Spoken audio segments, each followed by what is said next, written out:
Welcome to the CB Archive podcast, an archive project to Circus Bazaar Magazine's The Big Tent podcast, produced by Circus Bazaar Productions.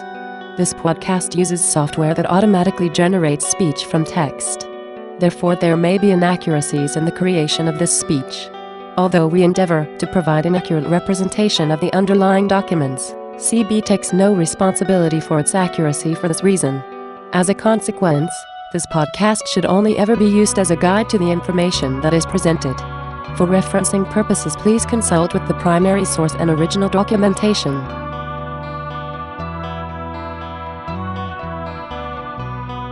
Report on the investigation into Russian interference in the 2016 presidential election, Volume I of 2, Special Counsel Robert S. Mueller, 3, submitted pursuant to 28 CFR 600.8c, Washington, D.C., March 2019. Introduction to Volume I. This report is submitted to the Attorney General pursuant to 28 CFR 600.8c, which states that, at the conclusion of the Special Counsel's work, he shall provide the Attorney General a confidential report explaining the prosecution or declination decisions the Special Counsel reached.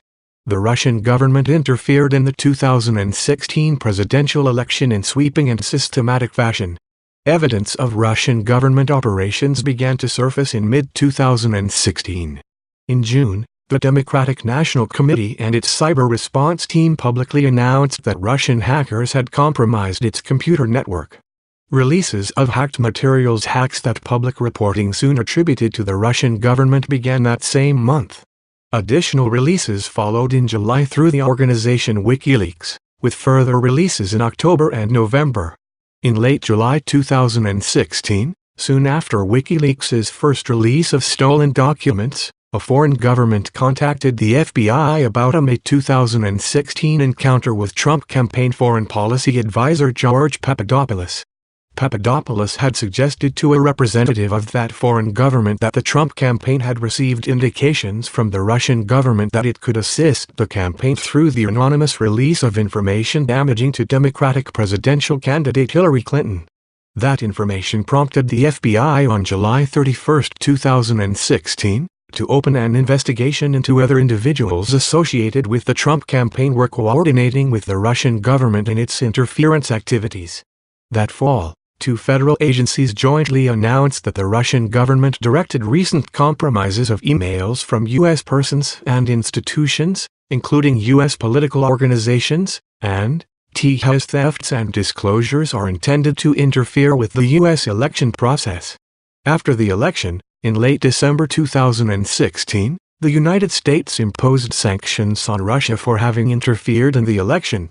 By early 2017, several congressional committees were examining Russia's interference in the election. Within the executive branch, these investigatory efforts ultimately led to the May 2017 appointment of Special Counsel Robert S. Mueller, 3. The order appointing the Special Counsel authorized him to investigate the Russian government's efforts to interfere in the 2016 presidential election, including any links or coordination between the Russian government and individuals associated with the Trump campaign.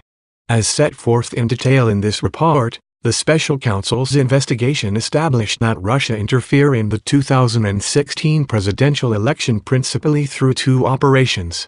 First, a Russian entity carried out a social media campaign that favored presidential candidate Donald J. Trump and disparaged presidential candidate Hillary Clinton.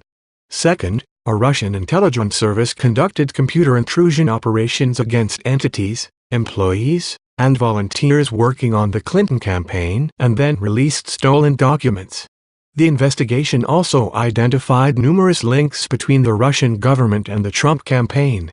Although the investigation established that the Russian government perceived it would benefit from a Trump presidency and worked to secure that outcome, and that the campaign expected it would benefit electorally from information stolen and released through Russian efforts, the investigation did not establish that members of the Trump campaign conspired or coordinated with the Russian government in its election interference activities. Below we describe the evidentiary considerations underpinning statements about the results of our investigation and the Special Counsel's charging decisions, and we then provide an overview of the two volumes of our report. The report describes actions and events that the Special Counsel's office found to be sub-warranted by the evidence collected in our investigation. In some instances, the report points out the absence of evidence or conflicts in the evidence about a particular fact or event. In other instances, when substantial, credible evidence enabled the office to reach a conclusion with confidence, the report states that the investigation established that certain actions or events occurred. A statement that the investigation did not establish particular facts does not mean there was no evidence of those facts. In evaluating whether evidence about collective action of multiple individuals constituted a crime, we applied the framework of conspiracy law, not the concept of collusion.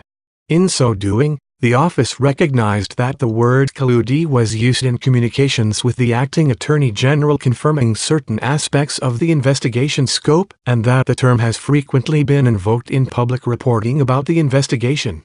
But collusion is not a specific offense or theory of liability found in the United States Code, nor is it a term of art in federal criminal law. For those reasons, the office's focus in analyzing questions of joint criminal liability was on conspiracy as defined in federal law. In connection with that analysis, we addressed the factual question whether members of the Trump campaign coordinated, a term that appears in the appointment order with Russian election interference activities. Like collusion, coordination does not have a settled definition in federal criminal law. We understood coordination to require an agreement, tacit or express, between the Trump campaign and the Russian government on election interference. That requires more than the two parties taking actions that were informed by or responsive to the other's actions or interests. We applied the term coordination in that sense when stating in the report that the investigation did not establish that the Trump campaign coordinated with the Russian government in its election interference activities. The report on our investigation consists of 2 volumes. Volume I describes the factual results of the Special Counsel's investigation of Russia's interference in the 2016 presidential election and its interactions with the Trump campaign. Section I describes the scope of the investigation. Sections 2 and 3 describe the principal ways Russia interfered in the 2016 presidential election. Section 4 describes links between the Russian degrees paragraph government and individuals associated with the Trump campaign. Section V sets forth the Special Counsel's charging decisions. Volume 2 addresses the President's actions towards the FBI's investigation into Russia's interference in the 2016 presidential election and related matters, and his actions towards the Special Counsel's investigation. Volume 2 separately states its framework and the considerations that guided that investigation. Executive summary to Volume I. Russian social media campaign. The IRA later used social media accounts and interest groups to sow discord in the U.S. political system through what it termed information warfare. The campaign evolved from a generalized program designed in 2014 and 2015 to undermine the U.S. electoral system, to a targeted operation that by early 2016 favored candidate Trump and disparaged candidate Clinton. The IRA's operation also included the purchase of political advertisements on social media in the names of U.S. persons and entities, as well as the staging of political rallies inside the United States. To organize those rallies, IRA employees posed as U.S. grassroots entities and persons and made contact with Trump supporters and Trump campaign officials in the United States. The investigation did not identify evidence that any U.S. persons conspired or coordinated with the IRA. Section 2 of this report details the office's investigation of the Russian social media campaign. Russian hacking operations. At the same time that the IRA Operation began to focus paragraph S on supporting candidate Trump in early 2016, the Russian government employed a second form of interference, cyber intrusions, hacking, and releases of hacked materials damaging to the Clinton campaign. The Russian intelligence service known as the Main Intelligence Directorate of the General Staff of the Russian Army GRU carried out these operations. In March 2016, the GRU began hacking the email accounts of Clinton campaign volunteers and employees, including campaign chairman John Podesta. In April 2016, the GRU hacked into the computer networks of the Democratic Congressional Campaign Committee (DCCC) and the Democratic National Committee (DNC). The GRU stole hundreds of thousands of documents from the compromised email accounts and networks. Around the time that the DNC announced in mid-June 2016 the Russian government's role in hacking its network, the GRU began disseminating stolen materials through the fictitious online personized cliques and Guccifer 2.0. The GRU later released additional materials through the organization WikiLeaks. The presidential campaign of Donald J. Trump campaign showed interest in WikiLeaks' releases of documents and welcomed their potential to damage candidate Clinton. Beginning in June 2016, A with circle 6 paragraph sign 1, 1A with circle 6 paragraph sign 1, A with circle 6 paragraph sign 1 forecast to senior campaign officials that WikiLeaks would release information damaging to candidate Clinton. WikiLeaks' first release came in July 2016. Around the same time, candidate Trump announced that he hoped Russia would recover emails described as missing from a private server LI 1L7-I-TE-W. As Secretary of State, he later said that he was speaking sarcastically. WikiLeaks began releasing Podesta's stolen emails on October 7, 2016. Less than 1 hour after a news media outlet released video considered damaging to candidate Trump. Section Lee of this report details the office's investigation into the Russian hacking operations, as well as other efforts by Trump campaign supporters to obtain Clinton-related emails. Russian contacts with the campaign, the social media campaign, and the GRU hacking operations coincided with a series of contacts between Trump campaign officials and individuals with ties to the Russian government. The office investigated whether those contacts reflected or resulted in the campaign conspiring or coordinating with Russia in its election interference activities. Although the investigation established that the Russian government perceived it would benefit from a Trump presidency and worked to secure that outcome, and that the campaign expected it would benefit electorally from information stolen and released through Russian efforts, the investigation did not establish that members of the Trump campaign conspired or coordinated with the Russian government in its election interference activities. The Russian contacts consisted of business connections, offers of assistance to the campaign, invitations for candidate Trump and Putin to meet in person, invitations for campaign officials and representatives of the Russian government to meet, and policy positions seeking improved U.S.-Russian relations. Section 4 of this report details the contacts between Russia and the Trump campaign during the campaign and transition periods, the most salient of which are summarized below in chronological order. 2015. Some of the earliest contacts were made in connection with a Trump Organization real estate project in Russia known as Trump Tower Moscow.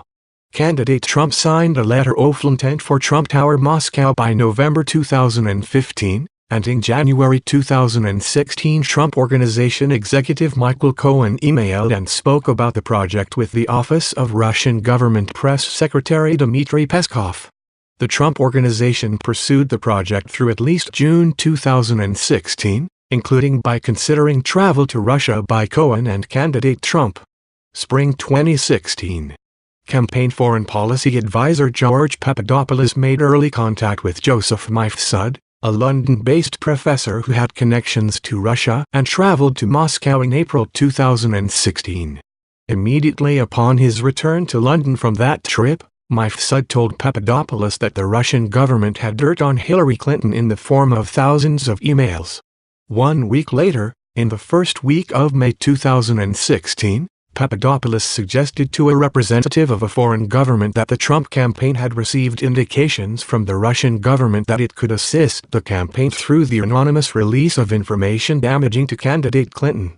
Throughout that period of time, and for several months thereafter, Papadopoulos worked with Mifsud and 2 Russian nationals to arrange a meeting between the campaign and the Russian government. No meeting took place. Summer 2016. Russian outreach to the Trump campaign continued into the summer of 2016, as candidate Trump was becoming the presumptive Republican nominee for president. On June 9, 2016, for example, a Russian lawyer met with senior Trump campaign officials Donald Trump Jr., Jared Kushner, and campaign chairman Paul Manafort to deliver what the email proposing the meeting had described as official documents and information that would incriminate Hillary. The materials were offered to Trump Jr. as part of Russia and its government support for Mr. Trump. The written communications setting up the meeting showed that the campaign anticipated receiving information from Russia that could assist candidate Trump's electoral prospects, but the Russian lawyer's presentation did not provide such information. Days after the June 9 meeting, on June 14, 2016, a cybersecurity firm and the DNC announced that Russian government hackers had infiltrated the DNC and obtained access to opposition research on candidate Trump, among other documents. In July 2016, campaign foreign policy advisor Carter Page traveled in his personal capacity to Moscow and gave the keynote address at the New Economic School. Page had lived and worked in Russia between 2003 and 2007. After returning to the United States, Page became acquainted with at least 2 Russian intelligence officers, one of whom was later charged in 2015 with conspiracy to act as an unregistered agent of Russia. Page's July 2016 trip to Moscow and his advocacy for pro-Russian foreign policy drew media attention. The campaign then distanced itself from Page and, by late September 2016, removed him from the campaign. July 2016 was also the month WikiLeaks first released emails stolen by the GRU from the DNC.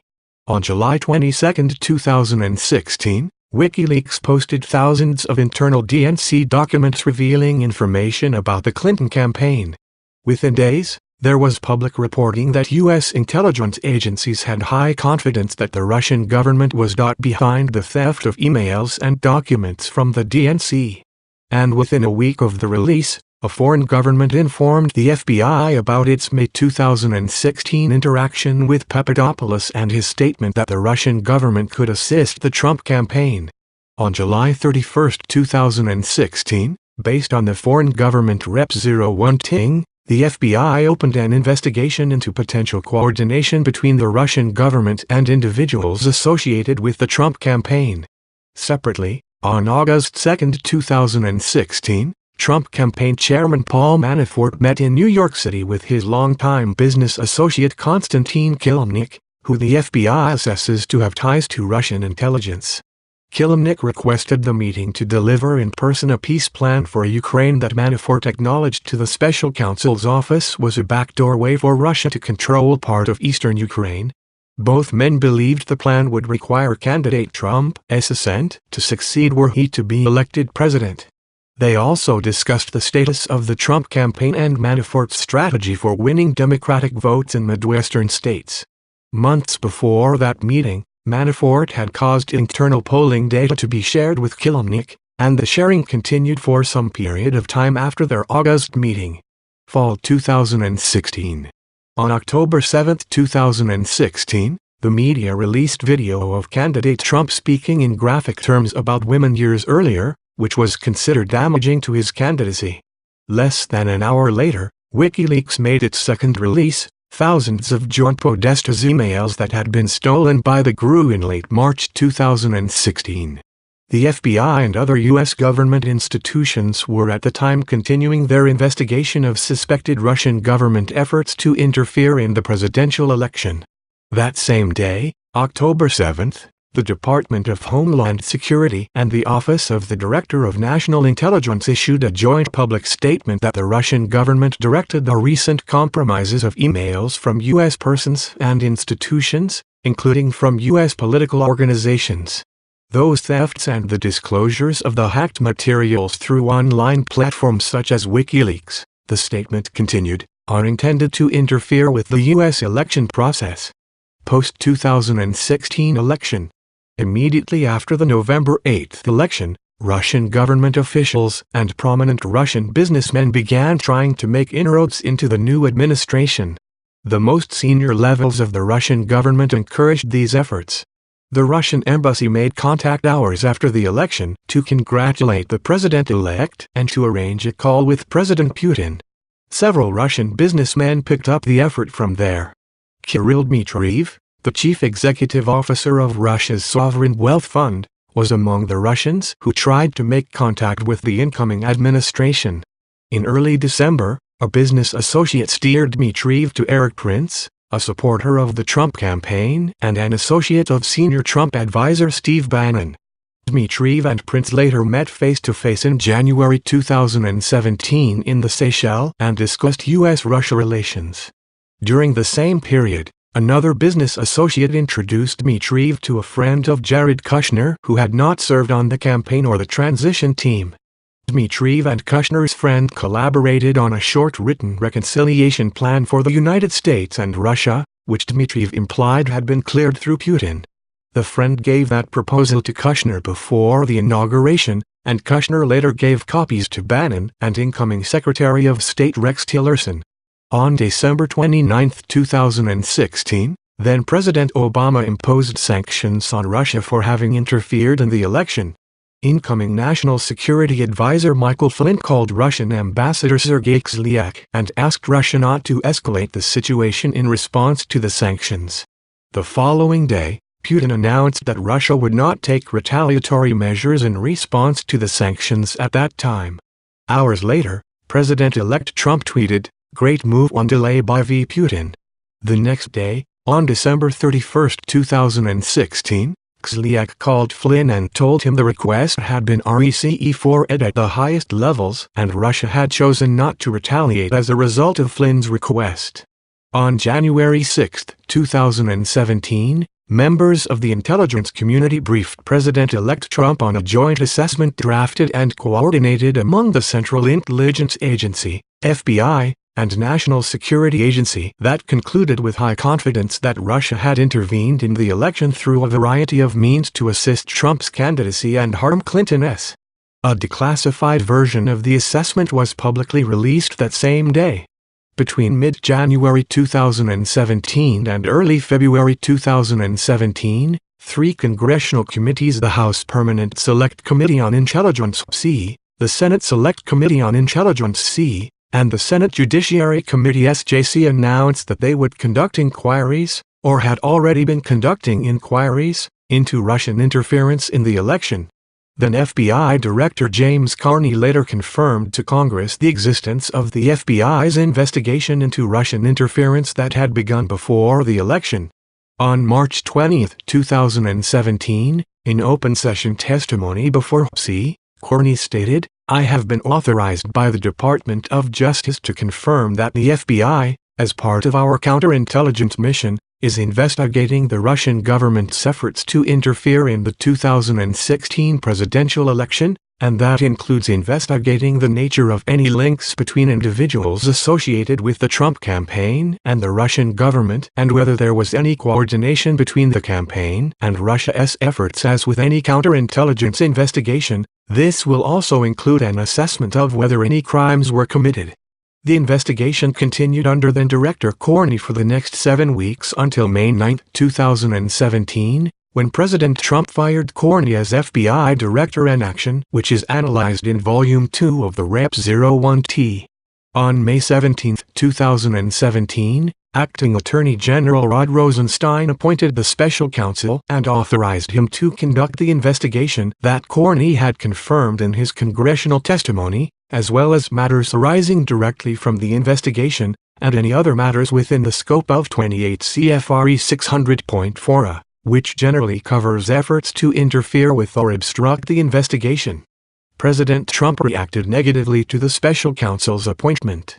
He told advisers that it was the end of his presidency, sought to have Attorney General Jeff Sessions unfocus from the Russia investigation and to have the special counsel removed, and engaged in efforts to curtail the special counsel's investigation and prevent the disclosure of evidence to it, including through public and private contacts with potential witnesses.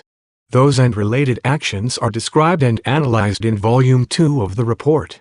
The special counsel's charging decisions. In reaching the charging decisions described in Volume I of the report, the office determined whether the conduct it found amounted to a violation of federal criminal law chargeable under the principles of federal prosecution. See Justice Manual E9-27.000 et seq. 2018. The standard set forth in the Justice Manual is whether the conduct constitutes a crime. If so, whether admissible evidence would probably be sufficient to obtain and sustain a conviction, and whether prosecution would serve a substantial federal interest that could not be adequately served by prosecution elsewhere or through non-criminal alternatives. See Justice Manual E 927.220. Section V of the report provides detailed explanations of the office's charging decisions, which contain three main components. First, the office determined that Russia's two principal interference operations in the 2016 Netflix show, et al. No. 18 CR 215D. D. C. degrees Hatchek TUL, U. WASC, A. U. IFPSE Con. While the investigation identified numerous links between individuals with ties to the Russian government and individuals associated with the Trump campaign, the evidence was not sufficient to support criminal charges. Among other things, the evidence was not sufficient to charge any campaign official as an unregistered agent of the Russian government or other Russian principal. And our evidence about the June 9, 2016 meeting and WikiLeaks' releases of hacked materials was not sufficient to charge a criminal campaign finance violation. Further, the evidence was not sufficient to charge that any member of the Trump campaign conspired with representatives of the Russian government to interfere in the 2016 election. Third, the investigation established that several individuals affiliated with the Trump campaign lied to the office and to Congress about their interactions with Russian-affiliated individuals and related matters. Those lies materially impaired the investigation of Russian election interference. The office charged some of those lies as violations of the federal Falsi Zero Diaris's two-statements statute. Former National Security Advisor Michael Flynn pleaded guilty to lying about his interactions with Russian Ambassador Kislyak during the transition period. George Papadopoulos, a foreign policy advisor during the campaign period, pleaded guilty to lying to investigators about, inter alia, the nature and timing of his interactions with Joseph Mifsud, the professor who told Papadopoulos that the Russians had dirt on candidate Clinton in the form of thousands of emails.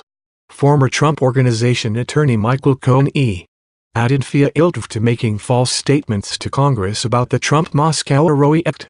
Degrees Hatchek TUSA with circle 6 paragraph sign 1 single quote dash and in February 2019, the U.S. District Court for the District of Columbia found that Manafort lied to the office and the grand jury concerning his interactions and communications with Konstantin Kilimnik about Trump campaign polling data and a peace plan for Ukraine. The office investigated several other events that have been publicly reported to involve potential Russia-related contacts. For example, the investigation established that interactions between Russian Ambassador Kislyak and Trump campaign officials both at the candidate's April 2016 foreign policy speech in Washington, D.C., and during the week of the Republican National Convention were brief, public, and non-substantive. And the investigation did not establish that one campaign official's efforts to dilute a portion of the Republican Party platform on providing assistance to Ukraine were undertaken at the behest of candidate Trump or Russia. The investigation also did not establish that a meeting between Kislyak and Sessions in September 2016 at Sessions' Senate office included any more than a passing mention of the presidential campaign. The investigation did not always yield admissible information or testimony, or a complete picture of the activities undertaken by subjects of the investigation. Some individuals invoked their Fifth Amendment right against compelled self-incrimination and were not, in the office's judgment, appropriate candidates for grants of immunity. The office limited its pursuit of other witnesses and information such as information known to attorneys or individuals claiming to be members of the media in light of internal development of justice policies.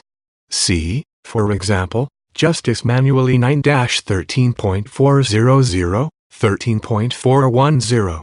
Some of the information obtained via court process, moreover, was presumptively covered by legal privilege and was screened from investigators by a filter or taint team. Even when individuals testified or agreed to be interviewed, they sometimes provided information that was false or incomplete, leading to some of the false statements charges described above.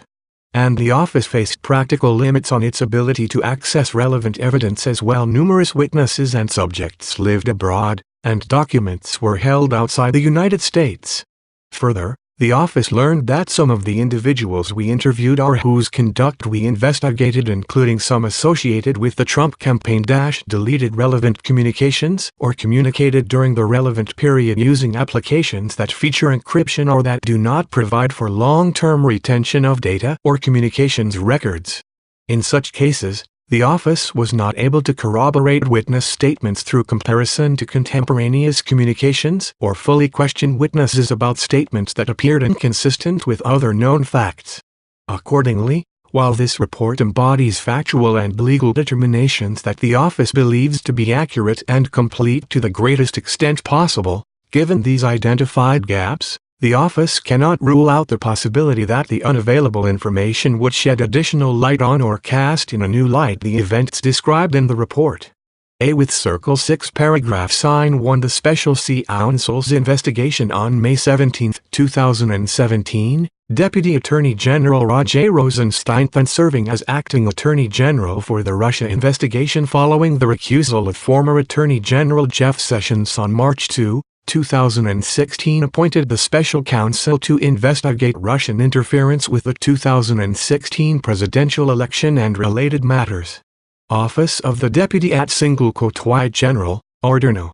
3915 to 2017, appointment of Special Counsel to investigate Russian interference with the 2016 presidential election and related matters, May 17, 2017 appointment order. Relying on the authority vested in the Acting Attorney General, including 28 U.S. CE 509, 510, and 515, the Acting Attorney General ordered the appointment of a Special Counsel in order to discharge the Acting Attorney General's responsibility to provide supervision and management of the Department of Justice, and to ensure a full and thorough investigation of the Russian government's efforts to interfere in the 2016 presidential election. Appointment Order Introduction. The Special Counsel, the order stated, is authorized to conduct the investigation confirmed by then FBI Director James B. Carney in testimony before the House Permanent Select Committee on Intelligence on March 20, 2017, including with Circle 6 paragraph sign 1 any links and or coordination between the Russian government and individuals associated with the campaign of President Donald Trump, and with Circle 6 paragraph sign 1 any matters that arose or may arise directly from the investigation, and with Circle 6 paragraph sign 1 any other matters within the scope of 28 CFR 600.4. Appointment Order, RB. Section 600.4 affords the Special Counsel the authority to investigate and prosecute federal crimes committed in the course of, and with intent to interfere with, the Special Counsel's investigation, such as perjury, obstruction of justice, destruction of evidence, and intimidation of witnesses. 28 CFR 600.4. The authority to investigate any matters that arose directly from the investigation. Appointment Order, RB2, covers similar crimes that may have occurred during the course of the FBI's confirmed investigation before the Special Counsel's appointment. If the Special Counsel believes it is necessary and appropriate, the order further provided, the Special Counsel is authorized to prosecute federal crimes arising from the investigation of these matters. Id. RC. Finally, the Acting Attorney General made applicable Sections 600.4 through 600.10 of Title 28 of the Code of Federal Regulations. Id. RD. The Acting Attorney General further clarified the scope of the Special Counsel's investigatory authority in two subsequent memoranda. A memorandum dated August 2, 2017, explained that the appointment order had been worded categorically in order to permit its public release without confirming specific investigations involving specific individuals. It then confirmed that the Special Counsel had been authorized since his appointment to investigate allegations that 3 Trump campaign officials, Carter Page, Paul Manafort, and George Papadopoulos committed a crime or crimes by colluding with Russian government officials with respect to the Russian government's efforts to interfere with the 2016 presidential election. The memorandum also confirmed the special counsel's authority to investigate certain other matters, including 2 additional sets of allegations involving Manafort crimes arising from payments he received from the Ukrainian government and crimes arising from his receipt of loans from a bank whose CEO was then seeking a position in the Trump administration, allegations that Papadopoulos committed a crime or crimes by acting as an unregistered agent of the Israeli government, and 4 sets of allegations involving Michael Flynn, the former national security advisor to President Trump. Confirmation of the authorization to investigate such individuals, to single quotation EMR and stress D, does not suggest that the special counsel has made a determination that any of them has committed a crime. Second, with respect to Michael Cohen, the memorandum recognized the special counsel's authority to investigate leads related to Cohen's establishment and use of Essential Consultants LLC to, inter alia, receive funds from Russian-backed entities. Third, the memorandum memorialized the special counsel's authority to investigate individuals and entities who were possibly engaged in jointly undertaken activity with existing subjects of the investigation, including Paul Manafort. Finally, the memorandum described an FBI investigation opened before the special counsel's appointment into allegations that then Attorney General Jeff Sessions made false statements to the United States Senate, and confirmed the special counsel's authority to investigate that matter. The special counsel structured the investigation in view of his power and authority to exercise all investigative and prosecutorial functions of any United States attorney. 28 C.F. R. E. 600.6. Like a U.S. Attorney's Office, the Special Counsel's Office considered a range of classified and unclassified information available to the FBI in the course of the office's Russia investigation, and the office structured that work around evidence for possible use in prosecutions of federal crimes, assuming that one or more crimes were identified that warranted prosecution. There was substantial evidence immediately available to the special counsel at the inception of the investigation in May 2017 because the FBI had, by that time, already investigated Russian election interference for nearly 10 months. The special counsel's office exercised its judgment regarding what to investigate and did not, for instance, investigate every public report of a contact between the Trump campaign and Russian-affiliated individuals and entities. The office has concluded its investigation into links and coordination between the Russian government and individuals associated with the Trump campaign. Certain proceedings associated with the office's work remain ongoing. After consultation with the Office of the Deputy Attorney General, the office has transferred responsibility for those remaining issues to other components of the Department of Justice and FBI. Appendix D lists those transfers. 2 district courts confirmed the breadth of the special counsel's authority to investigate Russia election interference and links and/or coordination with the Trump campaign. See United States v. Manafort, 312 F. Sup. 3rd, 60, 79-83 DDC 2018. United States v. Manafort, 321 F. Sup. 3rd, 640. 650-655 Ed. Virginia. 2018. In the course of conducting that investigation, the office periodically identified evidence of potential criminal activity that was outside the scope of the special counsel's authority established by the acting Attorney General. After consultation with the Office of the Deputy Attorney General, the office referred that evidence to appropriate law enforcement authorities, principally other components of the Department of Justice, and to the FBI. Appendix D summarizes those referrals. **** To carry out the investigation and prosecution of the matters assigned to him, the special counsel assembled a team that at its high point included 19 attorneys, 5 of whom joined the office from private practice and 14 on detail or assigned from other Department of Justice components. These attorneys were assisted by a filter team of department lawyers and FBI personnel who screened materials obtained via court process for privileged information before turning those materials over to investigators. A support staff of 3 paralegals on detail from the department's antitrust division, and an administrative staff of 9 responsible for budget, finance, purchasing, human resources, records, facilities, security, information technology, and administrative support. The special counsel attorneys and support staff were co-located with and worked alongside approximately 40 FBI agents, intelligence analysts, forensic accountants, a paralegal, and professional staff assigned by the FBI to assist the special counsel's investigation. Those assigned FBI employees remained under FBI supervision at all times. The matters on which they assisted were supervised by the special counsel. During its investigation, the office issued more than 2,800 subpoenas under the auspices of a grand jury sitting in the District of Columbia, executed nearly 500 search and seizure warrants, obtained more than 230 orders for communications records under 18 use, CE 2703D, obtained almost 50 orders authorizing use of pen registers, made 13 requests to foreign governments pursuant to mutual legal assistance treaties, and interviewed approximately 500 witnesses, including almost 80 before a grand jury.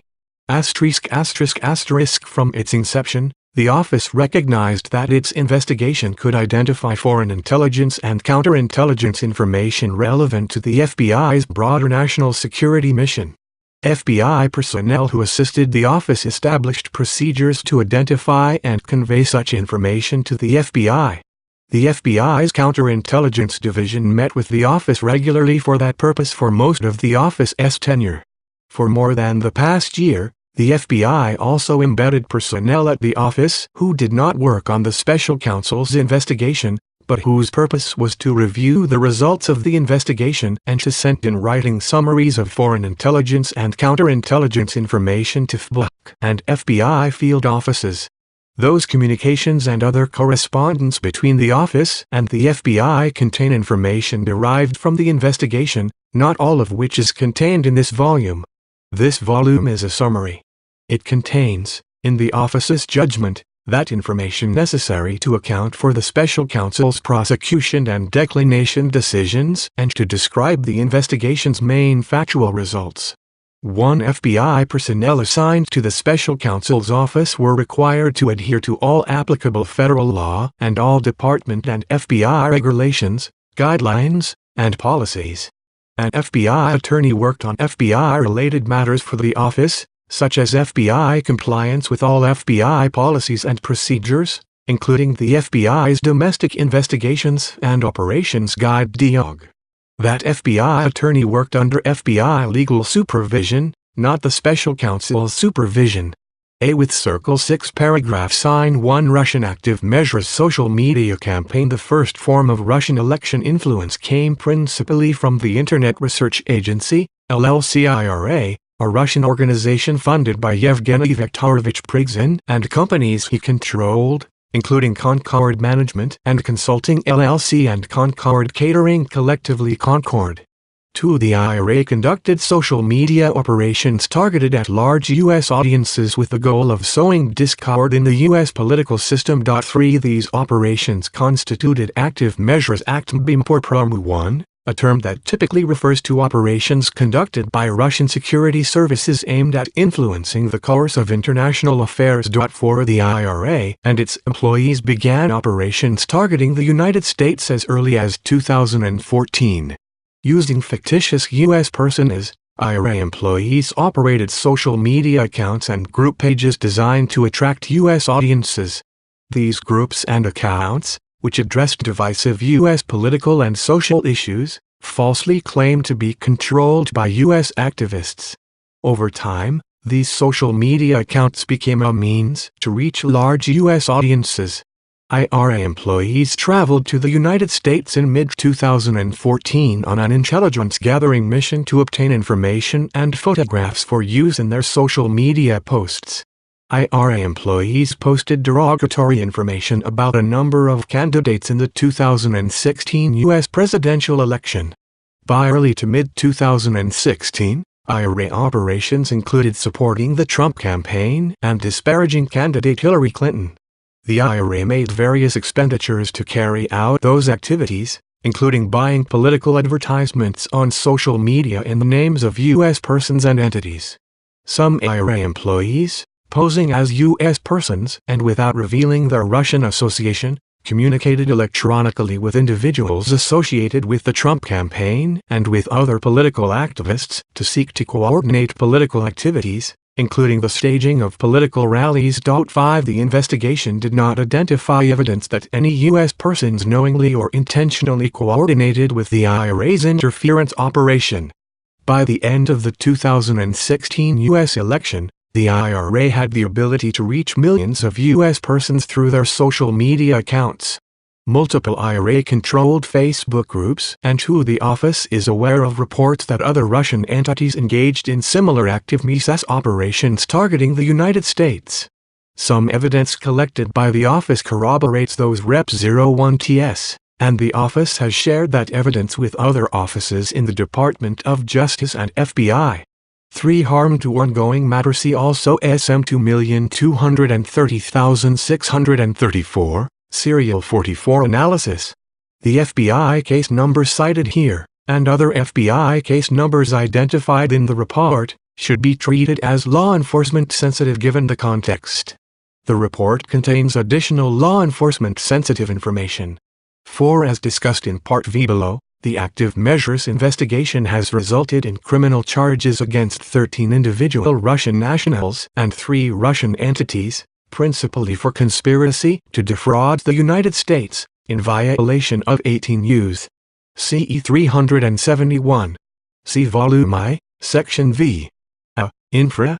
Indictment, United States v. Internet Research Agency, et al. 118 CR 32 DDC February 16, 2018, Doc. Internet Research Against the Indictment. Instagram accounts had hundreds of thousands of U.S. participants. IRA-controlled Twitter accounts separately had tens of thousands of followers, including multiple U.S. political figures who retweeted IRA-created content. In November 2017, a Facebook representative testified that Facebook had identified 470 IRA-controlled Facebook accounts that collectively made 80,000 posts between January 2015 and August 2017. Facebook estimated the IRA reached as many as 126 million persons through its Facebook accounts. 6. In January 2018, Twitter announced that it had identified 3,814 IRA-controlled Twitter accounts and notified approximately 1.4 million people Twitter believed may have been in contact with an IRA-controlled account. 7a with Circle 6 paragraph sign 1 structure of the Internet Research Agency. Harm to ongoing matter. Harm to ongoing matter. Harm to ongoing matter. Games and harm to ongoing matter. A with Circle 6 paragraph sign 5 harm to ongoing mat. CA with Circle 6 paragraph sign 5e2, J. Organization also led to a more detailed organizational structure. 6. Social media influence in the 2016 U.S. election. Hearing before the Senate Select Committee on Intelligence, 115th Cong. 13/11/1/17 Testimony of Cullen Stretch, General Counsel of Facebook. We estimate that roughly 29 million people were served content in their news feeds directly from the IRA's 80,000 posts over the 2 years.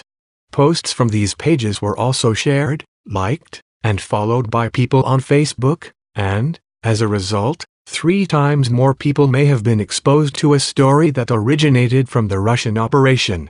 Our best estimate is that approximately 126 million people may have been served content from a page associated with the IRA at some point during the 2-year period. The Facebook representative also testified that Facebook had identified 170 Instagram accounts that posted approximately 120,000 pieces of content during that time. Facebook did not offer an estimate of the audience reached via Instagram. 7. Twitter, update on Twitter's review of the 2016 U.S. election January 31, 2018. 9. Harm to ongoing matter. 10. Harm to ongoing matter. 11. CSM 2,230,634, Serial 86. Harm to ongoing matter. A with circle 6 paragraph sign 50 U, recto A with circle 6 paragraph sign 50 I A with circle 6 paragraph sign 50 A Ament. It's enra 1 o recto degrees paragraph M A with circle 6 paragraph sign 5 Iako harm to ongoing matter TGC 0 liters L13 IDT. Og, harm to ongoing matter A with circle 6 paragraph sign 50 Diamano, D. Dash 01 ampersand.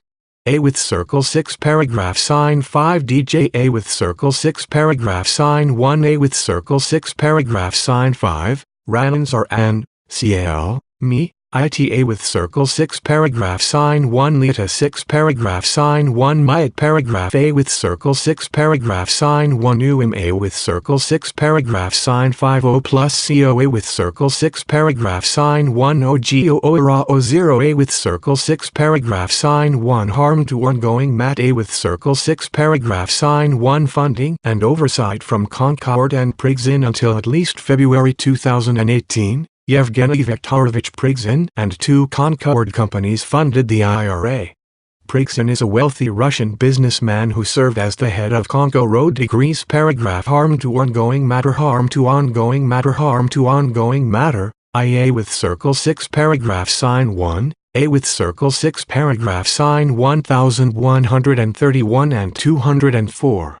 17. Harm to ongoing matter. 18. Harm to ongoing matter. Harm to ongoing matter. A with circle 6 paragraph sign 5 Oni OA with circle 6 paragraph sign 5 Harm to ongoing mat. Numerous media sources have reported on Prigzhin's ties to Putin, and the two have appeared together in public photographs. 22. Harm to ongoing matter. 1T1 Harm to ongoing matter. Harm to ongoing matter. 11. Harm to ongoing matter. 11. Harm to ongoing matter. Harm to ongoing matter. 19. U.S. Treasury Department, Treasury sanctions individuals and entities in connection with Russia's occupation of Crimea and the conflict in Ukraine. December 20, 2016. Harm to ongoing matter. 22C, for example, Neil McFarquhar, Yevgeny Prigzhin, Russian oligarch indicted by U.S. is known as Putin's cook. New York Times, February 16, 2018. 24. Harm to ongoing matter. 25. Harm to ongoing matter. Harm to ongoing matter. Harm to ongoing mat. Harm to ongoing matter. Harm to ongoing matter. 26. Harm to ongoing matter. 27. Harm to ongoing matter. 28. The term Troll 11 refers to Internet users in this context. Paid operatives who post inflammatory or otherwise disruptive content on social media or other websites. Single quote A with circle 0 O diaresis 0, A with circle 6 paragraph sign 1 A with circle 6 paragraph sign 1 A with circle 6 paragraph sign 1 A with circle 6 paragraph sign 1 A with circle 6 paragraph sign 1 A with circle 6 paragraph sign 5 Go 01 VO1 DT.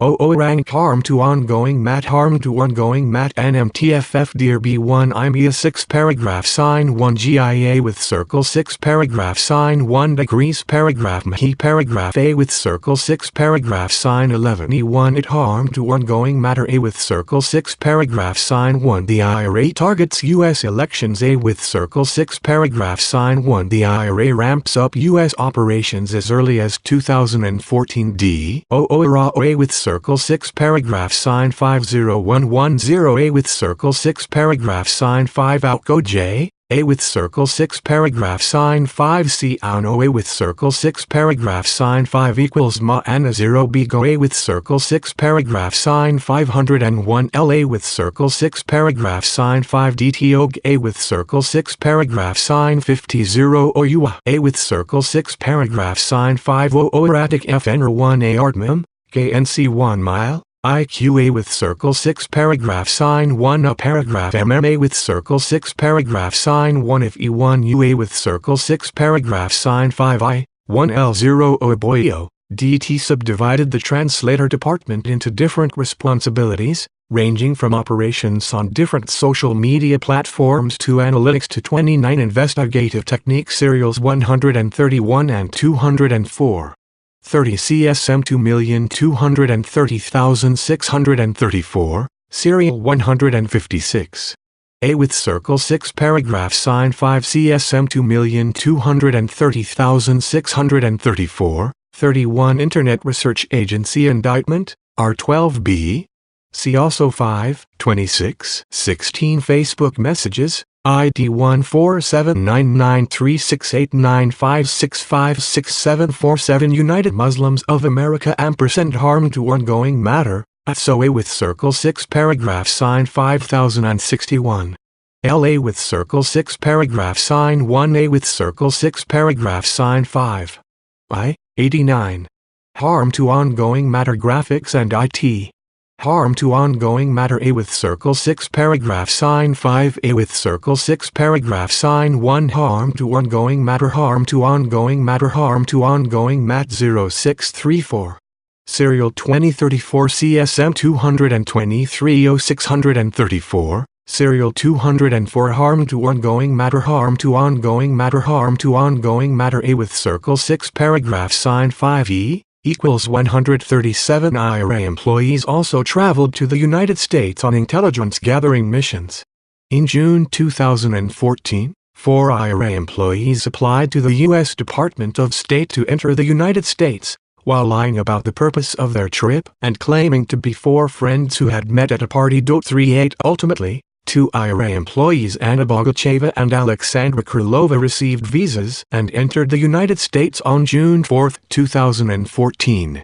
Prior to travel Krylova and Bogatneva Como 11 at 1 I6 he less than, JA with circle 6 paragraph sign 1 Ma 6 paragraph sign 1 MIW 11 single quote 1 degrees paragraph B4A with circle 6 paragraph sign 50 Ms Anna 0 Armia Igla 6 paragraph sign 1 J 6 paragraph sign 1 MIUA with circle 6 paragraph sign 1A with circle 6 paragraph sign 1 M35 Harm to ongoing matter Harm to ongoing matter 2. U.S. operations through IRA-controlled social media accounts. Dozens of IRA employees were responsible for operating accounts and personas on different U.S. social media platforms. The IRA referred to employees assigned to operate the social media accounts as specialists. 42 starting as early as 2014, the IRA's U.S. operations included social media specialists focusing on Facebook, YouTube, and Twitter. 43 The IRA later added specialists who operated on Tumblr and Instagram accounts. 44 Initially, the IRA created social media accounts that pretended to be the personal accounts of U.S. persons. 45 By early 2015, the IRA began to create larger social media groups or public social media pages that claimed falsely to be affiliated with U.S. political and grassroots organizations. In certain cases, the IRA created accounts that mimicked real U.S. organizations. For example, one IRA-controlled Twitter account, 10GOP, purported to be connected to the Tennessee Republican Party. 46 More commonly, the IRA created accounts in the names of fictitious U.S. organizations and grassroots groups and used these accounts to pose as Ancha Zero O diarists to immigration groups, Tea Party activists, Black Lives Matter protesters, and other U.S. social and political activists. Harm to ongoing matter Harm to ongoing matter Harm to ongoing matter 45C, for example, Facebook ID 100011390466802 Alex Anderson, Facebook ID 1000962617320 Andrea Hansen, Facebook ID 1000972861842 Gary Williams, Facebook ID 100136400433337 Lakeisha Richardson. 46 The account claimed to be the unofficial Twitter of Tennessee Republicans and made posts that appeared to be endorsements of the state political party.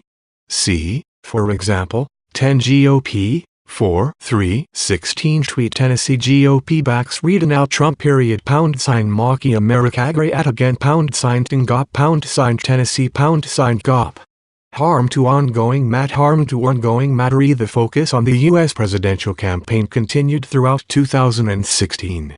An Eiffel 2016 internal A with Circle 6 paragraph sign 1 reviewing the IRA-controlled Facebook group Secured Borders, the 47 Harm to ongoing matter 48C, for example, SM 2,230,634 serial 131 LLL Li Ilo 11 Us DSCC Orasran O, DTA with Circle 6 paragraph sign 5C1 BC0 Oil Dar Aramote Avaniskermoise C, Mheta 6 paragraph sign 1 D degrees paragraph Mivim G50 Harm to ongoing matter A with Circle 6 paragraph sign 506 A with Circle 6 paragraph sign 1 L. Author criticized the lower number of posts dedicated to criticizing Hillary Clinton and reminded the Facebook specialist it is imperative to intensify criticizing Hillary Clinton.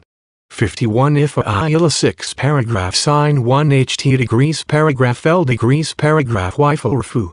Election. A with Circle 6 paragraph sign 1 U.S. operations through Facebook Harm to ongoing matter T. A with Circle 6 paragraph sign 1 A with Circle 6 paragraph sign 1 during the 2016 campaign covered a range of political issues and included purported conservative 52 Harm to ongoing matter 53 Harm to ongoing matter 54 Harm to ongoing matter groups with names such as Being Patriotic, Stop All Immigrants, Secured Borders, and Tea Party News, purported black social justice groups Black Matters, Blacktivist, and Don't Shoot Us, LGBTQ groups LGBT United, and religious groups United Muslims of America. Throughout 2016, IRA accounts published an increasing number of materials supporting the Trump campaign and opposing the Clinton campaign. For example, on May 31, 2016, the operational account Matt Skyber began to privately message dozens of pro-Trump Facebook groups asking them to help plan a pro-Trump rally near Trump Tower. 55 To reach larger U.S. audiences, the IRA purchased advertisements from Facebook that promoted the IRA groups on the newsfeeds feeds of U.S. audience members. According to Facebook, the IRA purchased over 3,500 advertisements, and the expenditures totaled approximately $100,000.56 during the U.S. presidential campaign. Many IRA-purchased advertisements explicitly supported or opposed a presidential candidate or promoted U.S. rallies organized by the IRA discussed below.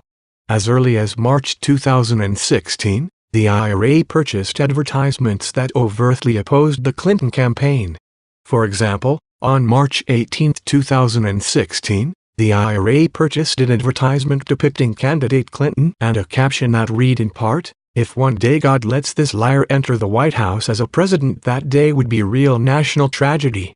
57 Similarly, on April 6, 2016, the IRA purchased advertisements for its account Black Matters calling for a flash mob of U.S. persons to take a photo with # Hillary Clinton for President 2016 or # No Hillary 2016. 58 IRA purchased advertisements featuring Clinton were, with very few exceptions, negative.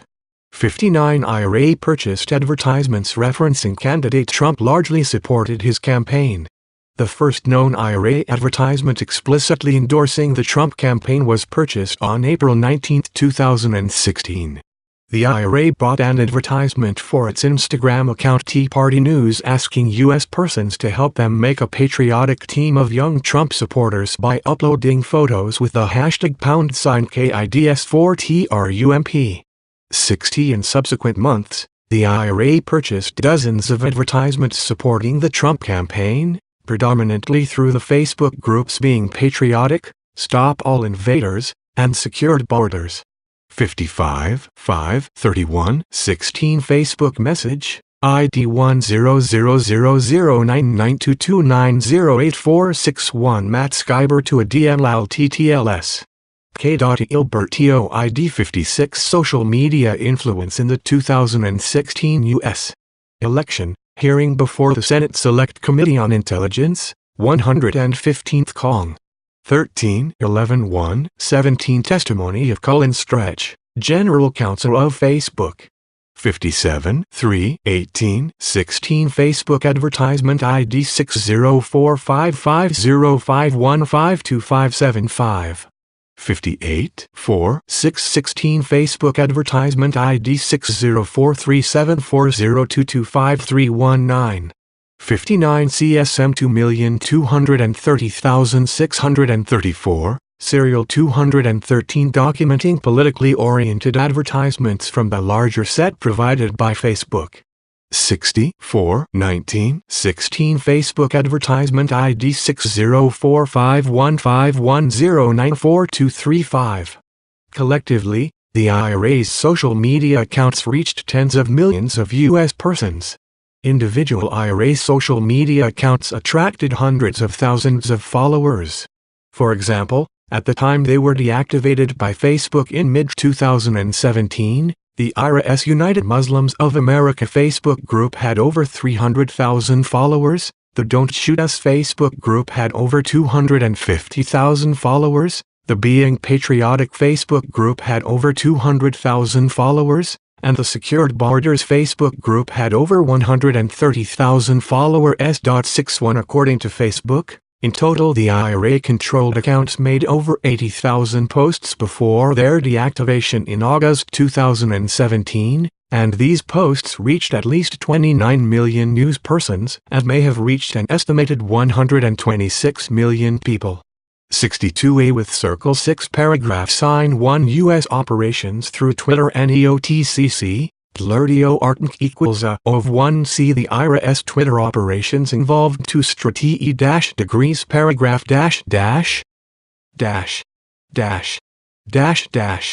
group of dashes.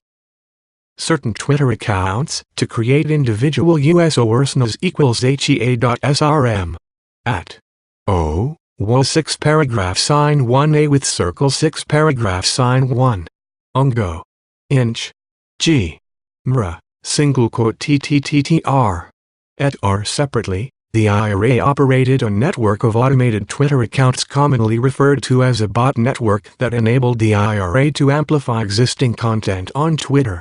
A with Circle 6 paragraph sign 1 Individualized accounts harm to ongoing matter. A with Circle 6 paragraph sign 1 Harm to ongoing matter. 61 See Facebook ID 14799368956564747 United Muslims of America.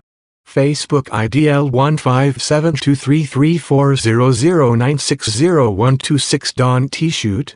Facebook ID 160168569343238 Being Patriotic. Facebook ID 7571839577162000 Secured Borders. Harm to ongoing matter. 62 Social media influence in the 2016 U.S. election, hearing before the Senate Select Committee on Intelligence, 115th Cong. 13 11 1 17 Testimony of Colin Stretch, General Counsel of Facebook.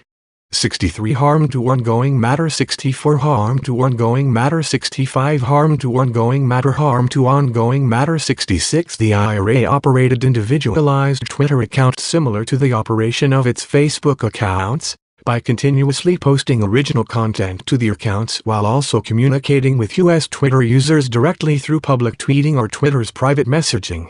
The IRA used many of these accounts to attempt to influence U.S. audiences on the election.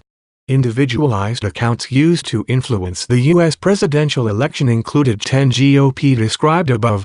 Jen Abrams claiming to be a Virginian Trump supporter with 70,000 followers. Pamela Moore 13 claiming to be a Texan Trump supporter with 70,000 followers.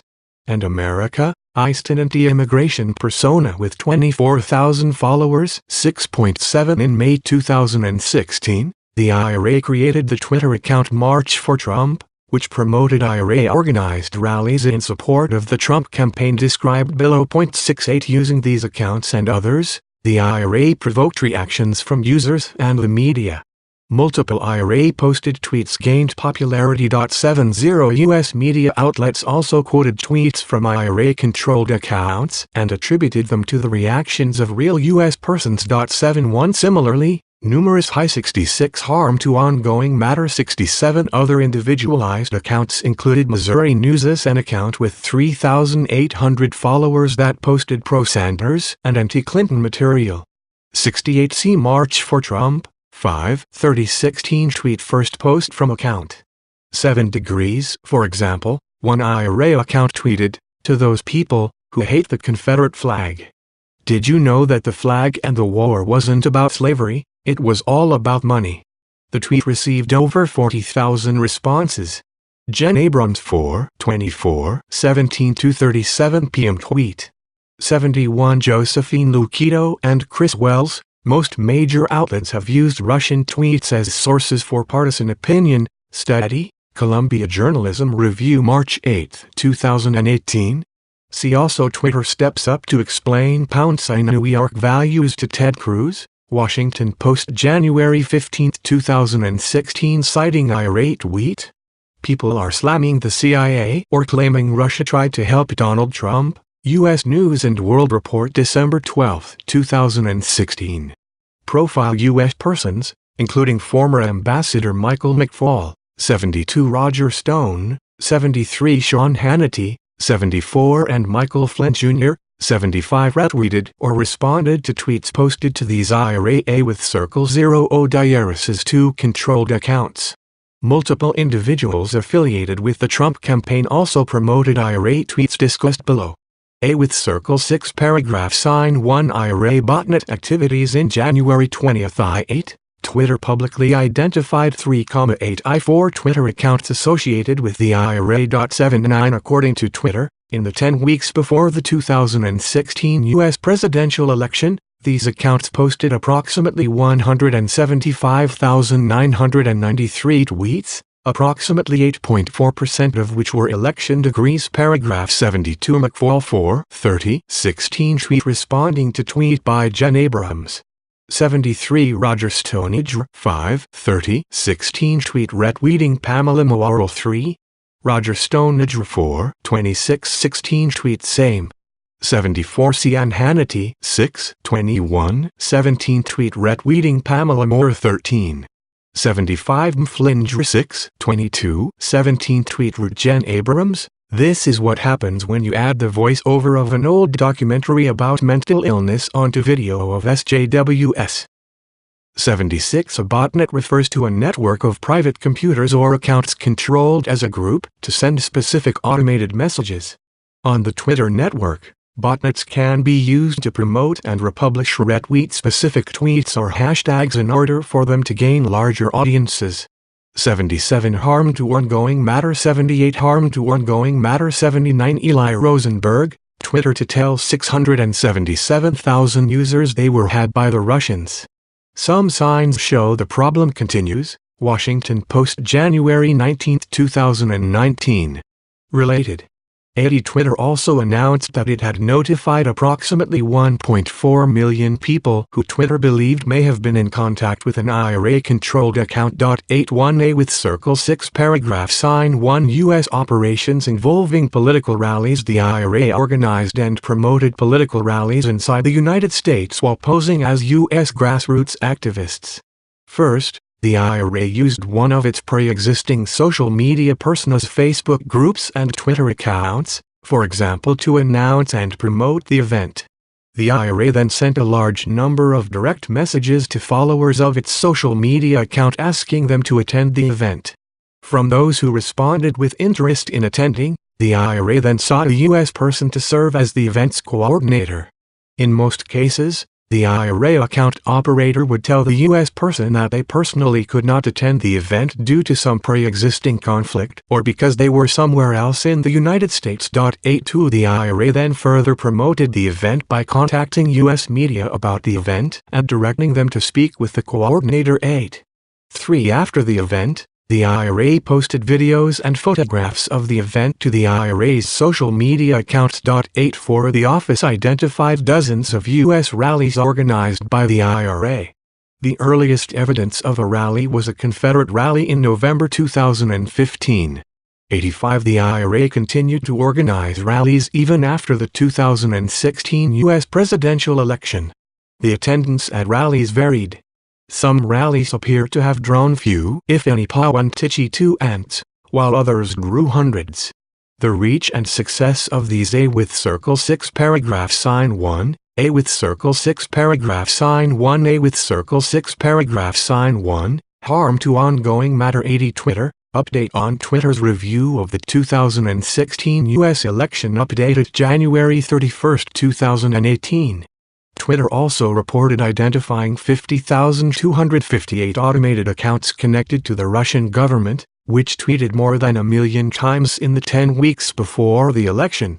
82-8-2016 Facebook message, ID 100009922908461 Matt Skyber to a D83C, for example, 7-21-16 gmail.com to joshmilton024 gmail.com to 6 paragraph sign 57-21-16 email 84 March for Trump 6-25-16 tweet posting photos from rally outside Trump Tower.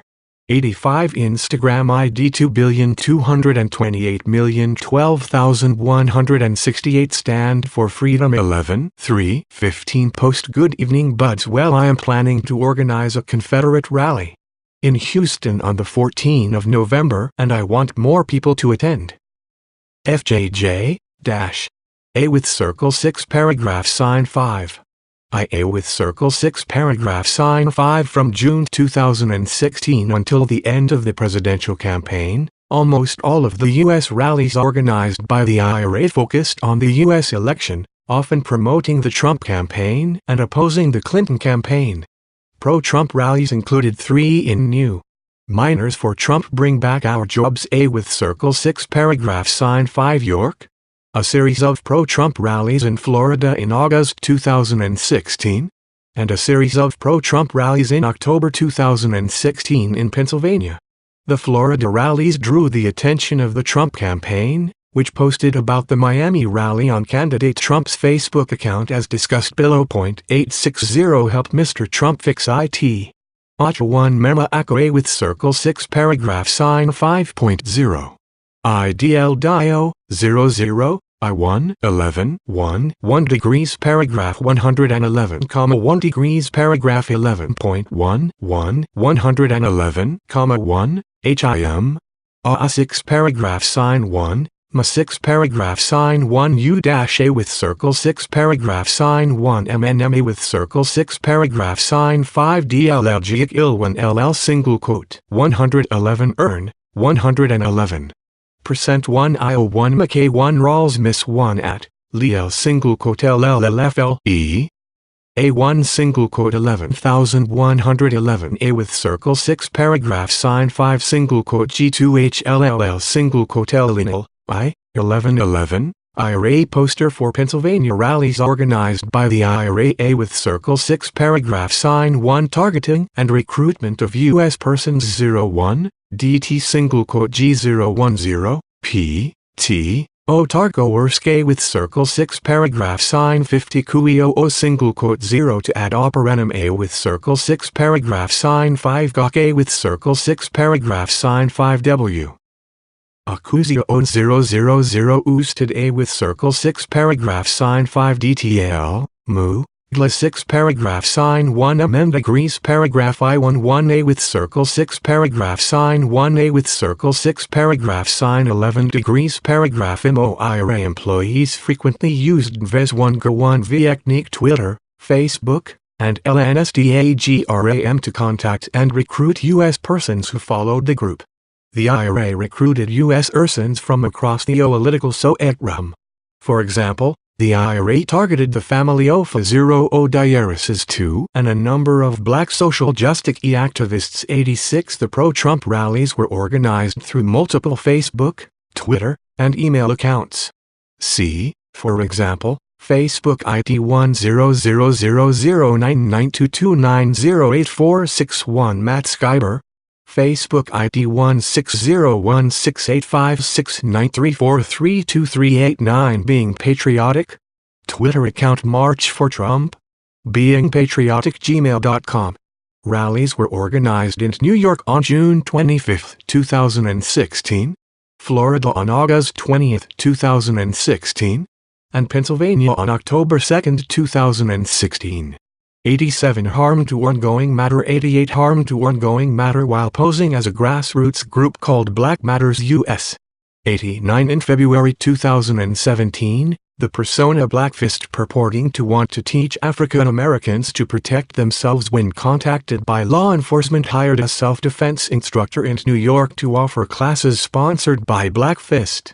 The IRA also recruited moderators of conservative social media groups to promote IRA-generated content. 90 As well as recruited individuals to perform political acts such as walking around New York City dressed up as Santa Claus with a Trump mask. 91 Harm to Ongoing Matter. A harm to ongoing matter. A harm to ongoing matter as a with circle 6 paragraph sign 5 The IRA's online audience became larger. The IRA tracked U.S. persons with whom they communicated and had successfully tasked with tasks ranging from organizing rallies to taking pictures with certain political messages. LTS. As N. 89 3 11 16 Facebook advertisement ID 6045078289928 5 6 16 Facebook advertisement ID 6051652423528 10 26 16 Facebook advertisement ID 6055238604687 10 27 16 Facebook message ID group of dashes 98 19 16 Facebook message ID 100009922908461 Matt Skyber to a D group of dashes 92 8 18-19 16 Twitter DMS March for Trump and 11 11-27 16 Facebook messages ID 100011698576461 Taylor Brooks ampersand arranging to pay for plane tickets and for a Facebook message ID 100009922908461 Matt Skyber ampersand discussing payment for rally supplies 8 18 16 Twitter DM discussing payment for construction materials. A with circle 6 paragraph sign 1 interactions and contacts with the Trump campaign. The investigation identified two different forms of connections between the IRA and members of the Trump campaign. The investigation identified no similar connections between the IRA and the Clinton campaign. First, on multiple occasions, members and surrogates of the Trump campaign promoted typically by linking, retweeting, or similar methods of reposting @0 to pro-Trump or anti-Clinton content published by the IRA through IRA-controlled social media accounts. Additionally, in a few instances, IRA employees represented themselves as U.S. persons to communicate with members of the Trump campaign in an effort to seek assistance and coordination on IRA-organized political rallies inside the United States. A with circle 6 paragraph sign 1 Trump campaign promotion of IRA political materials. Among the U.S. leaders of public opinion targeted by the IRA were various members and surrogates of the Trump campaign.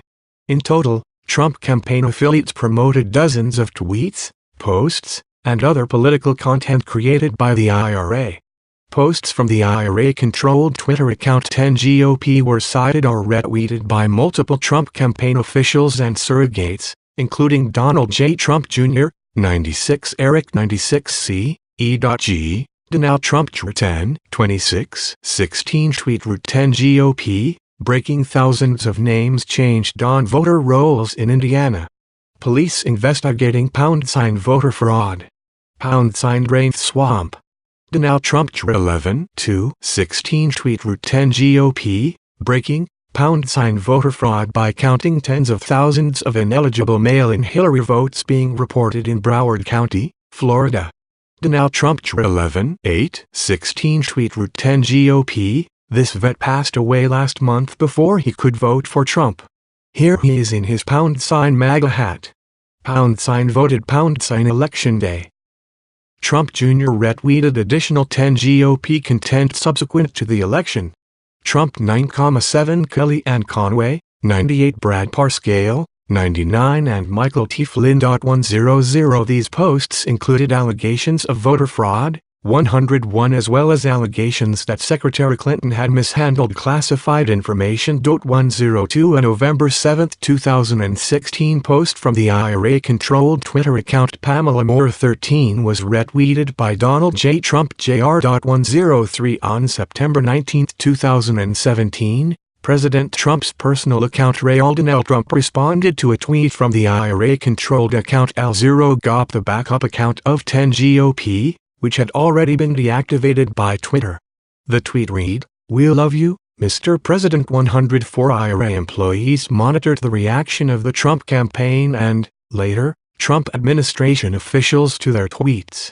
For example, on August 23, 2016, the IRA with Circle 0 Odiris's 2 controlled persona Matt Skyber Facebook account sent a message to a U.S. Tea Party activist, Write.g, that Mr. Trump posted about our event in Miami. This is great. 105 The IRA employee included a screenshot of candidate Trump's Facebook account, which included a post about the August 20, 2016 political rallies organized by the IRA. With Circle 6 paragraph signed 5 screenshot of Trump Facebook account from Matt Skib, 97 Eric Trump, 10, 2016 tweet route 10 GOP, breaking Hillary shuts down press conference when asked about DNC operatives corruption &, voter fraud #, debate night #, Trump. 98 Kellyanne Polls, 11, 16 tweet route 10 GOP, mother of jailed sailor, hold Hillary to same standards as my son on classified info #, Hillary's mail #, Winergate. 99 Parscale, 10, 15, 16 tweet thousands of deplorables chanting to the media, tell the truth, rude if you are also done biased media #, Friday feeling. 100 Jen Flynn, 11, 7, 16 retweeting 10 GOP post that included in part reading out Trump & Mike Pence will be our next POTUS and POTUS. 101 10 GOP, 10, 11, 16 tweet North Carolina fined 2,214 voters over the age of 110. 102 10 GOP, 11, 16 tweet mother of jailed sailor, hold Hillary to same standards as my son on classified info #, Hillary mail #, Winergate. 103 Donald Trump, 11, 7, 16 tweet route Pamela Moore 13, Detroit residents speak out against the failed policies of Obama, Hillary and Democrats. 104 Donald Trump 9, 19, 17 7:33 p.m. tweet thank you for your support Miami. My team just shared photos from your Trump sign weighing day. Yesterday I love you and there is no question together, we will make America great again. 105, 8, 23, 16 Facebook message, ID 100009922290846 Matt Skyber to a de-harmed to ongoing matter IA with Circle 6 paragraph sign 1A with Circle 6 paragraph sign 1 contact with Trump campaign officials in connection to rallies starting in June 2016. The IRA contacted different U.S. persons affiliated with the Trump campaign in an effort to coordinate pro-Trump IRA-organized rallies inside the United States. In all cases, the IRA contacted the campaign while claiming to be U.S. political activists working on behalf of a conservative grassroots organization.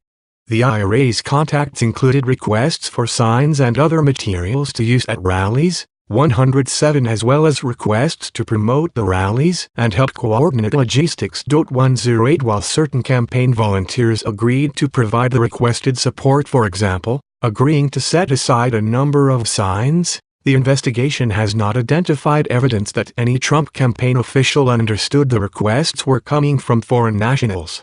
In sum, the investigation established that Russia interfered in the 2016 presidential election through the Active Measures social media campaign carried out by the IRA, an organization funded by Prigozhin and companies that he controlled. As explained further in Volume I, Section V. Infra, the office concluded and a grand jury has alleged that Prigozhin, his companies, and IRA employees violated U.S. law through these operations, principally by undermining through deceptive acts the work of federal agencies charged with regulating foreign influence in U.S. elections. 107C, for example, 8/16/16 email, joshmilton024@gmail.com to donaldtrump.com asking for Pence signs for Florida rally.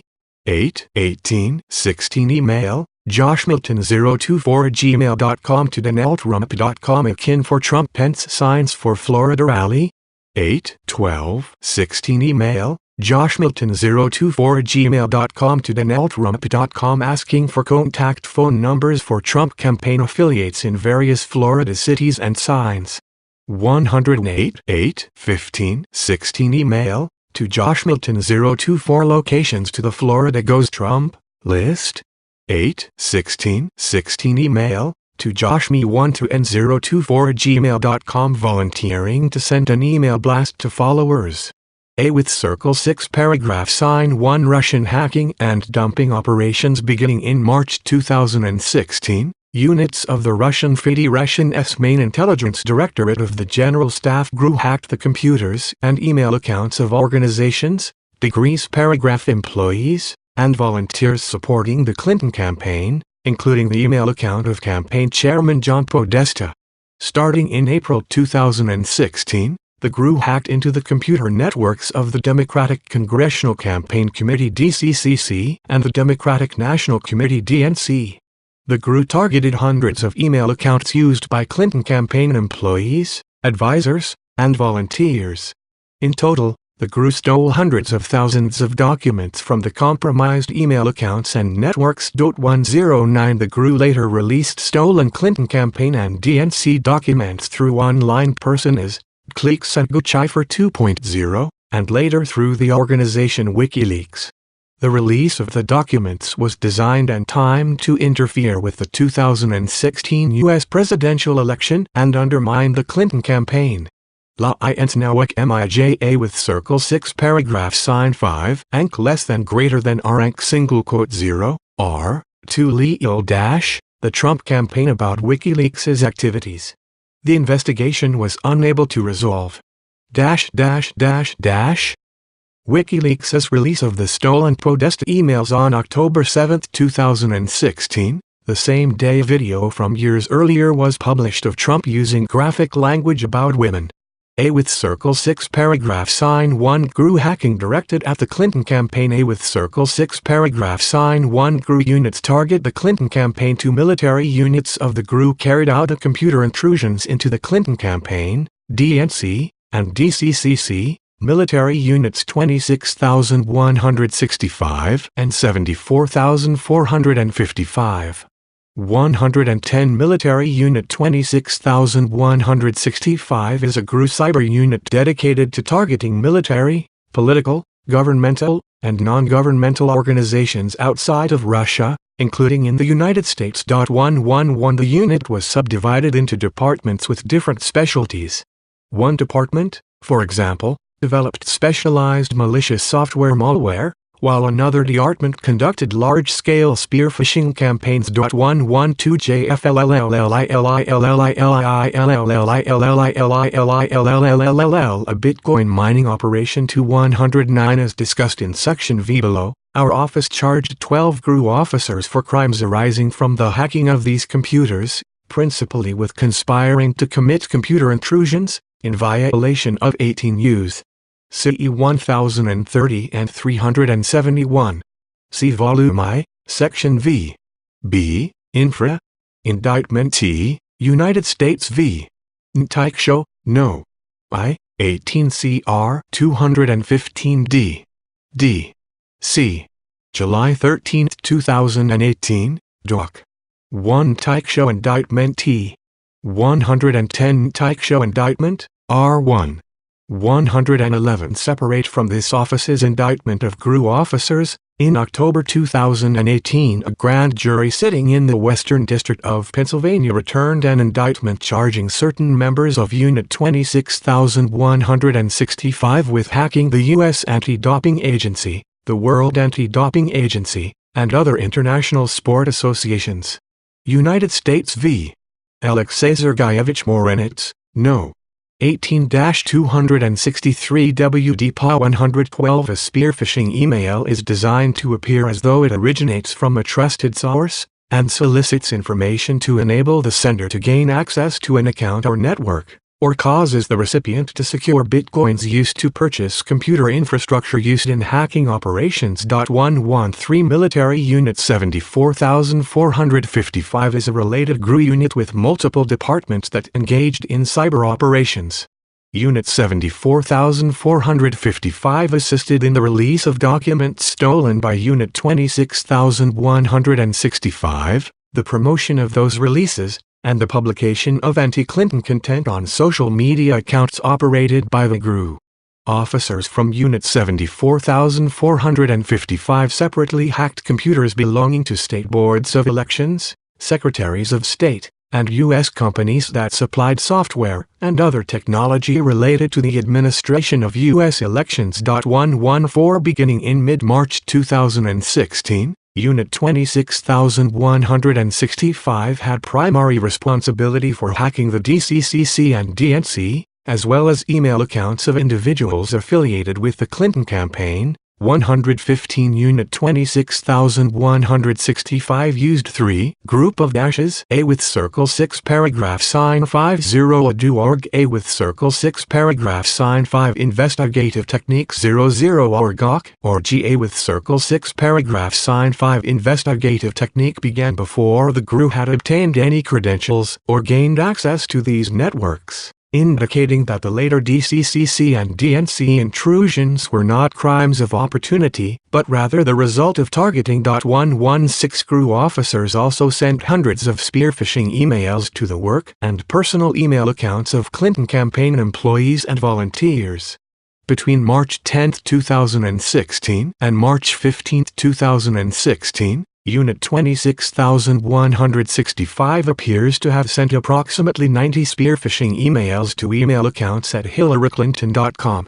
Starting on March 15, 2016, the GRU began targeting Google email accounts used by Clinton campaign employees, along with a smaller number of DNC.org email accounts.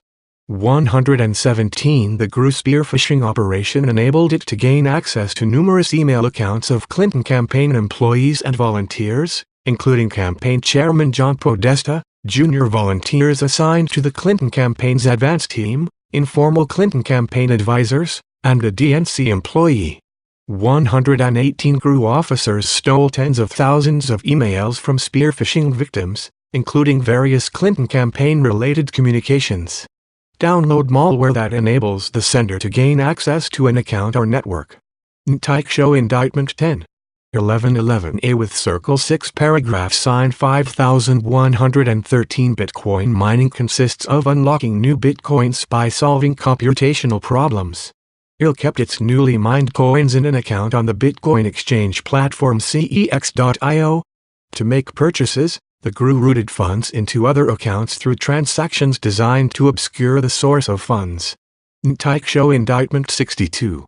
114 Tyke Show Indictment 69. 115 Tyke Show Indictment 9. 116 CSM 2589105, serials 144 and 495. 118 Investigative Technique A with circle 6 paragraph sign 1 Intrusions into the DCCC and DNC networks A with circle 6 paragraph sign 1 Initial access by no later than April 12, 2016, the GRU had gained access to the DCCC computer network using the credentials stolen from a DCCC employee who had been successfully spear-phished the week before. Over the ensuing weeks, the GRU traversed the network, identifying different computers connected to the DCCC network.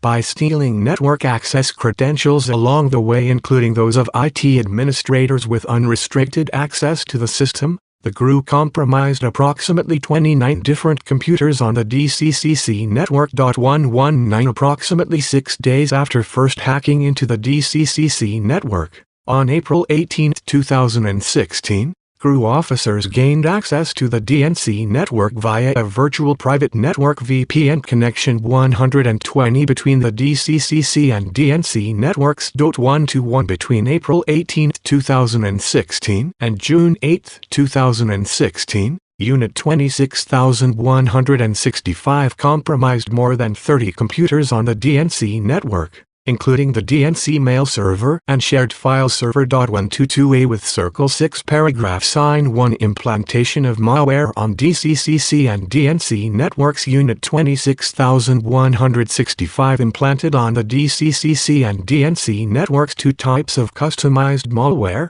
123 known as X-Agent and X-Tunnel, Mimikatz, a credential harvesting tool, and RAR.Z, a tool used in these intrusions to compile and compress materials for exfiltration. X-Agent was a multifunction hacking tool that allowed Unit 26165 to log keystrokes, take screenshots, and gather other data about the infected computers, for example, file directories, operating systems. 124XA with Circle 0 Odiris's 2-tunnel was a hacking tool that created an encrypted connection between the victim DCCC DNC computers and GRU-controlled computers outside the DCCC and DNC networks that was capable of large-scale data transfers. 125 GRU officers then used the X-tunnel to exfiltrate stolen data from the victim computers. 120 A VPN extends a private network, allowing users to send and receive data across public networks such as the Internet as if the connecting computer was directly connected to the private network. The VPN in this case had been created to give a small number of DCCC employees access to certain databases housed on the DNC network. Therefore, while the DCCC employees were outside the DNC's private network, they could access parts of the DNC network from their DCCC computers. Investigative Technique 891. 123 Malware is short for malicious software, and here refers to software designed to allow a third party to infiltrate a computer without the consent or knowledge of the computer's user or operator. 124 Investigative Technique 125 Investigative Technique to operate X-Agent and X-Tunnel on the DCCC and DNC networks. Unit 26165 officers set up a group of computers outside those networks to communicate with the implanted malware. 126 The first set of GRU-controlled computers, known by the GRU as middle servers, sent and received messages to and from malware on the DNC-DCCC networks. The middle servers, in turn, relayed messages to a second set of GRU-controlled com-eters, labeled internally by the GRU as an AMS panel. The AMS panel JJFF11 single quote A with Circle 6 paragraph sign 1E1 FLFFL1A with Circle 6 paragraph sign 1J degrees paragraph 1 single quote, served as a nerve center through which GRU officers monitored and directed the malware's operations on the DNC-DCCC networks. 12700 IOCOCA with Circle 6 paragraph sign 5LL. A less than Gini DCCC and dial 1 RUS1 CA with Circle 6 paragraph sign 50 single quote C000 IA Investigative Technique A with Circle 6 paragraph sign 5 EA with Circle 6 paragraph sign 5 INA. 0.12 seconds Investigative Technique 126 In connection with these intrusions, the GRU used computers' virtual private networks, dedicated servers operated by hosting companies, etc. that it leased from third-party providers located all over the world. The investigation identified rental agreements and payments for computers located in, inter alia, all of which were used in the operations targeting the U.S. election. 127 Teichshow Indictment, R25. 128 Teichshow Indictment, R24C. 129 Teichshow Indictment, R24B. The Arizona-based AMS panel also stored thousands of files containing keylogging sessions captured through X-Agent.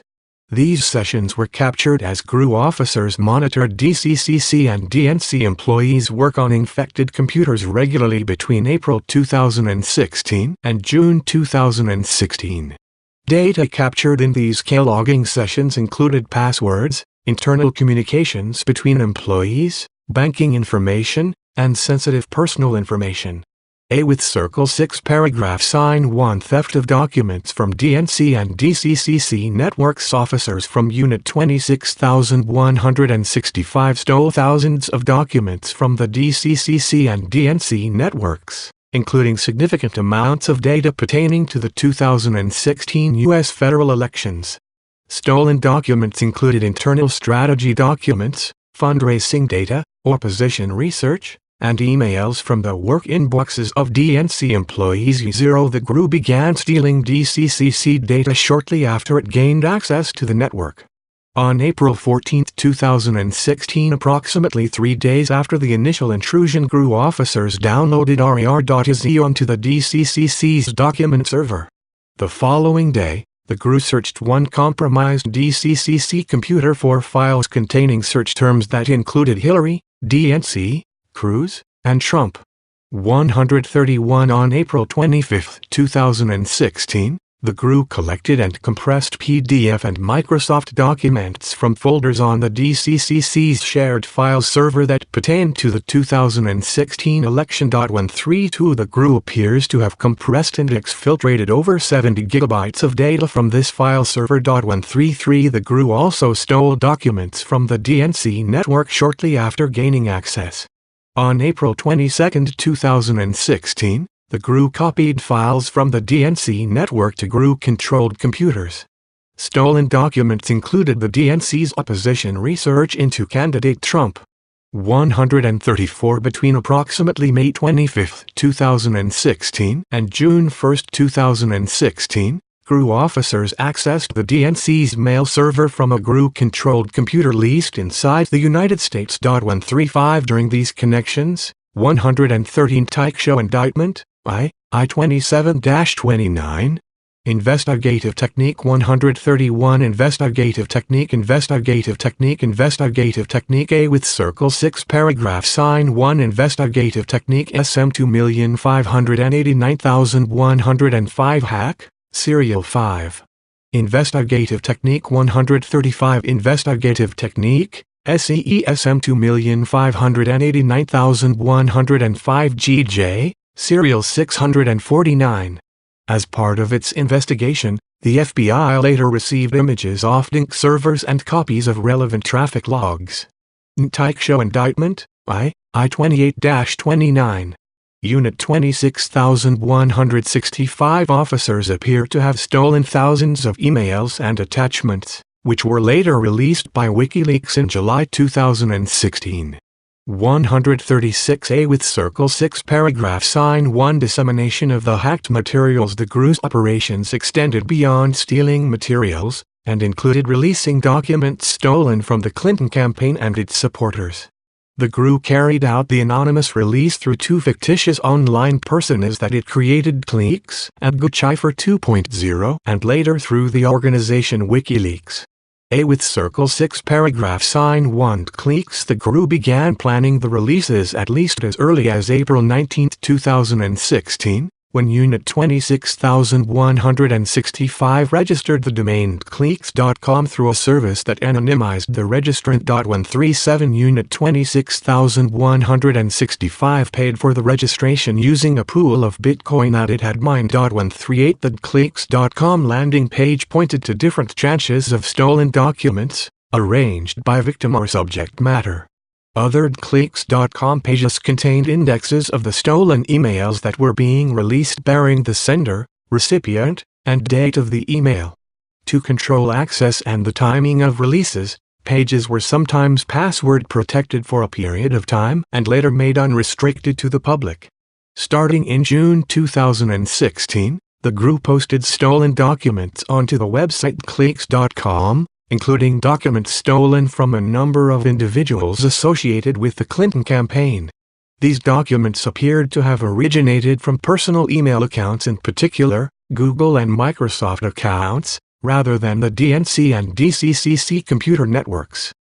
Cleeks victims included an advisor to the Clinton campaign, a former DNC employee and Clinton campaign employee, and 4 other campaign volunteers. 139 The GRU released through Clicks.com thousands of documents, including personal identifying and financial information, internal correspondence related to the Clinton campaign and prior political jobs, and fundraising files and information. 136 Tyke Show Indictment, I-29. The last in-time DNC email released by WikiLeaks was dated May 25, 2016, the same period of time during which the GRU gained access to the DNC's email server. Tyke Show Indictment, R45. 137 Tyke Show Indictment, R35. Approximately a week before the registration of Clicks.com, the M.TIT. FTW, 2 equals degrees paragraph L. WF.TER. The website electionleaks.com using the same domain registration service. 138 CSM 2,589,105, Serial 181. Tyke Show Indictment, I2 Leaders. 140C, for example, Internet Archive, https, Clicks.com archive date November 10, 2016. Additionally, Clicks released documents relating to emails Bell and Jing to, and emails from 2015 relating to Republican Party employees under the portfolio named the United States Republican Party. The United States Republican Party portfolio contained approximately 300 emails from a variety of GOP members, PACs, campaigns, state parties, and businesses dated between May and October 2015. According to open-source reporting, these victims shared the same GRU officers operated a Facebook page under the Clicks moniker, which they primarily used to promote releases of materials. 141 The Facebook page was administered through a small number of pre-existing GRU-controlled Facebook accounts. 142 GRU officers also used the Clicks Facebook account, the Twitter account Clicks, and the email account clicksproject@gmail.com to communicate privately with reporters and with Circle 6 paragraph sign 1 other U.S. persons. GRU officers using the Clicks persona gave certain reporters early access to archives of leaked files by sending them links and passwords to pages on the Clicks.com website that had not yet become public. For example, on July 14, 2016, GRU officers operating under the Clicks persona sent a link and password for a non-public Clicks webpage to a U.S. reporter via the Facebook account. 143 Similarly, on September 14, 2016, GRU officers sent reporters Twitter direct messages from Clicks, with a password to another non-public part of the Clicks.com website. 144 The Clicks.com website remained operational and public until March 2017. With Circle 6 paragraph sign 1 Guccifer 2.0 On June 14, 2016, the DNC and its cyber response team announced the breach of the DNC network and suspected theft of DNC documents.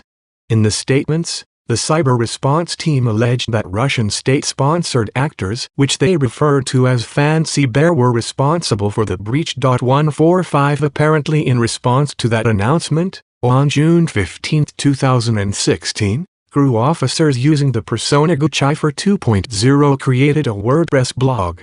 In the hours leading up to the launch of that WordPress blog, GRU officers logged into a Moscow-based server used and managed by Unit 74455 and searched for a number of specific words and phrases in English, including some hundred sheets, Illuminati, and worldwide known.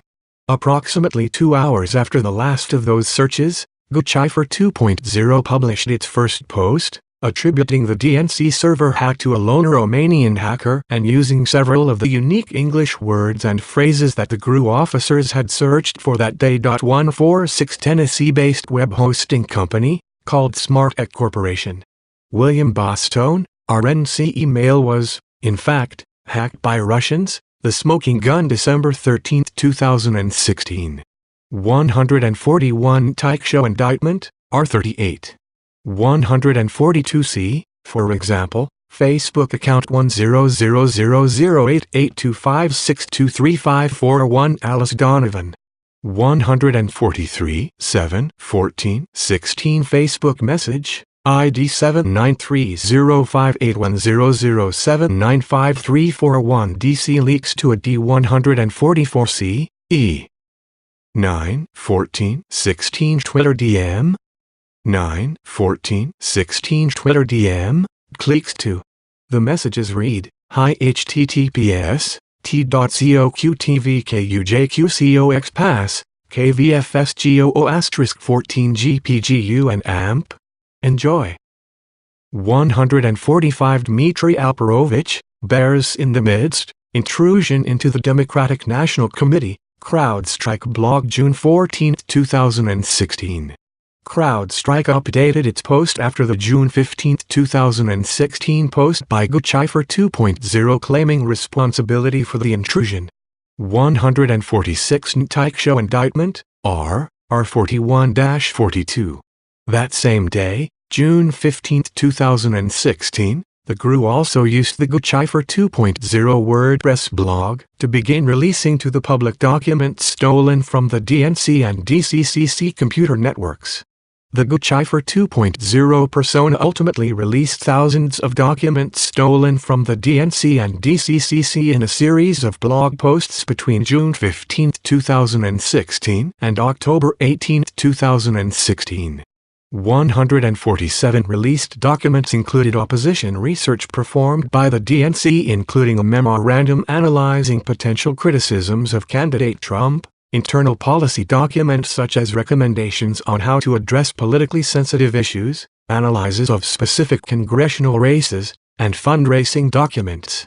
Releases were organized around thematic issues, such as specific states, for example, Florida and Pennsylvania, that were perceived as competitive in the 2016 U.S. presidential election.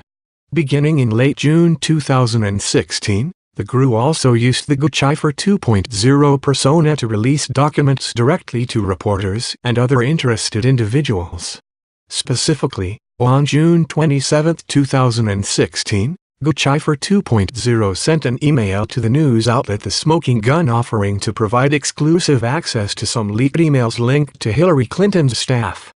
148 The GRU later sent the reporter a password and link to a locked portion of the Cleaks.com website that contained an archive of emails stolen by Unit 26165 from a Clinton campaign volunteer in March 2016. 149 That the Guccifer 2.0 persona provided reporters access to a restricted portion of the Cleaks website tends to indicate that both personas were operated by the same or a closely related group of people. S10 The GRU continued its release efforts through Guccifer 2.0 into August 2016.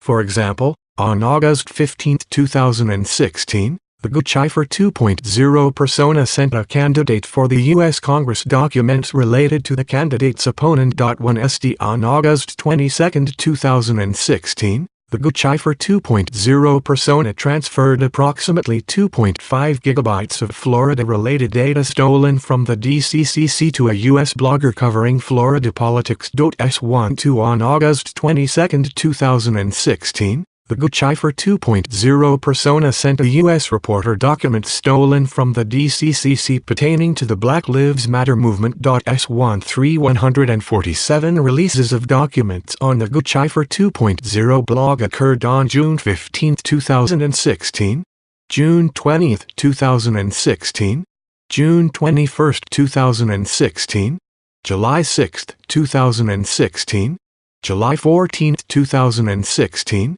August 12, 2016, August 15, 2016, August 21, 2016, August 31, Cipher 20 AOL.fr to subject leaked emails, 149, 6, 27, 16 email, Guccifer 20 AOL.fr to see also 6127, 16 subject leaked emails, project A with circle 6 paragraph sign 5 subject leaked emails. Group of dashes claiming Cleaks was a WikiLeaks sub 150 before sending the reporter the link and password to the closed Cleaks website. and in an apparent effort to deflect attention from the fact that Cliques and Guccifer 2.0 were operated by the same organization, the Guccifer 2.0 persona sent the RIP1er an email stating that Cliques was a WikiLeaks subproject and that Guccifer 2.0 had asked Cliques to release the leaked emails with closed access to give reporters a preview of them. 151 Teichshow indictment, R43A. 152 Teichshow indictment, R43B. 153 Teichshow indictment, R4 3C. 001G A with circle 6 paragraph sign 5. A with circle 6 paragraph sign 50 or so. Harm to ongoing Mat A with circle 6 paragraph sign 5 Lamaril A1C1. K6 paragraph sign 1 WP Grui. T. F. It would be a great pleasure to me. On September 9, 2016, the posing as Guccifer 2.0 referred to a stolen DCCC document posted online and asked A with circle 6 paragraph sign 1 what do you think of the info on the turnout model for the Democrats' entire presidential campaign? Responded, pretty standard. 155 The investigation did not identify evidence of other communications between and Guccifer 2.0.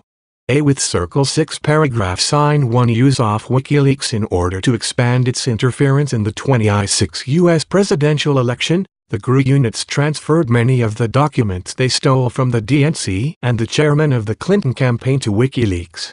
GRU officers used both the Cliques and Guccifer 2.0 personas to communicate with WikiLeaks through Twitter private messaging and through encrypted channels, including possibly through WikiLeaks' private communication system. A with circle 6 paragraph sign 1 WikiLeaks has expressed opposition toward the Clinton campaign. WikiLeaks, and particularly its founder Julian Assange, privately expressed opposition to candidate Clinton well before the first release of stolen documents. In November 2015, Assange wrote to other members and associates of WikiLeaks that we believe it would be much better for GOP to win. Dems plus media plus liberals out of sick then form a bloc to rein in their worst qualities with Hillary in charge. GOP will be pushing for her worst qualities. Dems plus media plus neoliberals will be mute. She is a bright, well-connected, sadistic sociopath.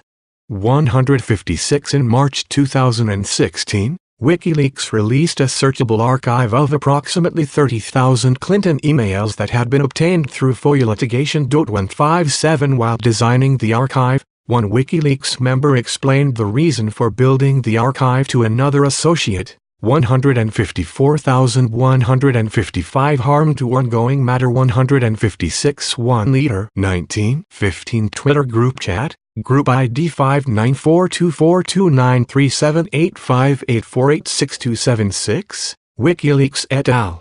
Assange also wrote that GOP will generate a lot opposition sick, including through dumb moves.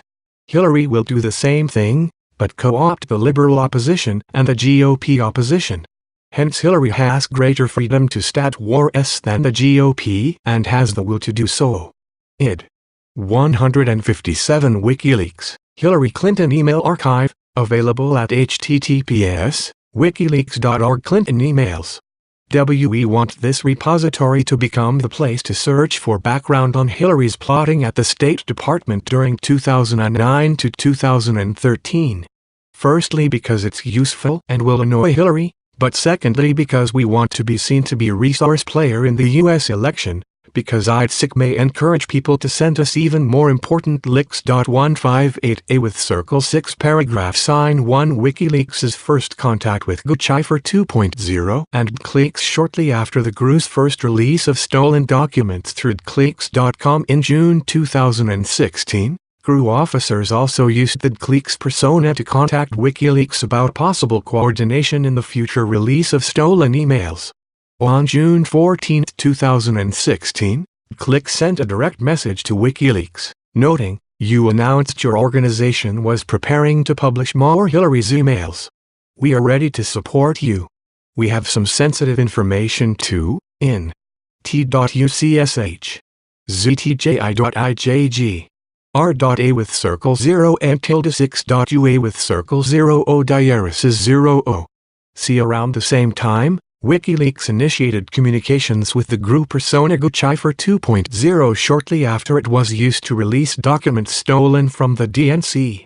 On June 22, 2016, 7 days after GuCipher 2.0's first releases of stolen DNC documents, WikiLeaks used Twitter's direct message function to contact the GuCipher 2.0 Twitter account and suggest that GuCipher 2.0 send any new material stolen from the DNC here for us to review, and it will have a much higher impact than what you are doing.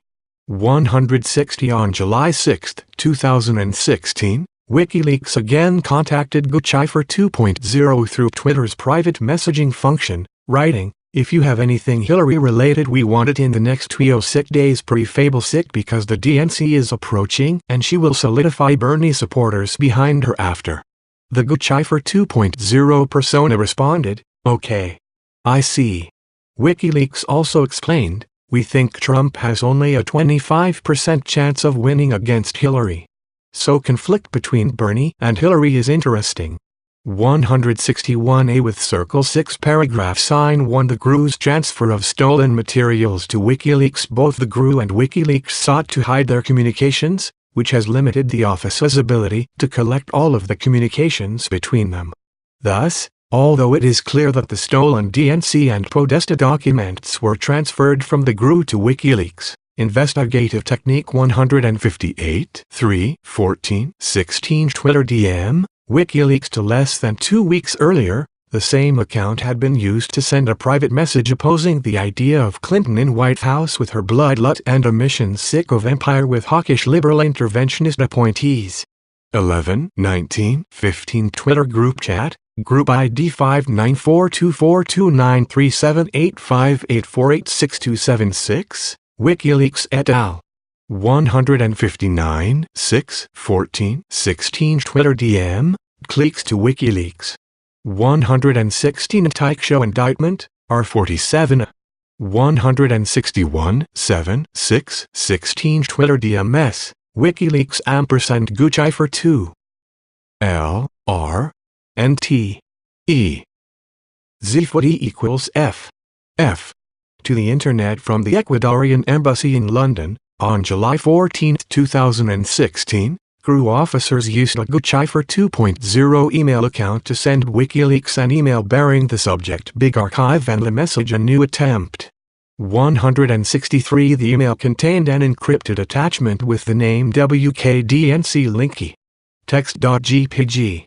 164 Using the GuCipher 2.0 Twitter account, GRU officers sent WikiLeaks an encrypted file and instructions on how to open IT.165 on July 18, 2016. WikiLeaks confirmed in a direct message to the GuCipher 2.0 account that it had a 1 GB or so archive and would make a release of the stolen documents this week.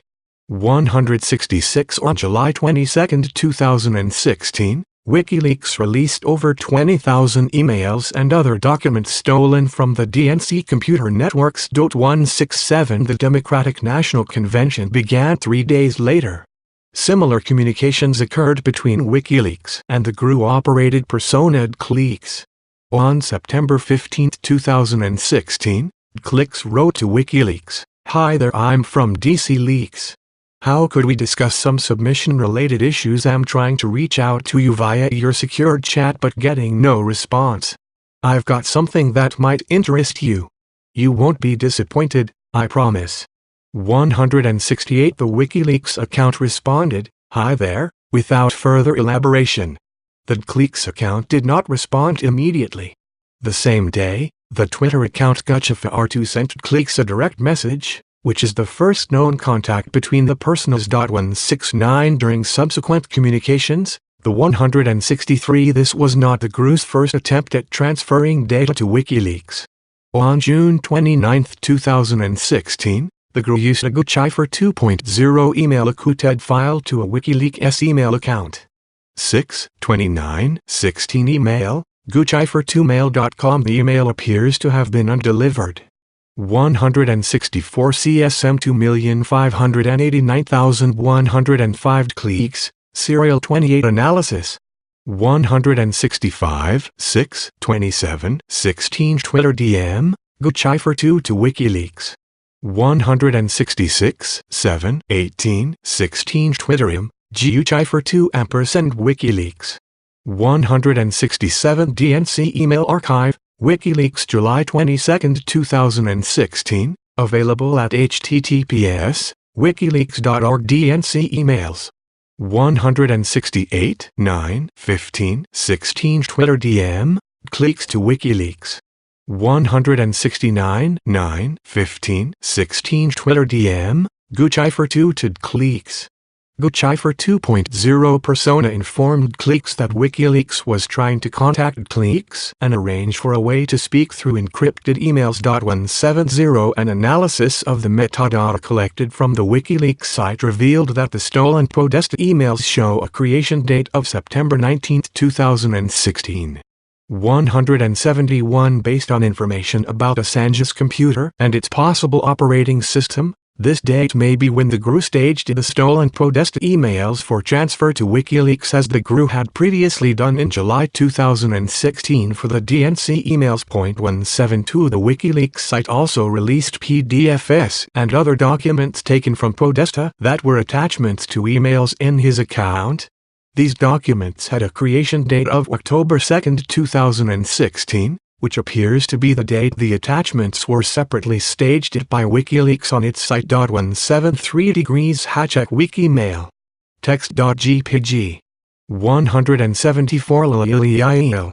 The email, however, bears a number of similarities to the July 14, 2016 email in which GRU officers used the Guccifer 2.0 persona to give WikiLeaks access to the archive of DNC files.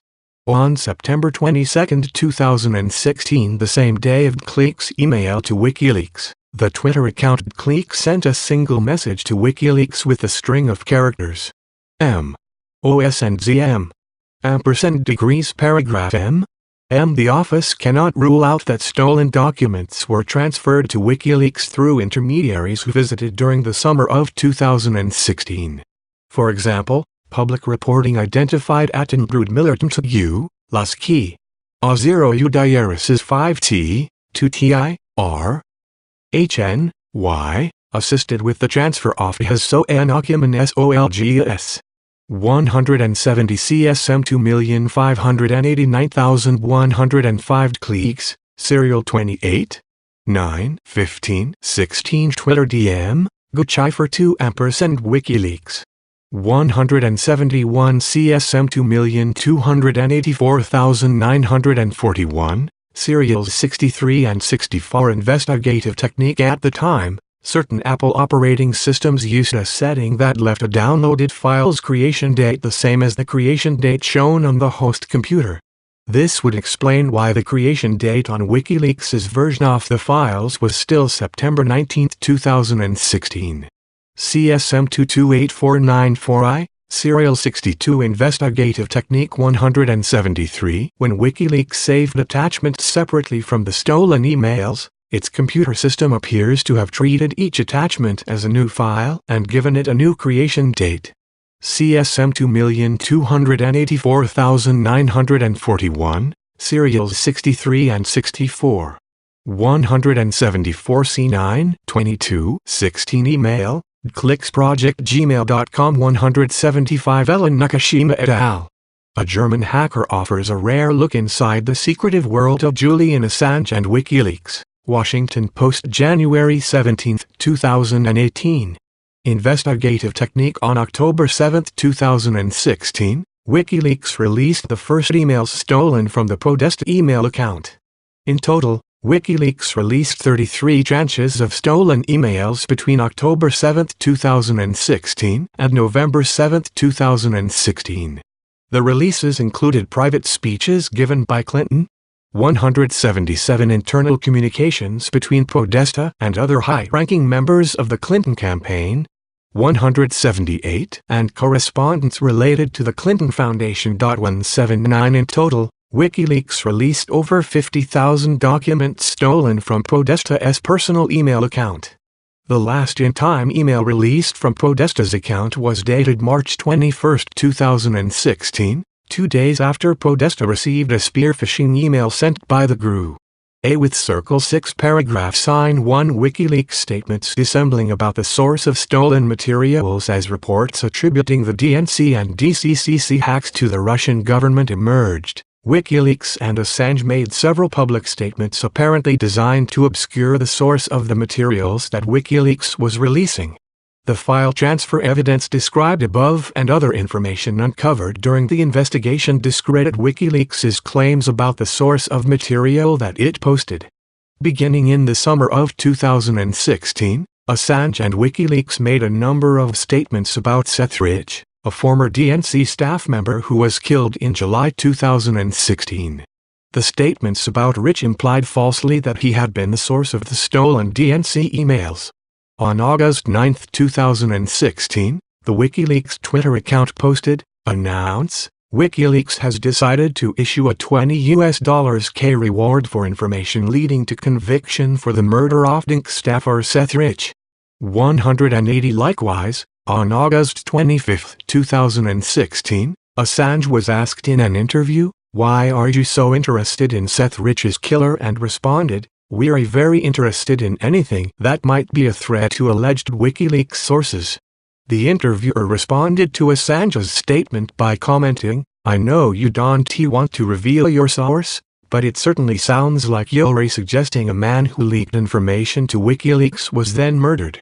Assange replied, "If there is someone who's potentially connected to our publication, and that person has been murdered in suspicious T79 and ETIC show indictment, R43.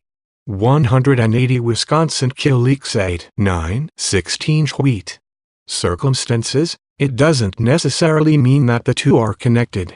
But it is a very serious matter. That type of allegation is very serious, as it's taken very seriously by us." 181 After the U.S. intelligence community publicly announced its assessment that Russia was behind the hacking operation, Assange continued to deny that the Clinton materials released by WikiLeaks had come from Russian hacking. According to media reports, Assange told a U.S. congressman that the DNC hack was an inside job, and purported to have physical proof that Russians did not give materials to Assange. 182 with Circle 6 paragraph sign 1 Additional GRU cyber operations while releasing the stolen emails and documents through WikiLeaks, GCipher 2.0, and WikiLeaks. GRU officers continued to target and hack victims linked to the Democratic campaign and, eventually, to target entities responsible for election administration in several states. With Circle 6 paragraph sign 1 Summer and Fall 2016 operations targeting Democrat-linked victims. On July 27, 2016, Unit 26,165 targeted email accounts connected to candidate Clinton's personal office. Earlier that day, candidate Trump made public statements that included the following: "Russia, if you're listening, I hope you're able to find the 30,000 emails that are missing. I think you will probably be rewarded mightily by our press." 183 The 30,000 emails were apparently a reference to emails described in media accounts as having been stored on a personal server that candidate Clinton had used while serving as Secretary of State. Within approximately 5 hours of Trump's statement, GRU officers targeted for the first time Clinton's personal office.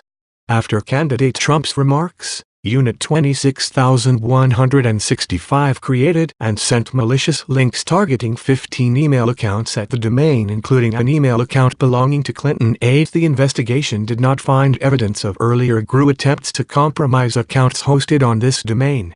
It is unclear how the GRU was able to identify these email accounts, which were not public. 184 Unit 26,165 officers also hacked into a DNC account hosted on a cloud computing service. Copies of the DNC databases referred to with Circle 6 paragraph sign 5 function designed to allow users to produce backups of snapshots. The GRU then stole those snapshots by moving 181 Assange, murdered DNC staffer was potential WikiLeaks source. Fox News August 25, 2016 containing video of Assange interview by Megyn Kelly. 182 M. Ryu and Z. Cohen, a GOP congressman's lonely quest defending Julian Assange, CNN May 23, 2018. 183 Donald Trump on Russian and missing Hillary Clinton emails, YouTube channel C-SPAN, posted 7/27/16, available at https://www.youtube.com watch v=3kxg8 adjust West station rating at 041. Them to account that they controlled. From there, the copies were moved to GRUA with Circle 0 Odiris's two controlled computers. The GRU stole approximately 300 gigabytes of data from the DNC cloud to 0 Odiris's two-based account T.185A with Circle 6 paragraph sign 1 intrusions targeting the administration of U.S. elections. In addition to targeting individuals involved in the Clinton campaign, GRU officers also targeted individuals and entities involved in the administration of the elections. Victims included U.S. state and local entities, such as state boards of elections SBOs, secretaries of state, and county governments, as well as individuals who worked for those entities. 186 The GRU also targeted private technology firms responsible for manufacturing and administering election-related software and hardware, such as voter registration software and electronic polling stations. 187 The GRU continued to target these victims through the elections in November 2016. While the investigation identified evidence that the GRU targeted these individuals and entities, the office did not investigate further. The office did not, for instance, obtain or examine servers or other relevant items belonging to these victims. The office understands that the FBI, the U.S. Department of Homeland Security, and the states have separately investigated that activity. By at least the summer of 2016, GRU officers sought access to state and local computer networks by exploiting known software vulnerabilities on websites of state and local governmental entities. GRU officers, for example, targeted state and local databases of registered voters using a technique known as SQL injection, by which malicious code was sent to the state or local website in order to run commands such as exfiltrating the database contents. 188 In one instance in approximately June 2016, the GRU compromised the computer network of the Illinois State Board of Elections by exploiting a vulnerability in this SBO's website. The GRU then gained access to a database containing information on millions of registered Illinois voters, 189, and extracted data related to thousands of U.S. voters before the malicious activity was identified. 190 GRU officers' investigative technique scanned state and local websites for one area in July 2016. GRU officers' degrees paragraph 185 Tyke Show indictment, I-34. See also SM 2589105 hack. Serial 29 Investigative Technique 186 Tyke Show Indictment, I-69. 188 Investigative Technique for Vulnerabilities continued through the election.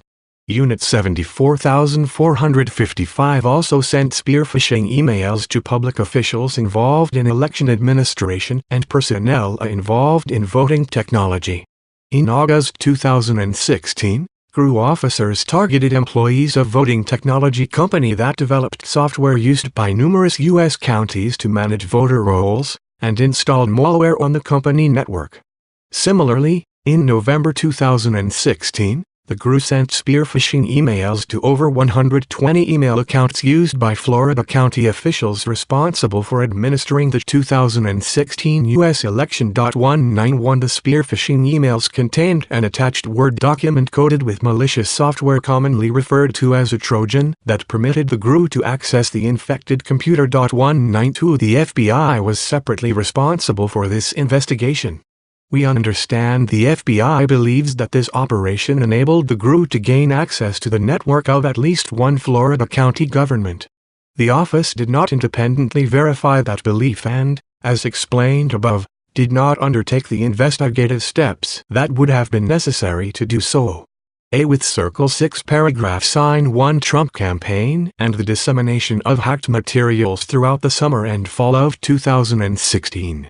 H.S. U.W. With Circle 6 paragraph sign 1. U.U. Degrees Hatcheck, T.L, TFR.T. The Trump campaign showed interest. Degrees paragraph degrees paragraph degrees paragraph degrees paragraph dash dash degrees paragraph dash 1. A with circle 6 paragraph sign 1 background OMMCTMEM 76. Investigative technique A with circle 6 paragraph sign 1 contacts with the campaign about WikiLeaks harm to ongoing matter on June 12, 2016. Assange claimed in a televised interview to have emails relating to Hillary Clinton which are pending publication, 194, but provided no additional context. A with circle 6 paragraph sign 1.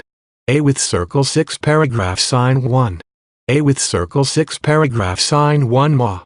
I harm to ongoing matter A with circle 6 paragraph sign 5 armoran A1 nuna 1 G, 1 AE equals Gates recalled candidate Tiru MP single quote BE in GGNERLLY single quote FRUS trailo TEDTHATTHEC lian to anima ILS single quote HDNOT single quote BN.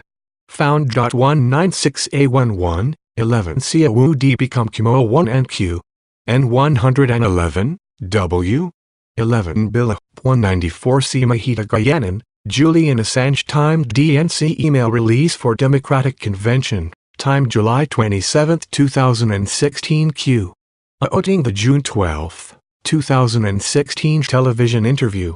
195 in February 2018, Gates pleaded guilty, pursuant to a plea agreement, to a superseding criminal information charging him with conspiring to defraud and commit multiple offenses, that is, tax fraud, failure to report foreign bank accounts, and acting as an unregistered agent of a foreign principal against the United States, as well as making false statements to our office.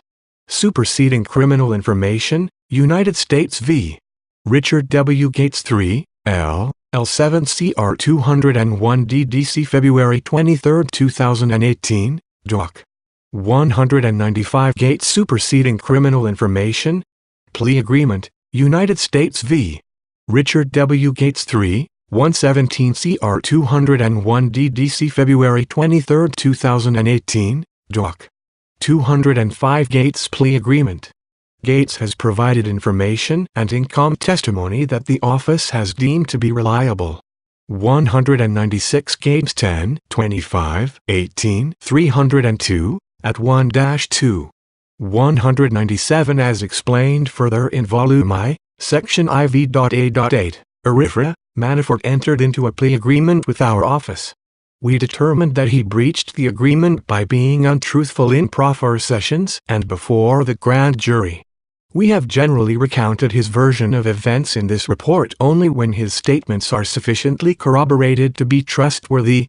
To identify issues on which Manafort's untruthful responses may themselves be of evidentiary value, or to provide Manafort's explanations for certain events, even when we were unable to determine whether that explanation was credible. His account appears here principally because it aligns with those of other witnesses. 198 OA00 ODA with circle 6 paragraph sign 50 hours 1.00org. OS 0 degrees, OX 0 ohms that he recaya and Mc 1 paragraph I, see harm to ongoing mat A with circle 6 paragraph sign 5 hour harm to ongoing mat M, degrees Hatcheck 1. K 6 paragraph sign 1 meter. Cohen further told the office that, after WikiLeaks' subsequent release of stolen mails in July 2016, candidate Trump said to Cohen something to the effect of 1202 harm to ongoing matter Mian, Exosiok, Oto Amim 1 Rum harm to ongoing matter L, Lee, 110 I, 11, so A with circle 6 paragraph sign 5 LL. Lilip. WMMA with circle 6 paragraph sign 1 wanted to be Canuck 001, 199 in November 2018, Cohen pleaded guilty pursuant to a plea agreement to a single-count information charging him with making false statements to Congress, in violation of 18 U.S. CEL 00 liters a% C. He had previously pleaded guilty to several other criminal charges brought by the U.S. Attorney's Office in the Southern District of New York, after a referral from this office. In the months leading up to his false statement's guilty plea, Cohen met with our office on multiple occasions for interviews and provided information that the office has generally assessed to be reliable and that is included in this report. 202 Cohen 9, 18, 302, at I0. Harm to ongoing matter 203 Gates 10, 25, 18, 302 Serial 241, at 4. 204 20S developments with WikiLeaks and separately told Gates to keep in touch about future WikiLeaks releases. 206 According to Gates, by the late summer of 2016, the Trump campaign was planning a press strategy, a communications commia, and messaging based on the possible release of Clinton emails BV WikiLeaks. 207 L. T. 5. C. Degrees paragraph 41. V. Degrees Hatcheck, 1 Harm to Ungum Matter A with Circle 6 paragraph sign 5. To LaGuardia Airport. Shortly after the call Canafer Trump told Gates THATMORERE L single quotes ESOF D AMG in FIO RMA TONW would be coming. 209A with Circle 6 paragraph sign 1 Harm to ongoing matter 206, 207 Gates 4, 10, 18, 302, at 3. Gates 4, 11, 18, 302, at 1-2 SM 2,180,998. Gates 10, 25, 18, 302, at 2. 208 209 Gates 10, 25, 18, 302 Serial 241, at 4. 210 211 212 Corsi first rose to public prominence in August 2004 when he published his book Unfit for Command, Swift Boat Veterans Speak Out Against John Kerry. In the 2008 election cycle, Corsi gained prominence for being a leading proponent of the allegation that Barack Obama was not born in the United States.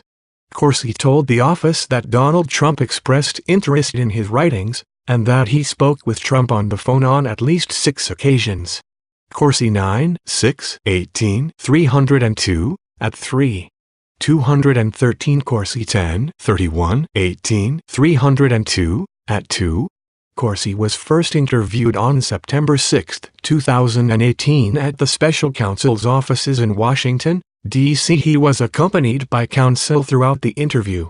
Corsi was subsequently interviewed on September 17, 2018, September 21, 2018, October 31, 2018, November 2018, and November 2, 2018. Counsel was harmed to ongoing Mat A with Circle 6 paragraph sign 1 A with Circle 6 paragraph sign 1.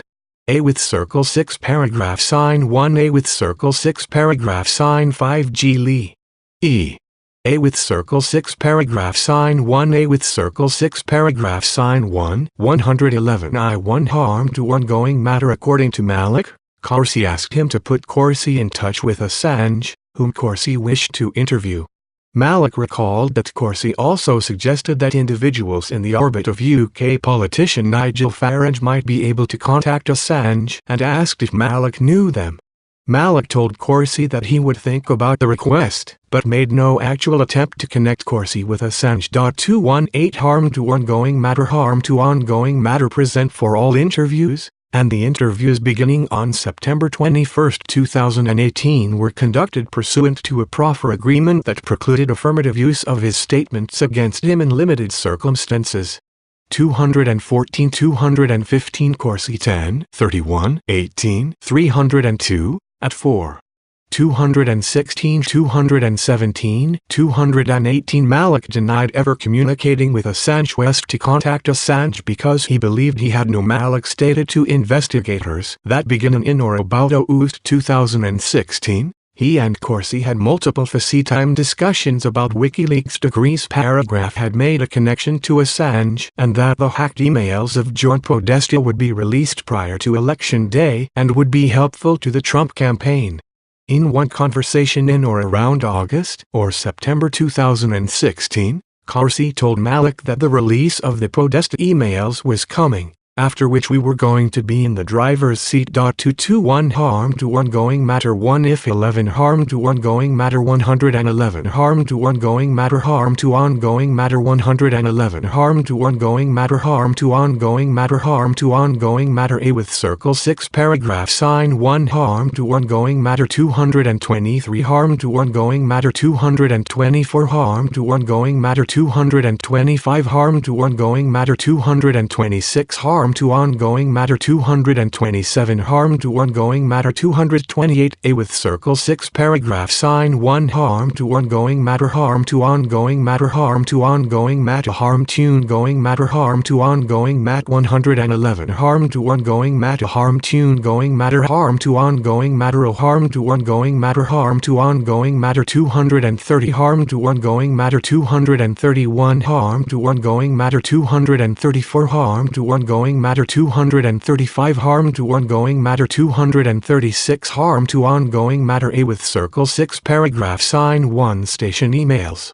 Captured comments by conduct that affect the campaign. 239 less th group of dashes. The Washington Post published an Access Hollywood video that Trump some years earlier and that was expected to adversely, and an hour after the video's publication, WikiLeaks released the first set of emails stolen by the GRU from the account of Clinton campaign chairman John Podesta. Harm to ongoing matter 111 Harm to ongoing matter Harm to ongoing matter Harm to ongoing matter 1111 Harm to ongoing matter. Corsi said that, because he had no direct means of communicating with WikiLeaks, he told members of the news site No who were participating on a conference call with him that day to reach Assange immediately. 244 Corsi claimed that the pressure was 239 Candidate Trump can be heard off camera making graphic statements about women. 240 241 242 243 244 In a later November 2018 interview, Corsi stated Harm to ongoing matter that he believed LO 6 paragraph sign 1 K 6 paragraph sign 1 H 6 paragraph sign 1 Watt dash AS dash ON dash .THA with circle 6 paragraph sign 1 E 6 paragraph sign 1 K 6 paragraph sign 1 L single quote LBU 6 paragraph sign 1 T 6 paragraph sign 1 T 6 paragraph sign 1 H 6 paragraph sign 1 EN dash .FOA with circle 6 paragraph sign 1 K 6 paragraph sign 1 U 6 paragraph sign 1 SLLLLLL and on other individuals who were on the call invitation, which Malik was not. Separate travel records show that at the time of the call, Malik was aboard a transatlantic flight. Corsi at one point stated that after WikiLeaks' release of stolen emails on October 7, 2016, he concluded Malik had gotten in contact with Assange. Corsi 11 1 18 302 at 6. Enormous and recalled telling the conference call the Access Hollywood tape was coming. 245 Corsi stated that he was convinced that his efforts had caused WikiLeaks to release the emails when they did. 246 In a later November 2018 interview, Corsi stated that he thought that he had told people on a WND conference call about the forthcoming tape and had sent out a tweet asking whether anyone could contact Assange, but then said that maybe he had done nothing. 247 equals C or U O ran and row with circle 6 paragraph sign 5 gate AOCOM S AGA owns an out Nivnas on October 7th, 1 and Nutriol. It LL, A with circle 6 paragraph sign 1 G, Phi, degrees paragraph T equals gations about theta. However, the phone records themselves do not indicate that the conversation was with any of the reporters who broke the Access Hollywood stow, and the office has not otherwise been able to identify the substance of the conversation. However, the office has not identified any conference call participant, or anyone who spoke to Corsi that day, who says that they received non-public information about the tape from Corsi or acknowledged having contacted a member of WikiLeaks on October 7, 2016 after a conversation with Corsi.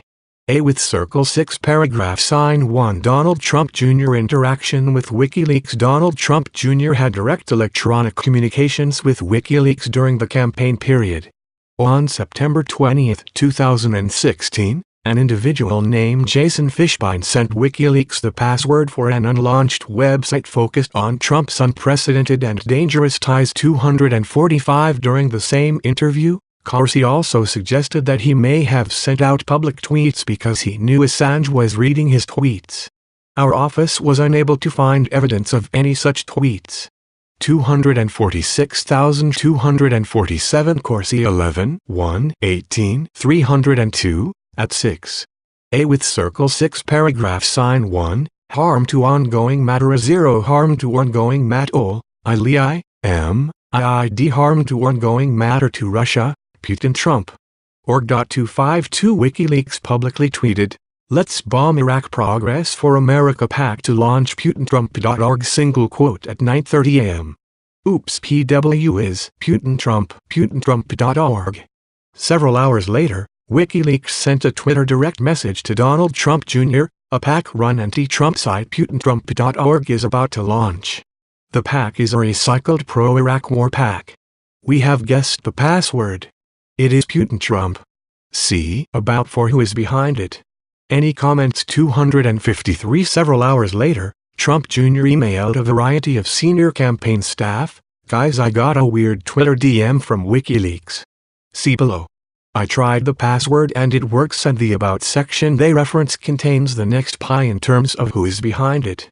Not sure if this is anything, but it seems like it's really WikiLeaks asking me as I follow them, and it is a DM. Do you know the people mentioned and what the conspiracy they are looking for could be? These are just screenshots, but it is a fully built out page claiming to be a PAC. Let me know your thoughts, and if want to look into it.254 Trump Jr. attached a screenshot of the About page for the unlaunched site PutinTrump.org. The next day after the website had launched publicly, Trump Jr. sent a direct message to WikiLeaks, "Off the record, I don't know who that is, but I'll ask around. Thanks." 255 On October 3, 2016, WikiLeaks sent another direct message to Trump Jr., asking you guys to help disseminate a link alleging candidate Clinton had advocated using a drone to target Julian Assange. Trump Jr. responded that he already had done so, and asked, "What's behind this Wednesday leak I keep reading about?" 256 WikiLeaks did not respond. On October 12, 2016, WikiLeaks wrote again that it was great to see you and your dad talking about our publications. Strongly suggest your dad tweets this link. If he mentions us, we'll search.tk. 257 WikiLeaks wrote that the link would help Trump in digging through leaked emails and stated, "We just released Podesta emails part 4. 258 2 days later, Trump Jr. publicly tweeted the search.tk link. 259 252 9 20 16 Twitter DM bind to WikiLeaks. CJF 005879 21 16 messages jabber.cryptoparty.is jabber.cryptoparty.is Fishbein 9 5 18 302 at 4. When interviewed by our office, Fishbein produced what he claimed to be logs from a chat room in which the participants discussed U.S. politics. One of the other participants had posted the website and password that Fishbein sent to WikiLeaks. 253 9 20 16 Twitter DM WikiLeaks to Donald Trump. 254 Trump.org 2800629-33 9 21 16 email Trump Jr. to Conway et al. Subject WikiLeaks. 255 9 21 16 Twitter DM Donald Trump to WikiLeaks. 256 10 3 16 Twitter DMS Donald Trump ampersand WikiLeaks. 257 At the time, the link took users to a WikiLeaks archive of stolen Clinton campaign document S. 258 10 12 16 Twitter DM WikiLeaks to Donald Trump. 259 Donald Trump 10 14 16 6:34 a.m. tweet. A with circle 6 paragraph sign 1 Other potential campaign interest in Russian hacked materials. Throughout 2016, the Trump campaign expressed interest in Hillary Clinton's private email server and whether approximately 30,000 emails from that server had in fact been permanently destroyed. as reported by the media. Several individuals associated with the campaign were contacted in 2016 about various efforts to obtain the missing Clinton emails and other stolen material in support of the Trump campaign. Some of these contacts were met with skepticism, and nothing came of them. Others were pursued to some degree. The investigation did not find evidence that the Trump campaign recovered any Clinton emails, or that these contacts were part of a coordinated effort between Russia and the Trump campaign. With Circle 6 paragraph sign 1 Henry Okoniewski, also known as Henry Greenberg, in the spring of 2016, Trump campaign advisor Michael Caputo learned through a Florida Zero Diaris's two-based Russian business partner that another Florida-based Russian, Henry Okoniewski, who also went by the name Henry Greenberg, claimed to have information pertaining to Hillary Clinton. Caputo notified Roger Stone and brokered communication between Stone and Okoniewski. Okoniewski and Stone set up a May 2016 in-person meeting. 260 Okoniewski was accompanied to the meeting by Alexei Razin, a Ukrainian associate involved in Florida real estate.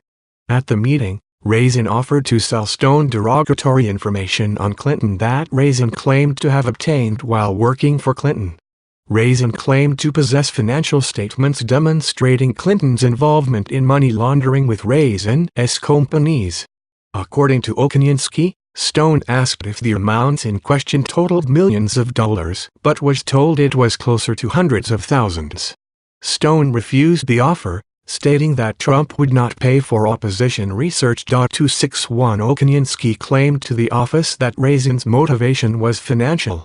According to Okoniewski, Razin had tried unsuccessfully to shop the Clinton information around to other interested parties, and Okoniewski would receive a cut if the information was sold. 262 Razin is noted in public source documents as the director and or registered agent for a number of Florida companies, none of which appears to be connected to Clinton. The office found no other evidence that Razin worked for Clinton or any Clinton-related entities. In their statements to investigators, Okoniewski and Caputo had contradictory recollections about the meeting. Okoniewski claimed that Caputo accompanied Stone to the meeting and provided an introduction, whereas Caputo did not tell us that he had attended and claimed that he was never told what information Okoniewski offered.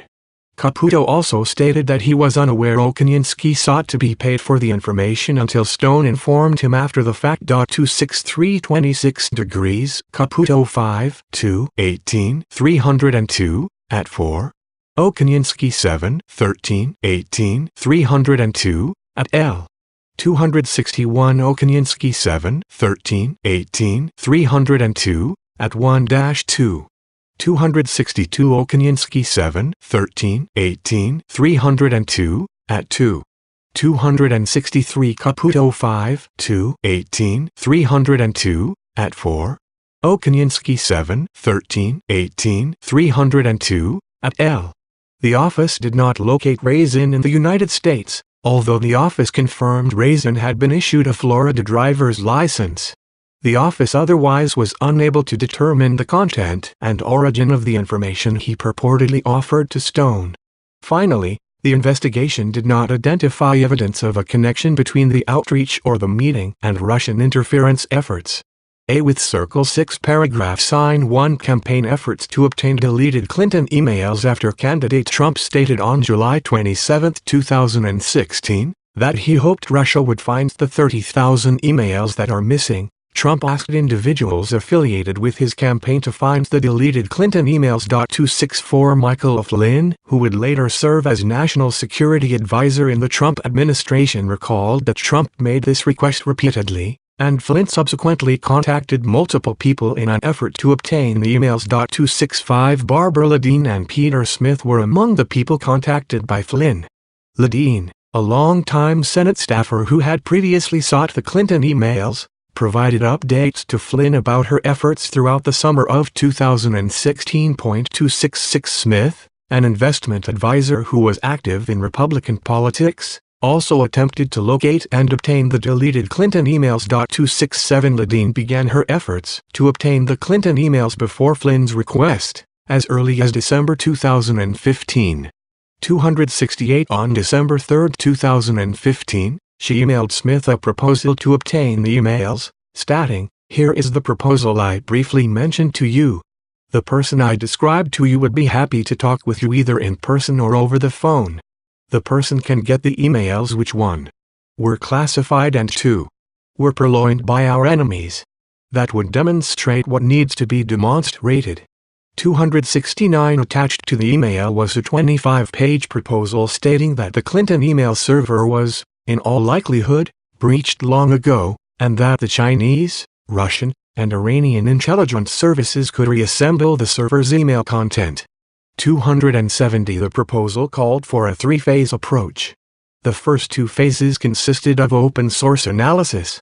The third phase consisted of checking with certain intelligence sources that have access through liaison work with various foreign services to determine if any of those services had gotten to the server. The proposal noted, even if a single email was recovered and the provenance of that email was a foreign service, it would be catastrophic to the Clinton campaign. Smith forwarded the email to 2 colleagues, and 264 Flynn 4, 25, 18, 302, at 5-6, Flynn 5, 1, 18, 302, at 1-3, 265 Flynn 5, 1, 18, 302, at L-3, 266 Flynn 4, 25, 18, 302, at 7, Flynn 5, 4, 18, 302, at 1-2, Flynn 11, 29, 17, 302, at 7-8, 267 Flynn 11, 29, 17, 302, at 7, 268 Showbozen 3, 29, 17, 302, at 1, 269, 12, 3, 15 Email, Ladine to Smith. 270, 12, 3, 15 Email, Ladine to Smith Attachment. Wrote, "We can discuss to whom it should be referred." 271 On December 16, 2015, Smith informed Ladine that he declined to participate in her initiative. According to one of Smith's business associates, Smith believed Ladine's initiative was not viable at that time. 272 Just weeks after Trump's July 2016 request to find the Clinton emails, however, Smith tried to locate and obtain the emails himself. He created a company, raised tens of thousands of dollars, and recruited security experts and business associates. Smith made claims to others involved in the effort and those from whom he sought funding that he was in contact with hackers with ties and affiliations to Russia who had access to the emails, and that his efforts were coordinated with the Trump campaign. 273 On August 28, 2016, Smith sent an email from an encrypted account with the subject Secretary Clinton's unsecured private email server to an undisclosed list of recipients, including campaign co-chairman Sam Clovis. The email stated that Smith was used finishing 2 days of sensitive meetings here in D.C. with involved groups to poke and probe on the above. It is clear that the Clintons' home-based, unprotected server was hacked with ease by both state-related players and private mercenaries. Parties with varying interests are circling to release ahead of the election.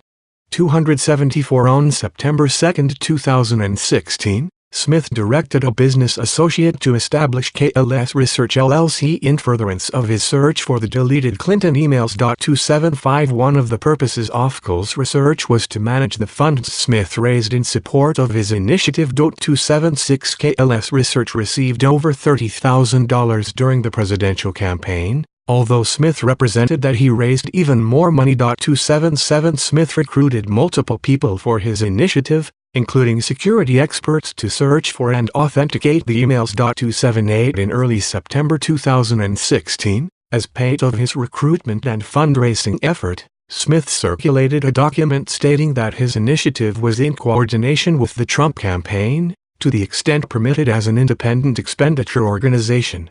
279 The document listed multiple individuals affiliated with the Trump campaign, including Flynn, Clovis, Bannon. 271 12 3 15 Email, Smith to Showbozen and Safran. 272 show Bosn 3, 29, 18, 302, at 1. 273, 8, 31, 16 email, Smith to Smith. 274, 8, 28, 16 email, Smith to Smith.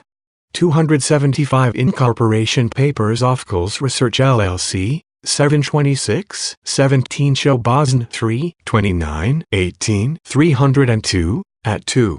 276 show Bosn 3, 29, 18, 302, at 3. 277 Financial Institution Record of Peter Smith and KLS Research LLC, 10, 31, 17, Group of Dashes A with Circle 6 Paragraph Sign 110, 11, 16 EMA, Il Smith to 278 Tate 8, 22, 17, 302, at 3. York 7, 12, 17, 302, at 1-2. York 11, 22, 17, 302, at 1. 279 York 7, 13, 17, 302 Attachment KLS Research, LLC, Clinton Email Reconnaissance Initiative, September 9, 2016. And Kelly and Conway. 280 The investigation established that Smith communicated with at least Flynn and Clovis about his search for the deleted Clinton emails, 281, but the office did not identify evidence that any of the listed individuals initiated or directed Smith's efforts. In September 2016, Smith and Ledeen got back in touch with each other about their respective efforts. Ledeen wrote to Smith, wondering if you had some more detailed reports or memos or other data you could share because we have come a long way in our efforts since we last visited. We would need as much technical discussion as possible so we could marry it against the new data we have found and then could share it back to you, your eyes only. 282 Ledeen claimed to have obtained a trove of emails from what she described as the dark web that Purpo wanted to be the deleted Clinton emails. Ledeen wanted to authenticate the emails and solicited contributions to fund that effort. Eric Prince provided funding to hire a tech advisor to ascertain the authenticity of the emails. According to Prince, the tech advisor determined that the emails were not authentic. 283 A backup of Smith's computer contained 2 files that had been downloaded from WikiLeaks and that were originally attached to emails received by John Podesta. The files on Smith's computer had creation dates of October 2, 2016, which was prior to the date of their release by WikiLeaks. Forensic examination, however, established that the creation date did not reflect when the files were downloaded to Smith's computer. It appears the creation date was when WikiLeaks staged the document for release, as discussed in Volume I, Section 3.B.3.C. Supra. 284 The investigation did not otherwise identify evidence that Smith obtained the files before their release by WikiLeaks. Smith continued to send emails to an undisclosed recipient list about Clinton's deleted emails until shortly before the election. For example, on October 28, 2016, Smith wrote that there was a tug-of-war going on within WikiLeaks over its planned releases in the next few days, and that WikiLeaks has maintained that it will save its best revelations for last, under the theory this allows little time for response prior to the U.S. election November 8. 285 An attachment to the 280 The same recruitment document listed Jerome Corsi under independent groups, organizations, individuals, and described him as an established author and writer from the right on President Obama and Secretary Clinton. 281 Flynn 11, 29, 17, 302, at 7-8, 10, 15, 16 email, Smith to Flynn et al. 8, 28, 16 email, Smith to Smith B, Clovis et al. 282, 9, 16, 16 email, Ledeen to Smith. 283 Prince 4, 4, 18, 302, at 4-5. 284 The forensic analysis of Smith's computer devices found that Smith used an older Apple operating system that would have preserved that October 2, 2016 creation date when it was downloaded no matter what day it was in fact downloaded by Smith. See Volume I, Section 111. B.3.C, Supra. The office tested this theory in March 2019 by downloading the two files found on Smith's computer from WikiLeaks' site using the same Apple operating system on Smith's computer. Both files were successfully downloaded and retained the October 2, 2016 creation date. CSM 2284941, Serial 62. 285-1028-16 email, Smith to Smith. Email claimed that WikiLeaks would release all 33K deleted emails by November 1. No emails obtained from Clinton's server were subsequently released. Smith drafted multiple emails stating or intimating that he was in contact with Russian hackers. For example, in one such email, Smith claimed that, in August 2016, KLS Research had organized meetings with parties who had access to the deleted Clinton emails, including parties with ties and affiliations to Russia. 286 The investigation did not identify evidence that any such meetings occurred. Associates and security experts who worked with Smith on the initiative did not believe that Smith was in contact with Russian hackers and were aware of no such connection. 287 The investigation did not establish that Smith was in contact with Russian hackers or that Smith, Ledeen, or other individuals in touch with the Trump campaign ultimately obtained the deleted Clinton emails. In sum, the investigation established that the GRU hacked into email accounts of persons affiliated with the Clinton campaign, as well as the computers of the DNC and DCCC. The GRU then exfiltrated data related to the 2016 election from these accounts and computers, and disseminated that data through fictitious online personized cliques and Guccifer 2.0 and later 286 831-16 email, Smith to Smith. 287 Safran 3 2018 302, at 3. Shobazn 3 2918 302, at 6. A with circle 6 paragraph sign 1 Russian government links to and contacts with the Trump campaign. The office identified multiple contacts links, in the words of the appointment order 00 diarises to between Trump campaign officials and individuals with ties to the Russian government. The office investigated whether those contacts constituted a third avenue of attempted Russian interference with or influence on the 2016 presidential election. In particular, the investigation examined whether these contacts involved or resulted in coordination or a conspiracy with the Trump campaign and Russia, including with respect to Russia providing assistance to the campaign in exchange for any sort of favorable treatment in the future. Based on the available information, the investigation did not establish such coordination.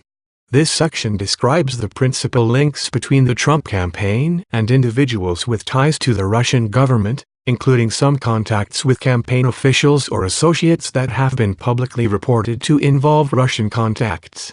Each subsection begins with an overview of the Russian contact at issue and then describes in detail the relevant facts, which are generally presented in chronological order, beginning with the early months of the campaign and extending through the post-election transition period.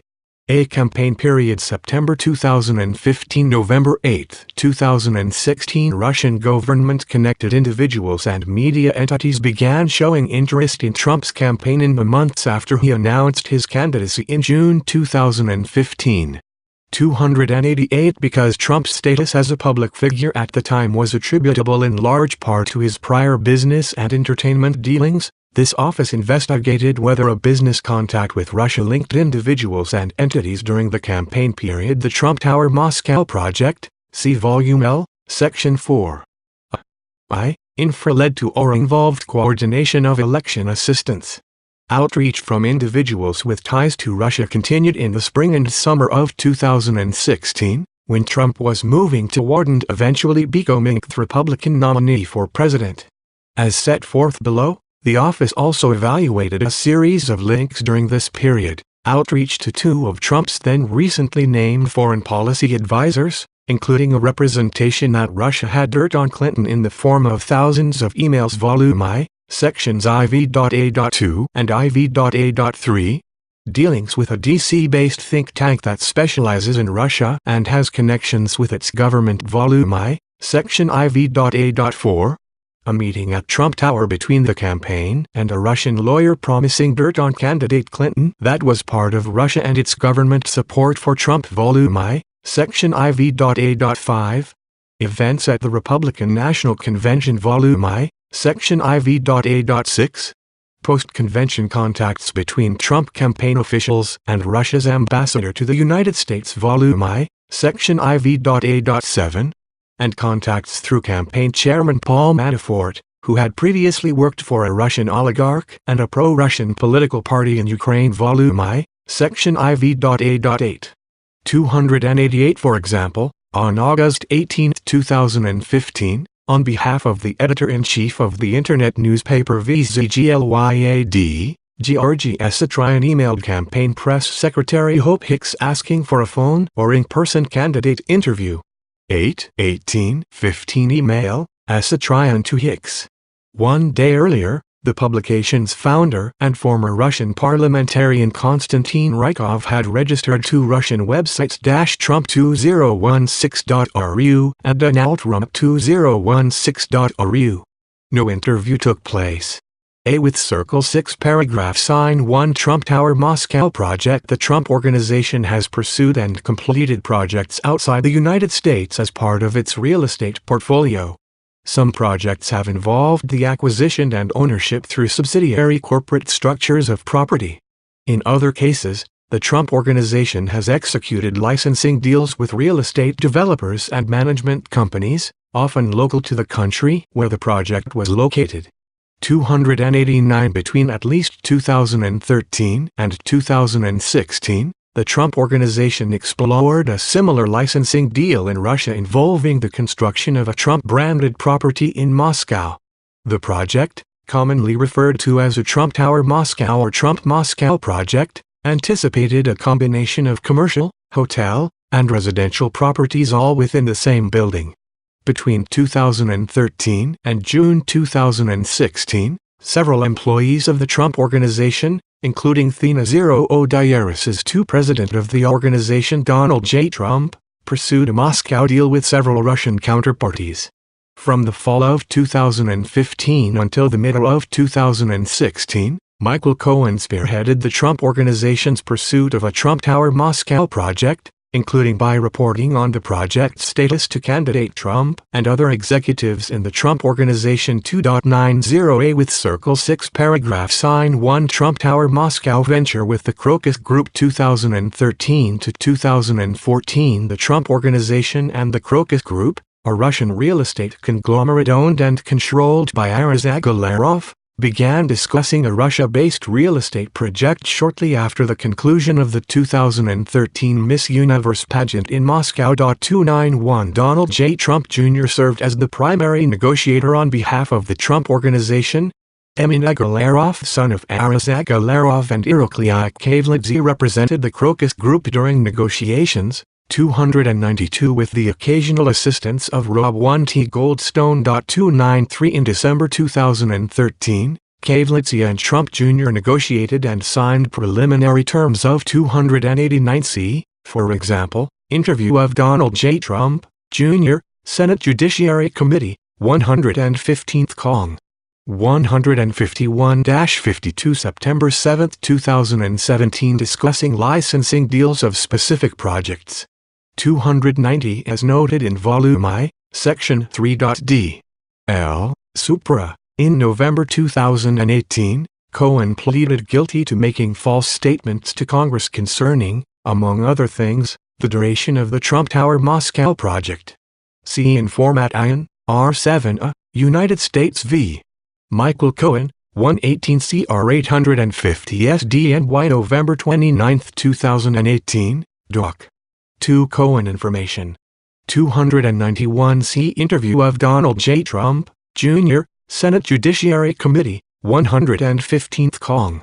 13 September 7, 2017 Following the pageant, the Trump Organization and Mr. Agalarov's company, Crocus Group, began preliminarily discussion potential real estate projects in Moscow. As has been widely reported, the Miss Universe pageant, which Trump co-owned at the time, was held at the Agalarov-owned Crocus City Hall in Moscow in November 2013. Both groups were involved in organizing the pageant, and Aras Agalarov's son Emin was a musical performer at the event, which Trump attended. 292 Kavladze 11, 16, 17, 302, at 2, 4-6. Degrees Hachek degrees Hachek degrees Hachek degrees Hachek degrees Hachek degrees Hachek high degrees Hachek cave 00385 12 6 13 email Trump Jr. to Kavladze and Agalarov. A with Circle 6 paragraph sign 5 ISK an agreement for the Trump Tower Moscow Project. 294 on December 23, 2013, after discussions with Donald J. Trump, the Trump Organization agreed to accept an arrangement whereby the organization received a flat 3.5% commission on all sales, with no licensing fees or incentives. 295 The parties negotiated a letter of intent during January and February 2014.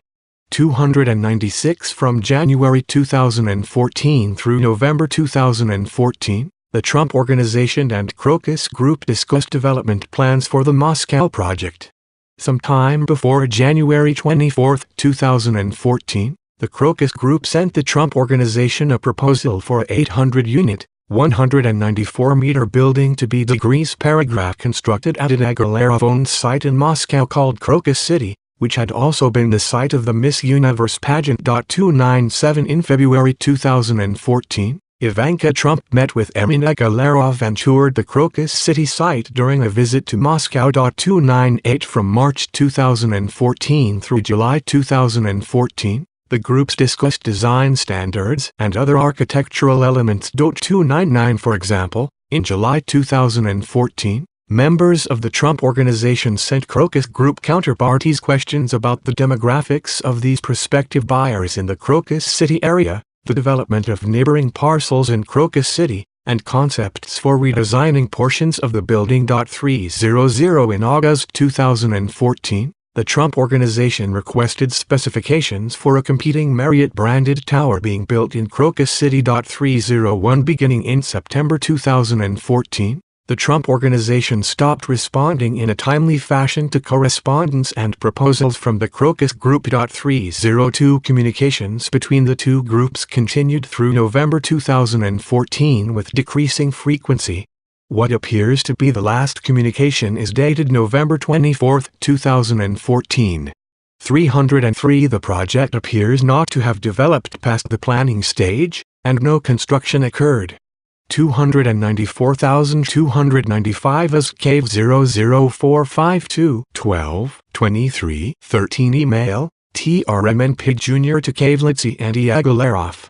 296 C, for example, a Cave 01158 letter agreement signed by Trump Jr. and Agalarov. OSCA with Circle 00 Diarises to Cave 01147 1 20 14 Email Kavladze to Trump Jr. et al. 297 C, for example, ASCV 00972 10 14 14 Email Mukji to Ku et al.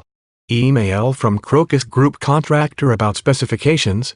ASCAVE 00540 1 24 14 Email Mukji to Trump Jr. et al. Emily 141 UH LFMLA with Circle 6 paragraph sign 1299 C, for example, ASCAVE 00791 6 3 14 Email Kavladze to Trump Jr. et al.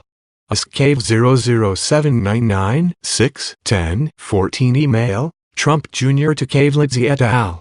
ASCAVE 00817 6 16 14 Email Trump Jr. to Kavladze et al. 300 ASCAVE 00870 7 17 14 Email Ku to McG et al. 301 ASCAVE 00855 8 4 14 Email Ku to McG et al. 302 ASCAVE 00903 9 29 14 Email Tropea to McG and Kavladze noting last response was on August 26, 2014.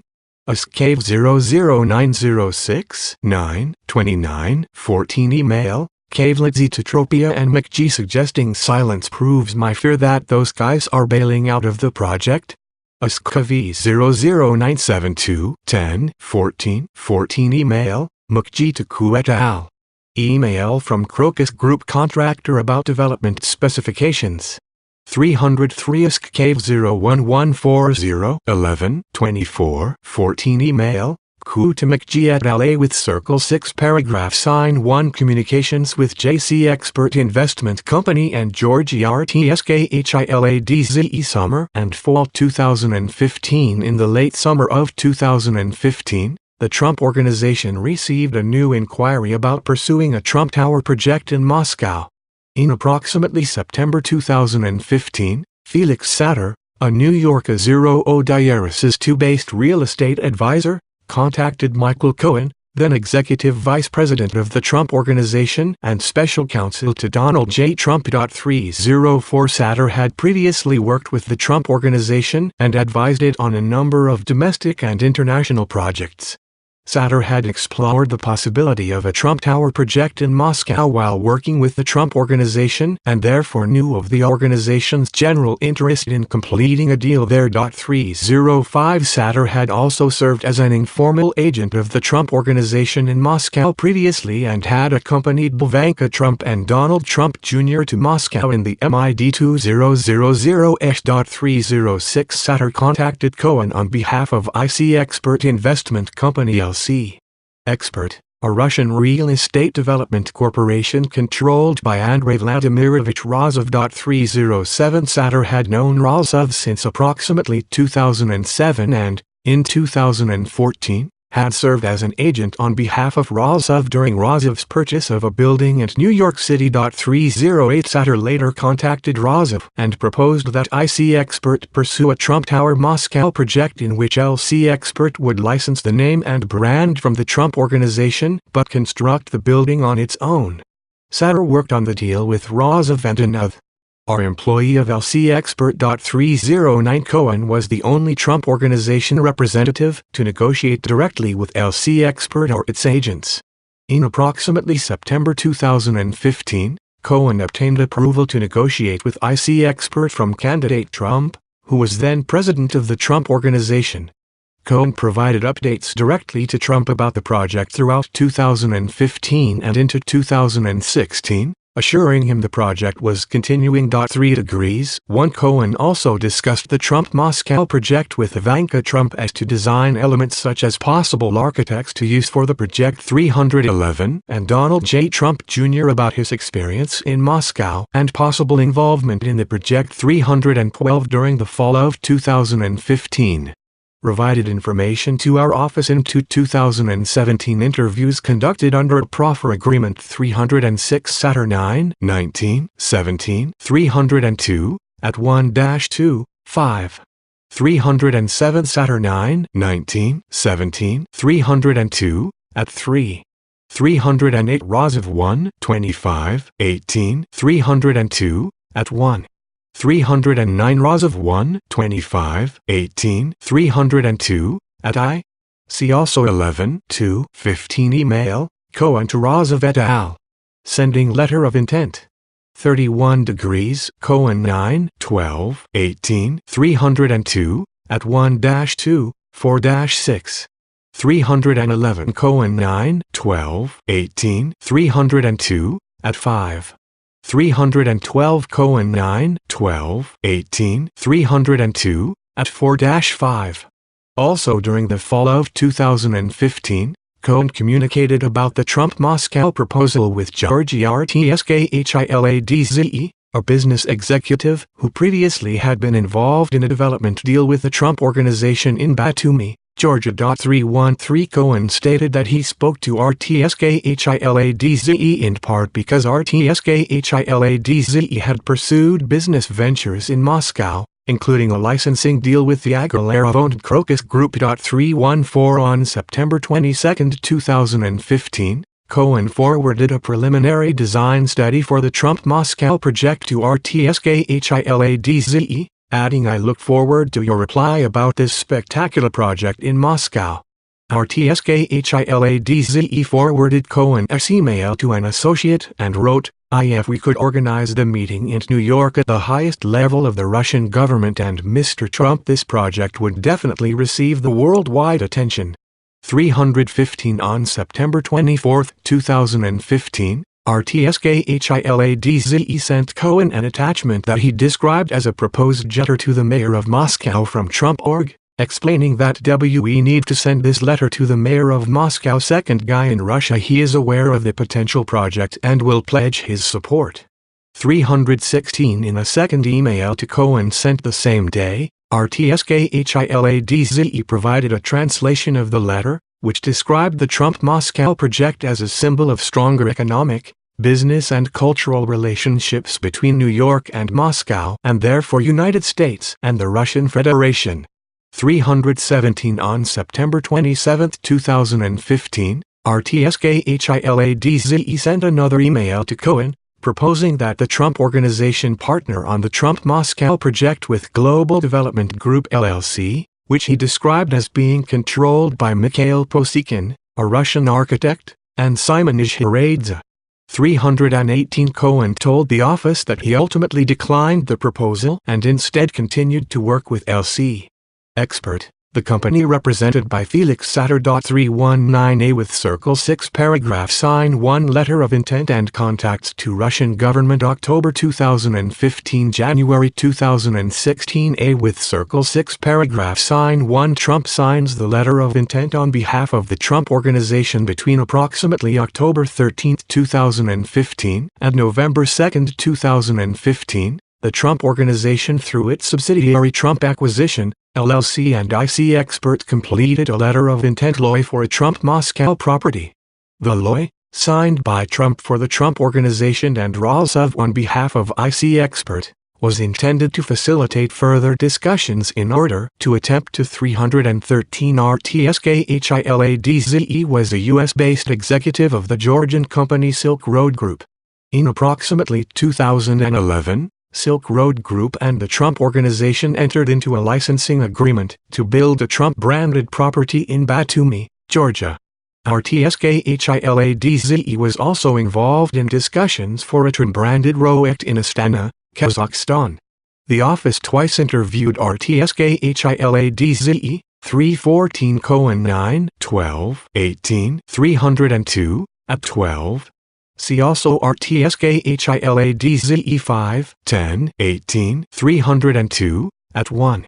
315, 9, 22, 15 Email, RTSKHILADZE to Izhharadze. 316, 9, 24, 15 Email, RTSKHILADZE to Cohen. 317, 9, 24, 15 Email, RTSKHILADZE to Cohen. 318, 9, 27, 15 Email, RTSKHILADZE to Cohen. 319 Cohen 9, 12, 18, 302, at 12.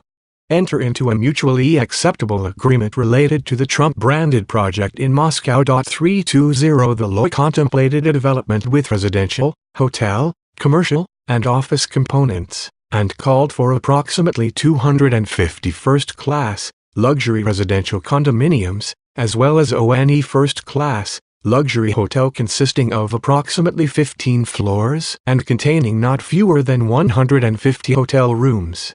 321 For the residential and commercial portions of the project, the Trump Organization would receive between 1% and 5% of all condominium sales, 322 plus 3% of all rental and other revenue. 323 For the project's hotel portion, the Trump Organization would receive a base fee of 3% of gross operating revenues for the first 5 years and 4% thereafter, plus a separate incentive fee of 20% of operating profit. 324 Under the LOI, the Trump Organization also would receive a $4 million upfront fee prior to groundbreaking. 325 Under these terms, the Trump Organization stood to earn substantial sums over the lifetime of the project, without assuming significant liabilities or financing commitments. 326 On November 3, 2015, the day after the Trump Organization transmitted the LOI, Satter emailed Cohen suggesting that the Trump-Moscow project could be used to increase candidate Trump's chances at being elected, writing, "Buddy, our boy can become president of the USA and we can engineer it. I will get all of Putin's team to buy in on this. I will manage this process, Michael." Putin gets on stage with Donald for a ribbon cutting for Trump-Moscow, and Donald owns the Republican nomination and possibly beats Hillary, and our boy is in. "We will manage this process better than anyone. You and I will get Donald and Vladimir on a stage together very shortly."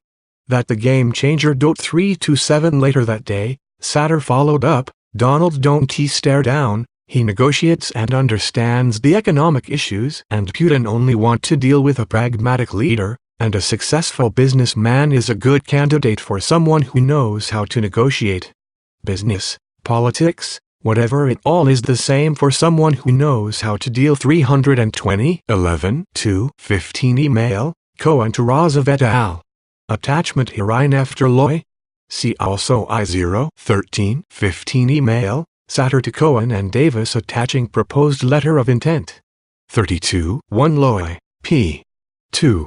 322 The Loy called for the Trump Organization to receive 5% of all gross sales up to $100 million, 4% of all gross sales from $100 million to $250 million, 3% of all gross sales from $250 million to $500 million, 2% of all gross sales from $500 million to $1 billion, and 1% of all gross sales over $1 billion. Loy, Schedule 2. 323 Loy, Schedule 2. 324 Loy, Schedule I. 325 Loy, Schedule 2. 326 Cohen 9, 12, 18, 302, at 3. 327, 11, 3, 15 email, Satter to Cohen 12:14 p.m. I think I can get Putin to say that at the Trump-Moscow press conference. If he says it, we own this election. America's most difficult adversary agreeing that Donald is a good guy to negotiate. We can own this election. Michael, my next steps are very sensitive with Putin's very close people. We can pull this off. Michael, let's go. 2 boys from Brooklyn getting a USA president elected. This is good, really good. 328 According to Cohen, he did not consider the political import of the Trump-Moscow project to the 2016 U.S. presidential election at the time. Cohen also did not recall candidate Trump or anyone affiliated with the Trump campaign discussing the political implications of the Trump-Moscow project with him. However, Cohen recalled conversations with Trump in which the candidate suggested that his campaign would be a significant infomercial for Trump-branded Prop 1 ties. 329a with Circle 6 paragraph sign 1 post Loy contacts with individuals in Russia. Given the size of the Trump-Moscow project, Satter and Cohen believed the project required approval, whether express or implicit, from the Russian national government, including from the presidential administration of Russia. 330 Satter stated that he therefore began to contact the presidential administration through another Russian business contact. 331 In early negotiations with the Trump Organization, Satter had alluded to the need for government approval and his attempts to set up meetings with Russian officials. On October 12, 2015, for example, Satter wrote to Cohen that all we need is Putin on board and we are golden, and that a meeting with Putin and top deputy is tentatively set for the 14th of October.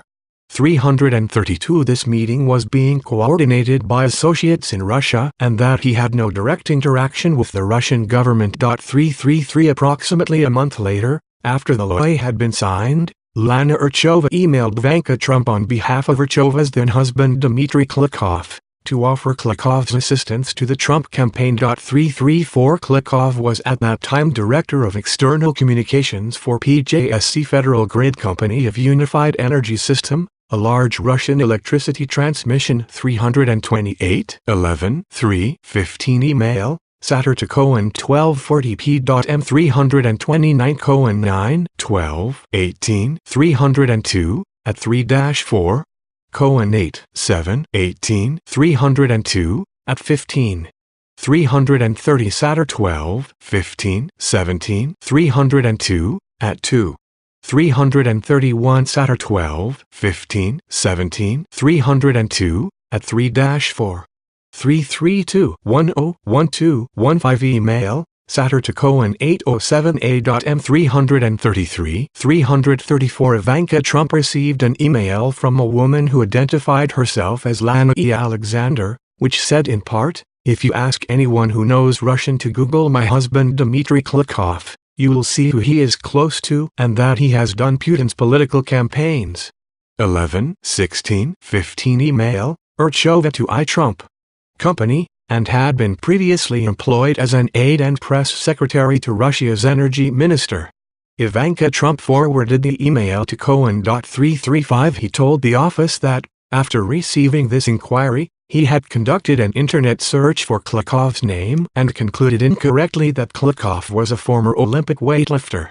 336 Between November 18 and 19, 2015, Klikov and Cohen had at least one telephone call and exchanged several emails.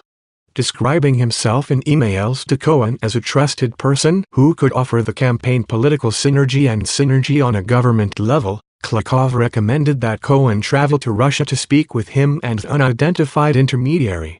Klikov said that those conversations could facilitate a later meeting in Russia between the candidate and an individual Klikov described as our person of interest. 337 In an email to the office, Urchova later identified the person of interest as Russian President Vladimir Putin. 338 In the telephone call and follow-on emails with Klikov, Cohen discussed his desire to use a near-term trip to Russia to do site surveys and talk over the Trump-Moscow project with local developers. Cohen registered his willingness also to meet with Klikov and the unidentified intermediary, but was emphatic that all meetings in Russia involving him or candidate Trump A with Circle 0 Odiaris 2 including a possible meeting between candidate Trump and Putin would need to be in conjunction with the development and an official visit with the Trump Organization receiving a formal invitation to visit. 339K. Klikov had written previously that the visit by candidate Trump to Russia has to be informal. 340 Klikov had also previously recommended to Cohen that he separate their negotiations over a possible meeting between Trump and the person of interest from any existing business track. 341 Re-emphasizing that his outreach was not done on behalf of any business, Klikov added in second email to Cohen that, if publicized well, such a meeting could have phenomenal impact in a business dimension and that the person of interest's most important support could have significant ramifications for the level of projects and their capacity. Klikov concluded by telling 335-11-16-15 email, I. Trump to Cohen. 336 Cohen 8, 7, 18, 302, at 17. During his interviews with the office, Cohen still appeared to believe that the Klikov he spoke with was that Olympian. The investigation, however, established that the email address used to communicate with Cohen belongs to a different Dmitry Klikov, as described above. 337-11-18-15 email, Klikov to Cohen 651A.M 338 In July 2018, the office received an unsolicited email purporting to be from Urchova, in which she wrote that at the end of 2015 and beginning of 2016 I was asked by my ex-husband to contact Ivanka Trump and offer cooperation to Trump's team on behalf of the Russian officials. 7/27/18 email, Urchova to Special Counsel's office. The email claimed that the officials wanted to offer candidate Trump land in Crimea among other things and unofficial meeting with Putin. Id. In order to vet the email's claims, the office responded requesting more details. The office did not receive any reply. 339-11-18-15 email, Cohen to Klikov 715A.M 340-11-18-15 email, Klikov to Cohen 651A.M 341-11-18-15 email, Klikov to Cohen 651 I would suggest separating your negotiations and our proposal to meet. I assure you, after the meeting level of projects and their capacity can be completely different, having the most important support. Cohen that there was no bigger warranty in any project than the consent of the person of interest. 342 Cohen rejected the proposal, saying that currently our Lloyd developer is in talks with Vice President's Chief of Staff and arranging a formal invite for the two to meet. 343 This email appears to be their final exchange, and the investigation did not identify evidence that Cohen brought Klykov's initial offer of assistance to the campaign's attention or that anyone associated with the Trump Organization or the campaign dealt with Klykov at a later date. Cohen explained that he did not pursue the proposed meeting because he was already working on the Moscow project with Satter, who Cohen understood to have his own connections to the Russian government. 344 By late December 2015, however, Cohen was complaining that Satter had not been able to use those connections to set up the promised meeting with Russian government officials. Cohen told Satter that he was setting up the meeting myself. 345 On January 11, 2016, Cohen emailed the office of Dmitry Peskov, the Russian government's press secretary, indicating that he desired contact with Sergei Ivanov, Putin's chief of staff. Cohen erroneously used the email address Puerto Rico Peskova prpress.gov.ru instead of Puerto Rico Peskova prpress.gov.ru, so the email apparently did not go through. 346 On January 14, 2016, Cohen emailed a different address info prpress.gov.ru with the following message: Dear Mr. Peskov, over the past few months, I have been working with a company based in Russia regarding the development of a Trump Tower Moscow project in Moscow City. Without getting into lengthy specifics, the communication between our two sides has stalled. As this project is too important, I am hereby requesting your assistance. I respectfully request someone, preferably you, contact me so that I might discuss the specifics as well as arranging meetings with the appropriate individuals. I thank you in advance for your assistance and look forward to hearing from you soon. 347 2 days later, Cohen sent an email to Puerto Rico Peskova prpress.gov.ru, repeating his request to speak with Sergei Ivanov. 348 Cohen testified to Congress, and initially told the office that he did not recall receiving a response to this email inquiry and that he decided to terminate any further work on the Trump Moscow project as of January 2016. Cohen later admitted that these statements were false.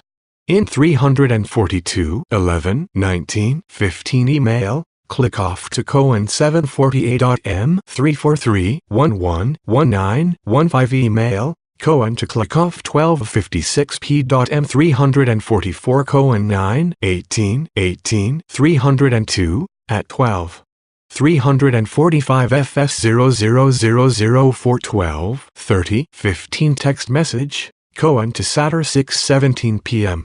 346 1 11 16 email, Cohen to PR Peskova prpress.gov.ru 912 a.m 347 1 14 16 email, Cohen to info prpress.gov.ru 921 a.m 348 1 16 16 email, Cohen to PR Peskova prpress.gov.ru 1028 a.m 74 fact. Cohen had received and recalled receiving a response to his inquiry, and he continued to work on and update candidate Trump on the project through as late as June 2016. 349 On January 20, 2016, Cohen received an email from Elena Polyakova, Peskov's personal assistant. Writing from her personal email account, Polyakova stated that she had been trying to reach Cohen and asked that he call her on the personal number that she provided. 350 Shortly after receiving Polyakova's email, Cohen called and spoke to her for 20 minutes. 351 Cohen described to Polyakova his position at the Trump Organization and outlined the proposed Trump Moscow project, including information about the Russian counterparty with which the Trump Organization had partnered. Cohen requested assistance in moving the project forward, both in securing land to build the project and with financing. According to Cohen, Polyakova asked detailed questions and took notes, stating that she would need to follow up with others in Russia. 352 Cohen could not recall any direct follow-up from Polyakova or from any other representative of the Russian government, nor did the office identify any evidence of direct follow-up. However, the day after Cohen's call with Polyakova, Satter texted Cohen, asking him to see me when you have a few minutes to chat. It's about Putin they called today. 353 Satter then sent a draft invitation for Cohen to visit Moscow to discuss the Trump-Moscow project, 354 along with a note to tell me if the letter is good as amended by me or make whatever changes you want and send it back to me. 355 After a further round of edits, on January 25, 2016, Satter sent Cohen an invitation signed by Andrei Ryabinsky of the company MHJ to travel to Moscow for a working visit about the prospects of development and the construction business in Russia, the various land plots available suited for construction of this enormous tower, and the opportunity to coordinate a follow-up visit to Moscow by Mr. Donald Trump. 356 According 349 Cohen information, I-4, 7. Cohen's interactions with President Trump and the President's lawyers when preparing his congressional testimony are discussed further in Volume 2. See Volume 2, Section 11. K.3, Infra. 351 2016 Email, Polyakova to Cohen 5:57 a.m. Mr. Cohen, I can't get through to both your phones. Piss, call me. 351 Telephone records show a 20-minute call on January 20, 2016 between Cohen and the number Polyakova provided in her email. Call records of Michael Cohen. After the call, Cohen saved Polyakova's contact information in his Trump Organization Outlook contact list. 1/2016 Cohen Microsoft Outlook entry 622a.m 352 Cohen 9/12/18 302 at 2-3 353 FS000L1 1/21/16 text messages Satter to Cohen. 354 The invitation purported to be from Jin Bank, a Russian bank that was, according to Satter, working at the behest of a larger bank, VTB, and would consider providing financing.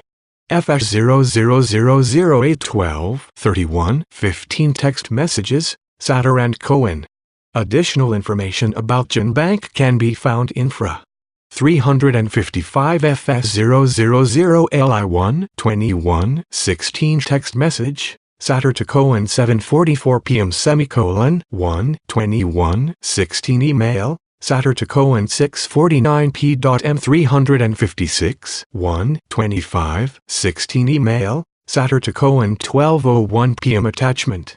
75 to Cohen. He elected not to travel at the time because of concerns about the lack of concrete proposals about land plots that could be considered as options for the project. 357a with Circle 6 paragraph sign 1 Discussions about Russia travel by Michael Cohen or candidate Trump December 2015 June 2016 a with Circle 6 paragraph sign 1 Satter's overtures to Cohen to travel to Russia. The late January communication was neither the first nor the last time that Cohen contemplated visiting Russia in pursuit of the Trump-Moscow project.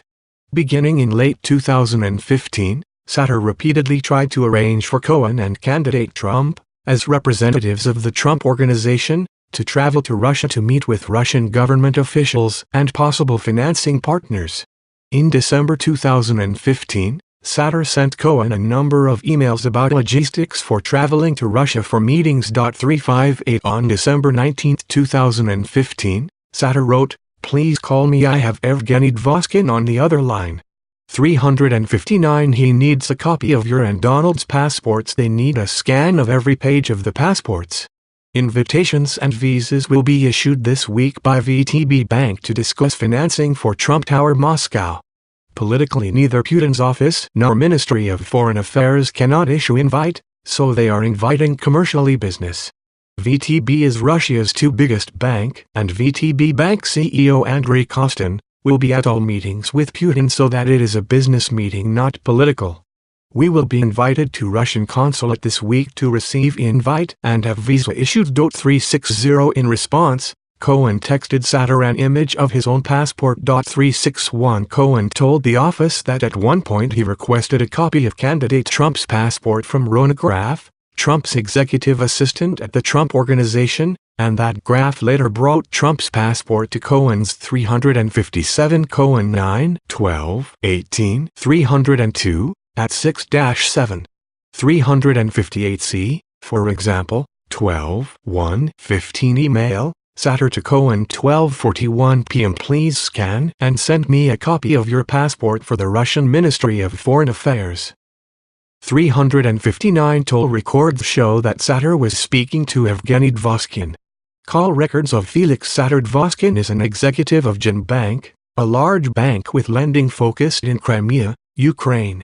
At the time that Satter provided this financing letter to Cohen, Gen Bank was subject to U.S. government sanctions. See Russia-Ukraine-related sanctions and identifications, Office of Foreign Assets Control, December 22, 2015, available at https://www.treasury.gov Resource Center Sanctions OFACA with circle 0 O Diaresis 2 Enforcement pages 20,151,222. Asks. Dvoskin, who had been deported from the United States in 2000 for criminal activity, was under indictment in the United States for stock fraud under the aliases Eugene Slusker and Gene Shustar. See United States v. Rizzo, et al. 203 CR 63 DNY February 6, 2003. 360-12-19-15 Email, Satter to Cohen 10:50 am FS 000212-19-15 Text messages, Satter to Cohen, 10:53 a.m 361 FS 000412-19-15 Text message, Cohen to Satter, ERT 0198-256 12-19-15 Text messages, Cohen and Satter. Office. 362 The investigation did not, however, establish that the passport was forwarded to Satter. 363 Into the spring of 2016, Satter and Cohen continued to discuss a trip to Moscow in connection with the Trump Moscow project. On April 20, 2016, Satter wrote Cohen, "He people wanted to know when you are coming." 364 On May 4, 2016, Satter followed up, "I had a chat with Moscow. Assuming the trip does happen, the question is before or after the convention. I said I believe, but don't know for sure, that it's probably after the convention. Obviously the pre-meeting trip you only can happen anytime you want, but the two big guys were sick the question. I said I would confirm and revert. Let me know about if I was right by saying I believe after Cleveland, and also when you want to speak to them and possibly fly over." 365 Cohen responded, "My trip before Cleveland. Trump once he becomes the nominee after the convention." 366 The day after this exchange, Satter tied Cohen's travel to Russia to the St. Petersburg International Economic Forum, an annual event attended by prominent Russian politicians and businessmen. Satter told the office that he was informed by a business associate that Peskov wanted to invite Cohen to the forum. 367 On May 5, 2016, Satter wrote to Cohen, "Peskov would like to invite you as his guest to the St. Petersburg Forum, which is Russia's Davos. It's June 16 to 19. He wants to meet there with you and possibly introduce you to either Putin or Medvedev, as they are not sure if one or both will be there. This is perfect. The entire business class of Russia you be there as well." He said anything you want to discuss including dates and subjects are on the table to discuss. 368 The following day, Satter asked Cohen to confirm those dates would work for him to travel. Cohen wrote back, "Works for me." 369 362 Cohen 9/12/18 302 at 5. 363 On December 21, 2015, Satter sent Cohen a text message that read, "They need a copy of DJT passport," to which Cohen responded, "After I return from Moscow with you with a date for him." FS0004122115 text messages, Cohen and Satter. 364 FS0001442016 text message, Satter to Cohen 9:06 p.m. 365 FS000L554416 text message, Satter to Cohen 7:38 p.m. 366 FS000155416 text message, Cohen to Satter 8:03 p.m. 367 Satter 12:15:17 302 at 4. 368 FS000165516 text messages, Satter to Cohen 6:26 and 6:27 a.m. 369 FS000165616 text messages, Cohen and Satter. On June 9, 2016, Satter sent Cohen a notice that Satter was completing the badges for the forum, adding, "Putin is there on the 17th, very strong chance you will meet him as well." 370 On June 13, 2016, Satter forwarded Cohen an invitation to the forum signed by the director of the Roscongress Foundation, the Russian entity organizing the forum. 371 Satter also sent Cohen a Russian visa application and asked him to send 2 passport photos. 372 According to Cohen, the invitation gave no indication that Peskov had been involved in inviting him.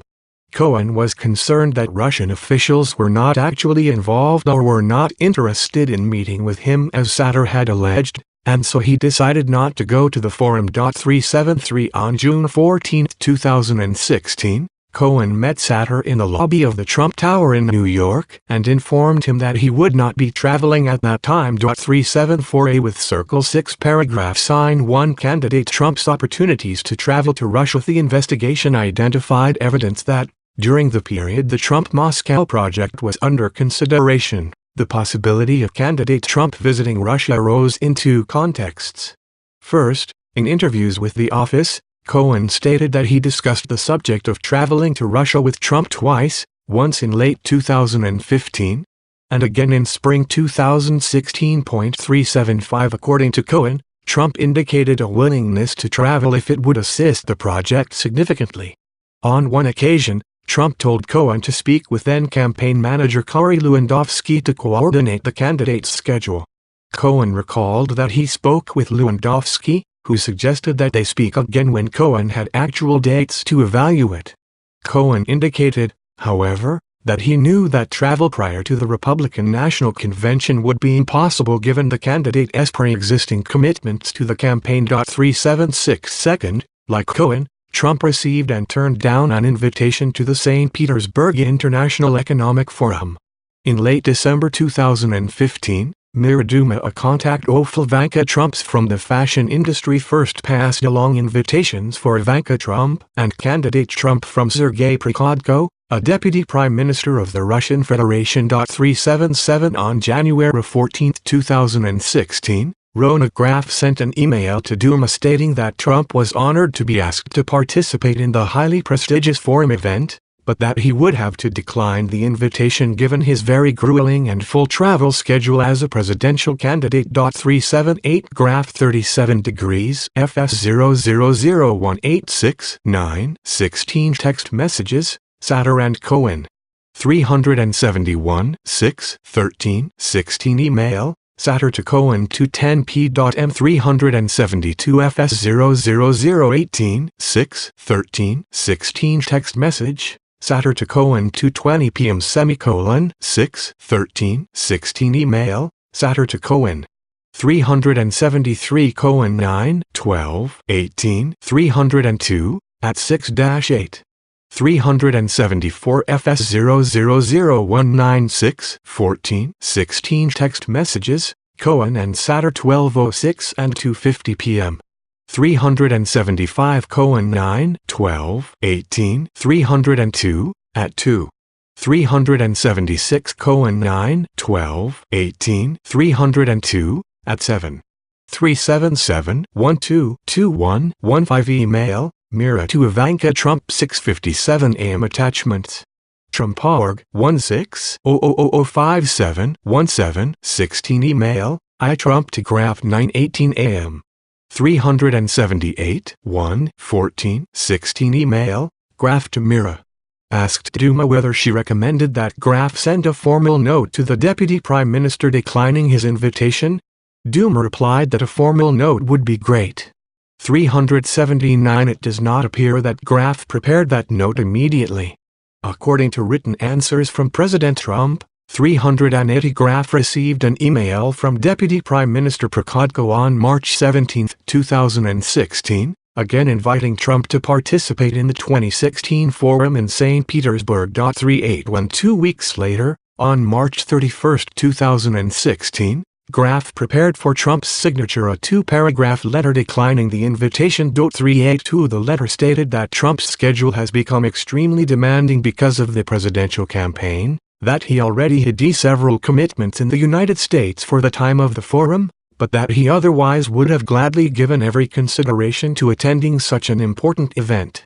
383 Graf forwarded the letter to another executive assistant at the Trump Organization with instructions to print the document on letterhead for Trump to sign. 384 At approximately the same time that the letter was being prepared, Robert Forsman, a New York-based investment banker, began reaching out to Graf to secure an in-person meeting with candidate Trump. According to Forsman, he had been asked by Anton Kobiakov, a Russian presidential aide involved with the Rus Congress Foundation, to see if Trump could speak at the forum. 385 Forsman first emailed Graf on March 31, 2016, following a phone introduction brokered through Trump business associate Mark Burnett, who produced the television show The Apprentice. In his email, Forsman referenced his long-standing personal and professional expertise in Russia and Ukraine, his work setting up an early private channel between Vladimir Putin and former U.S. President George W. Bush, and an approach he had received from senior Kremlin officials about the candidate. Forsman asked Graf for a meeting with the candidate, Kari Lewandowski, or another relevant person, to discuss this and other concrete things Forsman felt uncomfortable discussing over unsecure email. 386 On April 4, 2016, Graf forwarded Forsman's meeting request to Jessica Macchia, another executive assistant to Trump. 387 379 1:15:16 email, Mira to Graf. 380 As explained in Volume 2 and Appendix C, on September 17, 2018, the office sent written questions to the President's Counsel. On November 20, 2018, the President provided written answers to those questions through Counsel. 381 Written responses of Donald J. Trump Nuff. 20, 2018, at 17 Response to Question 4, Paid documents show that Ms. Graf prepared for my signature a brief response declining the invitation. 382 Written responses of Donald J. Trump November 20, 2018, at 17 Response to Question 4, Part E. See also Trump.org 6000134 Unsigned letter dated March 31, 2016. 383 Trump.org 16000134 Unsigned letter. 384 Trump.org 6000133 email, Graf to Macchia. 385 Forsman 10, 17, 18 302, at 3-4. 386 C. Trump.org 1600136331 email, Forsman to Graf. See also Forsman 10, 17, 18 302, at 3-4. With no response forthcoming, Forsman twice sent reminders to Graf, first on April 26 and again on April 30, 2016. 388 Graf sent an apology to Forsman and forwarded his April 26 email as well as his initial March 2016 email to Lewandowski. 389 On May 2, 2016, Graf forwarded Forsman's April 30th email which suggested an alternative meeting with Donald Trump Jr. or Eric Trump so that Forsman could convey to them information that should be conveyed to the candidate personally or to someone the candidate absolutely trusts, to policy advisor Stephen Mueller. 390 No communications or other evidence obtained by the office indicate that the Trump campaign learned that Forsman was reaching out to invite the candidate to the forum, or that the campaign otherwise followed up with Forsman until after the election, when he interacted with the transition team as he pursued a possible position in the incoming administration. 391 When interviewed by the office, Forsman denied that the specific approach from senior Kremlin officials noted in his March 31, 2016 email was anything other than Kobyakov's invitation to Congress. According to Forsman, the concrete things he referenced in the same email were a combination of the invitation itself, Forsman's personal perspectives on the invitation and Russia policy in general, and details of a Ukraine plan supported by a U.S. think tank East-West Institute. Forsman told the office that Kobyakov had extended similar invitations through him to another Republican presidential candidate and one other politician. Forsman also said that Kobyakov had asked Forsman to invite Trump to speak after that other presidential candidate withdrew from the race and the other politician's participation did not work out. 392 Finally, Forsman claimed to have no plans to establish a back channel involving Trump, stating the reference to his involvement in the Bush-Putin back channel was meant to burnish his credentials to the campaign.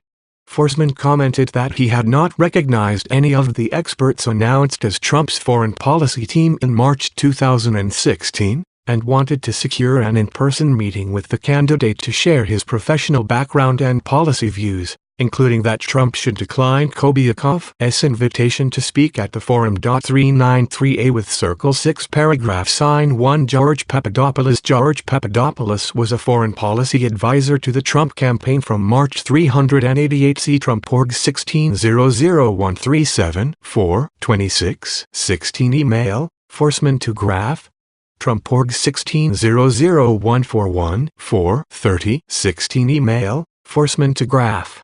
389 see Trump.org 16000139 4 27 16 email, Graf to Forsman, Trump.org 16000137 4 27 16 email, Graf to Lewandowski. 390 Trump.org 16000142 5 2 16 email, Graf to S. Mueller. See also Trump.org 16000143 5 2 16 email, Graf to S. Mueller forwarding March 2016 email from Forsman.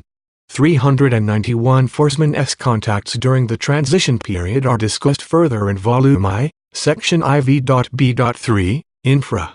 392 Forsman 10, 17, 18, 302, at 4. 393 Forsman 10, 17, 18, 302, at 8-9. 2016 to early October 2016.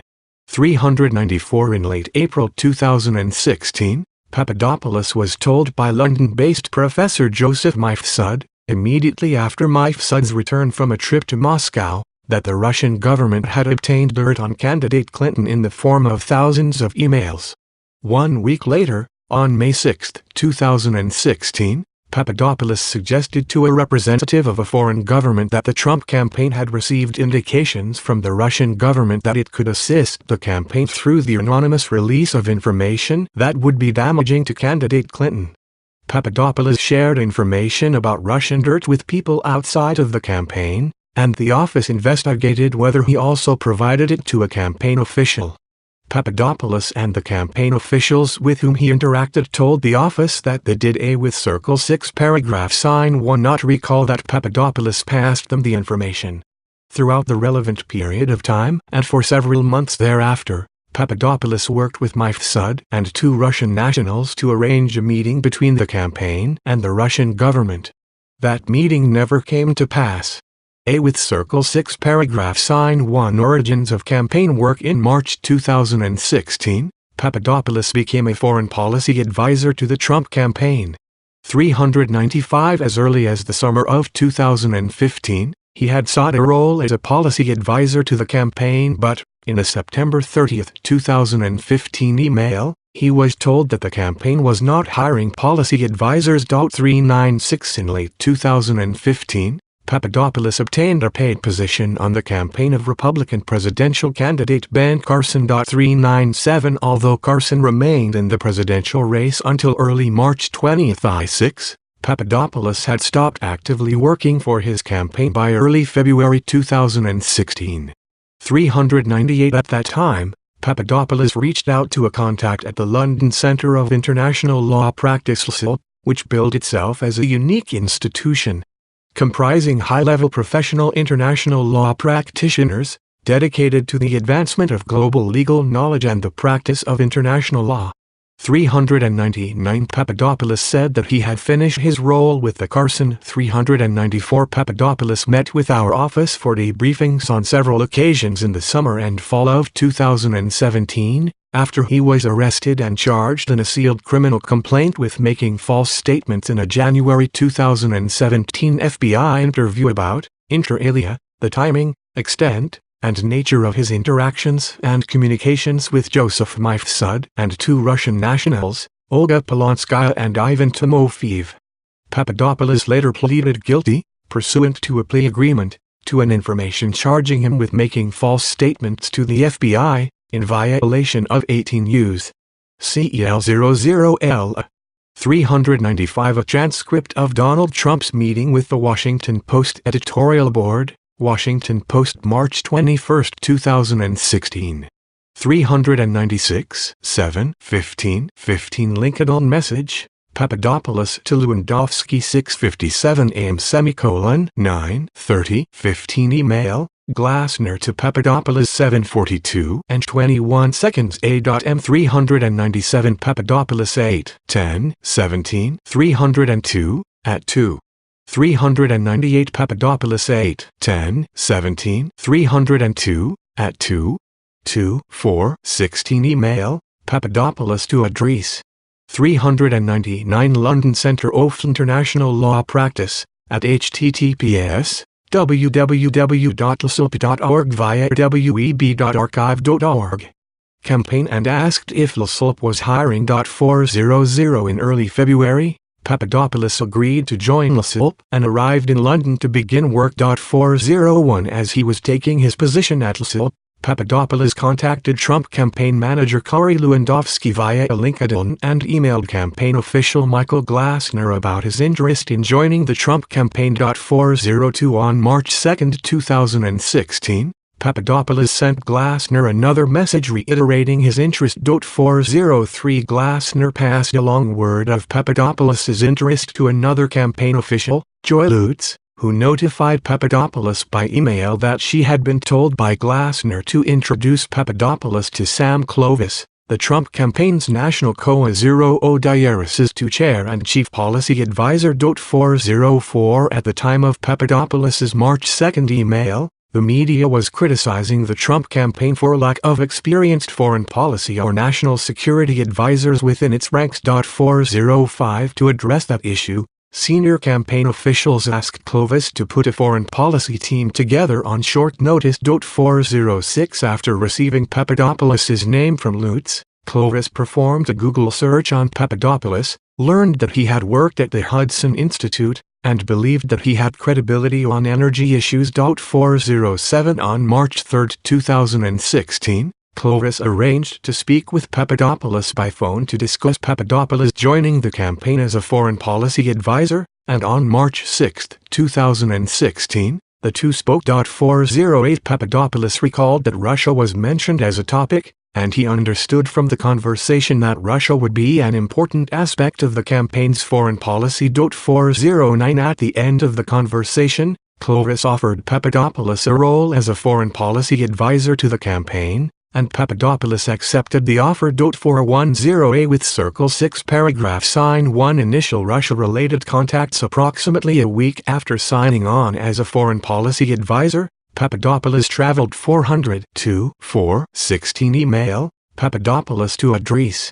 401 to 516 email, Address to Papadopoulos 6:11 and 25 seconds p.m. 2:6:16 email. Address to Papadopoulos 5:34 and 15 seconds p.m. 402 2:4:16 LinkedIn message.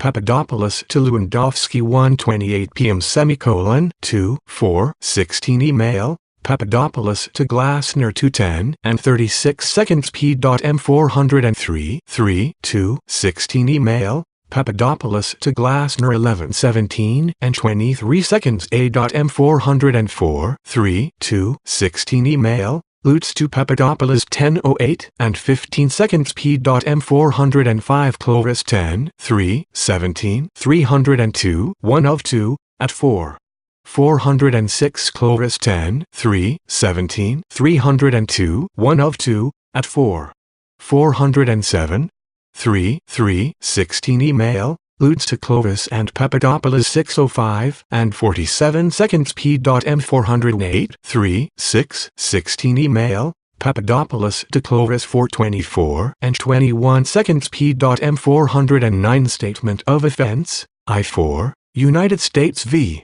George Papadopoulos, 117 CR 182 DDC October 5, 2017, Doc. 19 Papadopoulos statement of offense. 410 Papadopoulos 8:10:17 302 at 2. To Rome, Italy, as part of his duties with LSLP. 411 The purpose of the trip was to meet officials affiliated with Link Campus University, a for-profit institution headed by a former Italian government official. 412 During the visit, Papadopoulos was introduced to Joseph Mifsud.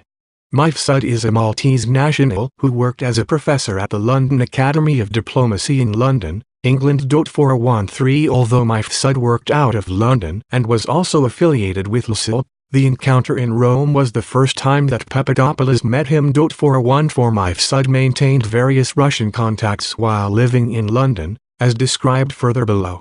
Among his contacts was 415 a one-time employee of the IRA, the entity that carried out the Russian social media campaign. See Volume I Section 2, Supra.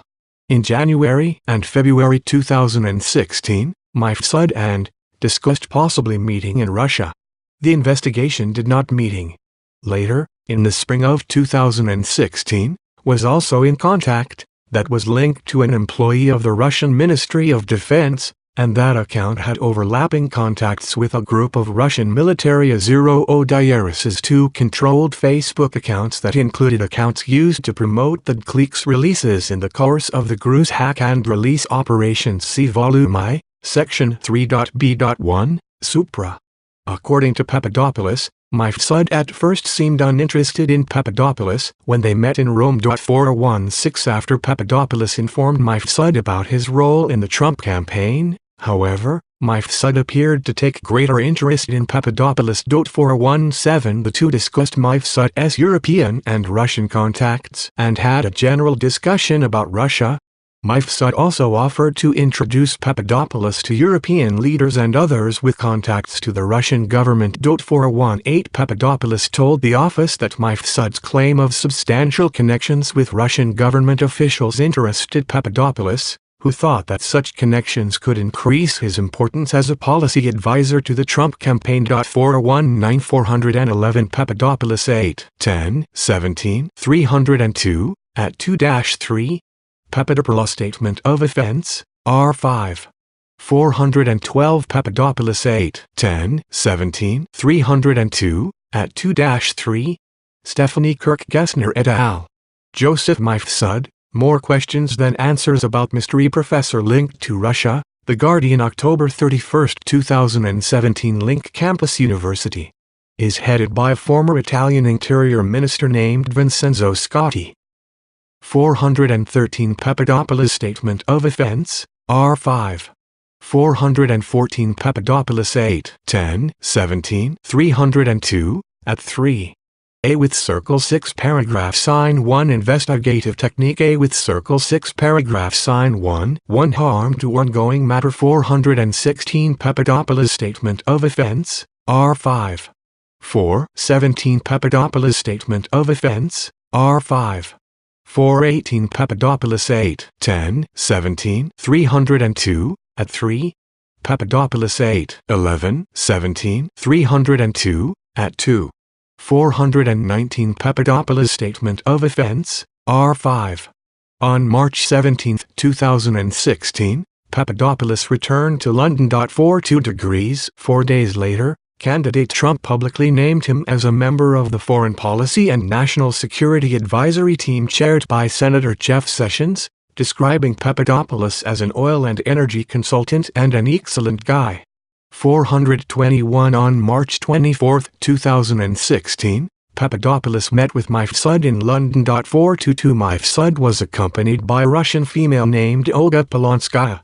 Mifsud introduced Polonskaya as a former student of his who had connections to Vladimir Putin. 423 Papadopoulos understood at the time that Polonskaya may have been Putin's niece but later learned that this was not true. 424 During the meeting, Polonskaya offered to help Papadopoulos establish contacts in Russia and stated that the Russian ambassador in London was a friend of hers. 425 Based on this interaction, Papadopoulos expected Mifsud and Polonskaya to introduce him to the Russian ambassador in London, but that did not occur. 426 Following his meeting with Mifsud, Papadopoulos sent an email to members of the Trump campaign's Foreign Policy Advisory Team.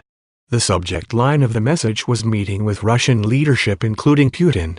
427 The message stated in pertinent part, "I just finished a very productive lunch with a good friend of mine, Joseph Mifsud, the director of the London Academy of Diplomacy, who introduced me to both Putin's niece and the Russian ambassador in London, who also acts as the deputy foreign minister." 428 The topic of the lunch was to arrange a meeting between us and the Russian leadership to discuss U.S.-Russia ties under President Trump. They are keen to host us in a neutral city, or directly in Moscow. They said the leadership, including Putin, is ready to meet with us and Mr. Trump should there be interest. Waiting for everyone's thoughts on moving forward with this very important issue. 429 420 Papadopoulos 8, 10, 17, 302, at 2. 421 Philip Rucker and Robert Costa, Trump questions need for NATO, outlines non-interventionist foreign policy, Washington Post March 21, 2016. 422 Papadopoulos 8, 10, 17, 302, at 3. 324 16 Text messages, Mifsud and Papadopoulos. 423 Papadopoulos 8, 10, 17, 302, at 3. 424 Papadopoulos 8, 10, 17, 302, at 3. Papadopoulos 2, 10, 17, 302, at 2-3. Papadopoulos Internet Search History 3/24/16 revealing late morning and early afternoon searches on March 24, 2016 for Putin's niece, Olga Putin, and Russian President niece Olga, among other terms. 425 Papadopoulos 8, 10, 17, 302, at 3. 426 Papadopoulos Statement of Offense, R8 NL 427 3/24/16 Email, Papadopoulos to Page et al. 8:48 and 21 seconds A.M. 428 Papadopoulos's statements to the campaign were false. As noted above, the woman he met was not Putin's niece, he had not met the Russian ambassador in London, and the ambassador did not also serve as Russia's deputy foreign minister. 429 3/24/16 Email, Papadopoulos to Page et al. 8:48 and 21 seconds A.M. Papadopoulos's message came at a time when Clovis perceived a shift in the campaign's approach toward Russia from one of engaging with Russia through the NATO framework and taking a strong stance on Russian aggression in Ukraine. Clovis's response to Papadopoulos, however, did not reflect that shift. Replying to Papadopoulos and the other members of the Foreign Policy Advisory Team copied on the initial email, Clovis wrote, "This is most informative. Let me work it through the campaign. No commitments until we see how this plays out. My thought is that we probably should not go forward with any meetings with the Russians until we have had occasion to sit with our NATO allies, especially France, Germany and Great Britain. We need to reassure our allies that we are not going to advance anything with Russia until we have everyone on the same page. More thoughts later today. Great work. 431A with Circle 6 paragraph sign 1 March 31st Foreign Policy Team Meeting. The campaign held a meeting of the Foreign Policy Advisory Team with Senator Sessions and candidate Trump approximately 1 week later, on March 31, 2016, in Washington, D.C. 432. The meeting, which was intended to generate press coverage for the campaign 433, took place at the Trump International Hotel. 434. Papadopoulos flew to Washington for the event. At the meeting, Senator Sessions sat at one end of an oval table, while Trump sat at the other. As reflected in the photograph below, which was posted to Trump's Instagram account, Papadopoulos sat between the two seats to Sessions' left. 430 431 324 16 email, Clovis to Papadopoulos et al. 8:55 and 4 seconds. A.M. 432 Papadopoulos 8 10 17 302 at 4. Papadopoulos 8 11 17 302 at 3. 433 Sessions 1 17 18 302 at 16-17. 434 Papadopoulos 8 10 17 302 at 4. March 31, 2016 meeting of Foreign Policy Team, with Papadopoulos fourth from right of candidate Trump. During the meeting, each of the newly announced foreign policy advisors introduced themselves and briefly described their areas of experience or expertise. 435 Papadopoulos spoke about his previous work in the energy sector and then brought up a potential meeting with Russian officials. 436 Specifically, Papadopoulos told the group that he had learned through his contacts in London that Putin wanted to meet with candidate Trump and that these connections could help arrange that meeting. 437 Trump and Sessions both reacted to Papadopoulos' statement. Papadopoulos and campaign advisor J.D. Gordon, who told investigators in an interview that he had a crystal clear recollection of the meeting, have stated that Trump was interested in and receptive to the idea of a meeting with Putin. 438 Papadopoulos understood Sessions to be similarly supportive of his efforts to arrange a meeting. 439 Gordon and two other attendees, however, recall that Sessions generally opposed the proposal, though they differ in their accounts of the concerns he voiced or the strength of the opposition he expressed. 440A with Circle 6 paragraph sign 1 George Papadopoulos learns that Russia has dirt in the form of Clinton emails. Whatever Sessions' precise words at the March 31st meeting, Papadopoulos did not understand Sessions or anyone else in the Trump campaign to have directed that he refrain from. 435 Papadopoulos 8 10 17 302 at 4. 436 Papadopoulos 8 10 17,302 at 4.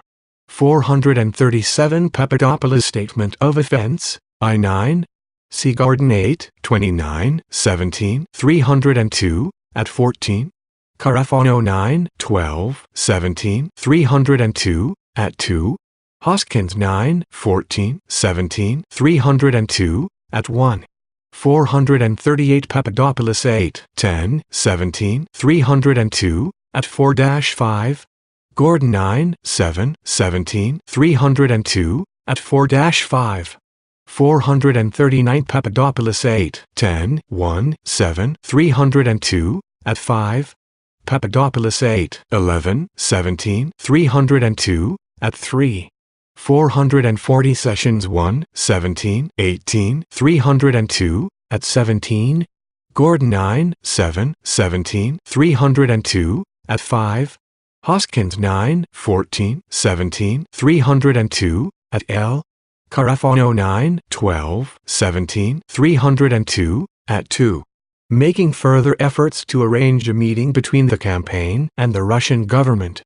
To the contrary, Papadopoulos told the office that he understood the campaign to be supportive of his efforts to arrange such a meeting. 441 Accordingly, when he returned to London, Papadopoulos resumed those efforts. 442 Throughout April 2016, Papadopoulos continued to correspond with, meet with, and seek Russia contacts through Mifsud and, at times, Polonskaya. 443 For example, Within a week of her initial March 24 meeting with him, Polonskaya attempted to send Papadopoulos a text message as 0 diarises to which email exchanges show to have been drafted or edited by Mifsud addressing Papadopoulos' wish to engage with the Russian Federation. 444 When Papadopoulos learned from Mifsud that Polonskaya had tried to message him, he sent her an email seeking another meeting. 445 Polonskaya responded the next day that she was back in St. Petersburg but would be very pleased to support Papadopoulos' initiatives between our two countries and to meet him again. 446 Papadopoulos stated in reply that he thought a good step would be to introduce him to the Russian ambassador in London, and that he would like to talk to the ambassador, or anyone else he recommend, about a potential foreign policy trip to Russia. 447 Mifsud, who had been copied on the email exchanges, replied on the morning of April 11, 2016. He wrote, "This has already been agreed. I am flying to Moscow on the 18th for a Valdai meeting, plus other meetings at the Duma. We will talk tomorrow."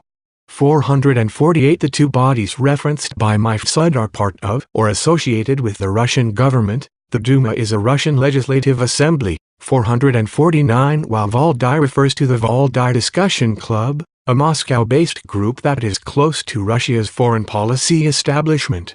450 Papadopoulos thanked Mifsud and said that he would see him tomorrow. 451 For her part, Polonskaya responded that she had already alerted my personal links to our conversation and your request, that we are all very excited the possibility of a good relationship with Mr. Trump, and that the Russian Federation would love to welcome him once his candidature would be officially announced. 452 at 2. A with circle 6 paragraph sign 5441 Papadopoulos 8, 10, 17, 302, at 4-5. Papadopoulos 8, 11, 17, 302, at 3. Papadopoulos 9, 20, 17, 302, 442 Papadopoulos Statement of Offense, I-10. 443 Papadopoulos Statement of Offense, I-10-15. 444, 3, 29, 16 emails, Mifsud to Polonskaya 3, 39 and 5, 36a.m 445, 4, 10, 16 email, Papadopoulos to Polonskaya 245 and 59 seconds p.m 446, 4, 11, 16 email, Polonskaya to Papadopoulos 3, 11, 24a.m 447, 4, 11 liters 6 email, Papadopoulos to Polonskaya 921 and 56 seconds a.m 448, 4, 11, 16 email, Mifsud to Papadopoulos 11, 43, 53. 449 Papadopoulos Statement of Offense, I-10C. 450 Anton Troyanovsky, Putin ally warns of arms race as Russia considers response to U.S. nuclear stance, Washington Post February 10, 2018. 451, 4, 11, 16 email, Papadopoulos to Mifsud 1151 and 53 seconds a.m 452, 4, 12, 16 email, Polonskaya to Papadopoulos 447 and 6 seconds a.m Papadopoulos and Mifsud's mentions of seeing each other tomorrow referenced a meeting that the two had scheduled for the next morning, April 12, 2016, at the Andes Hotel in London. Papadopoulos acknowledged the meeting during interviews with The Office, 453, and records from Papadopoulos' UK cell phone and his internet search history all indicate that the meeting took place. 454 Following the meeting, Mifsud traveled as planned to Moscow. 455 On April 18, 2016, while in Russia, Mifsud introduced Papadopoulos over email to Ivan Timofeev, a member of the Russian International Affairs Council. 456 Mifsud had described Timofeev as having connections with the Russian Ministry of Foreign Affairs MFA. 457 The executive entity in Russia responsible for Russian foreign relations. 458 Over the next several weeks, Papadopoulos and Timofeyev had multiple conversations over Skype and email about setting the groundwork for a potential meeting between the campaign and Russian government officials. 459 Papadopoulos told the office that, on one Skype call, he believed that his conversation with Timofeyev was being monitored or supervised by an unknown third party, because Timofeyev spoke in an official manner and Papadopoulos heard odd noises on the line. 460 Timofeyev also told Papadopoulos in an April 25, 2016 email that he had just spoken to Igor Ivanov, the president of RIAC and former foreign minister of Russia, and conveyed Ivanov's advice about how best to arrange a Moscow visit.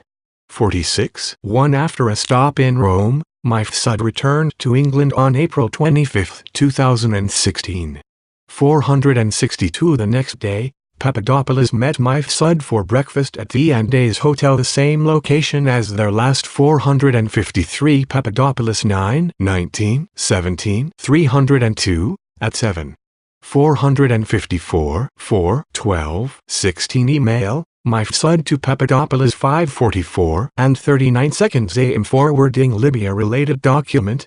4, 12, 16 Email, Mifsud to Papadopoulos and Obaid 10:28 and 20 seconds AM Papadopoulos Internet search history April 11, 2016 10:56 and 49 seconds PM search for Andes Hotel Liverpool Street. 4, 12, 16 text messages, Mifsud and Papadopoulos.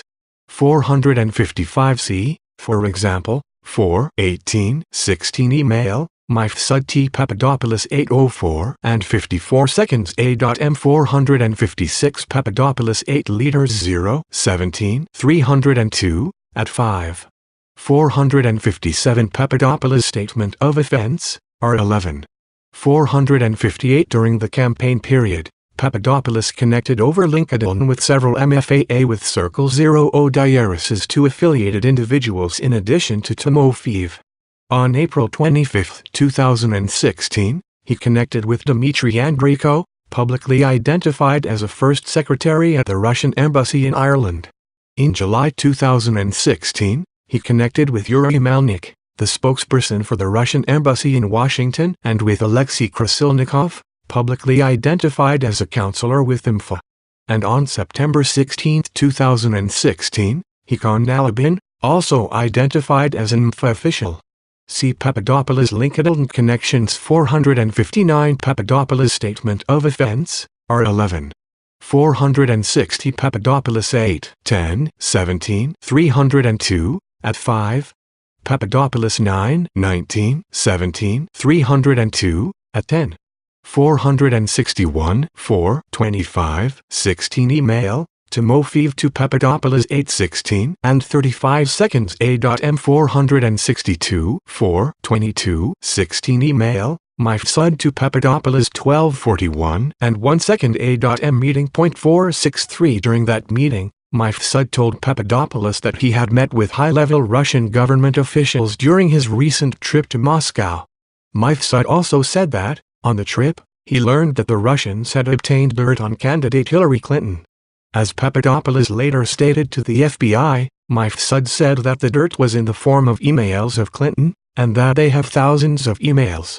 464 On May 6, 2016, 10 days after that meeting with Mifsud, Papadopoulos suggested to a representative of a foreign government that the Trump campaign had received indications from the Russian government that it could assist the campaign through the anonymous release of information that would be damaging to Hillary Clinton. 465A with Circle 6 Paragraph Sign 1 Russia-related communications with the campaign. While he was discussing with his foreign contacts a potential meeting of campaign officials with Russian government officials, Papadopoulos kept campaign officials apprised of his efforts. On April 25, 2016, the day before Mifsud told Papadopoulos about the emails, Papadopoulos wrote to senior policy advisor Stephen Mueller that the Russian government has an open invitation by Putin for Mr. Trump to meet him when he is ready, and that the advantage of being in London is that these governments tend to speak a bit more openly in neutral cities. 466 On April 27, 2016, after his meeting with Mifsud, Papadopoulos wrote a second message to Mueller stating that some interesting messages were coming in from Moscow about the trip when the time is right. 467 The same day, Papadopoulos sent a similar email to campaign manager Corey Lewandowski, telling Lewandowski that Papadopoulos had been receiving a lot of calls over the last month about Putin wanting to host Trump and the team when the time is right. 468 Papadopoulos's Russia-related communications with campaign officials continued throughout the spring and summer of 2016. On May 4, 2016, he forwarded to Lewandowski an email from Timofeyev raising the possibility of a meeting in Moscow, asking Lewandowski whether that was something we want to move forward with. 469 The next day, Papadopoulos forwarded the same Timofeyev email to Sam Clovis, adding to the top of the email Russia update. 470 He included the same email in a May 21, 2016 message to senior campaign official Paul Manafort, under the subject line Request from Russia to meet Mr. Trump, stating that Russia has been eager to meet Mr. Trump for quite some time and have been reaching out to me. 463 Papadopoulos Statement of Offense 14. 425-16 Text messages, Mifsud and Papadopoulos. 464 Papadopoulos Statement of Offense 14.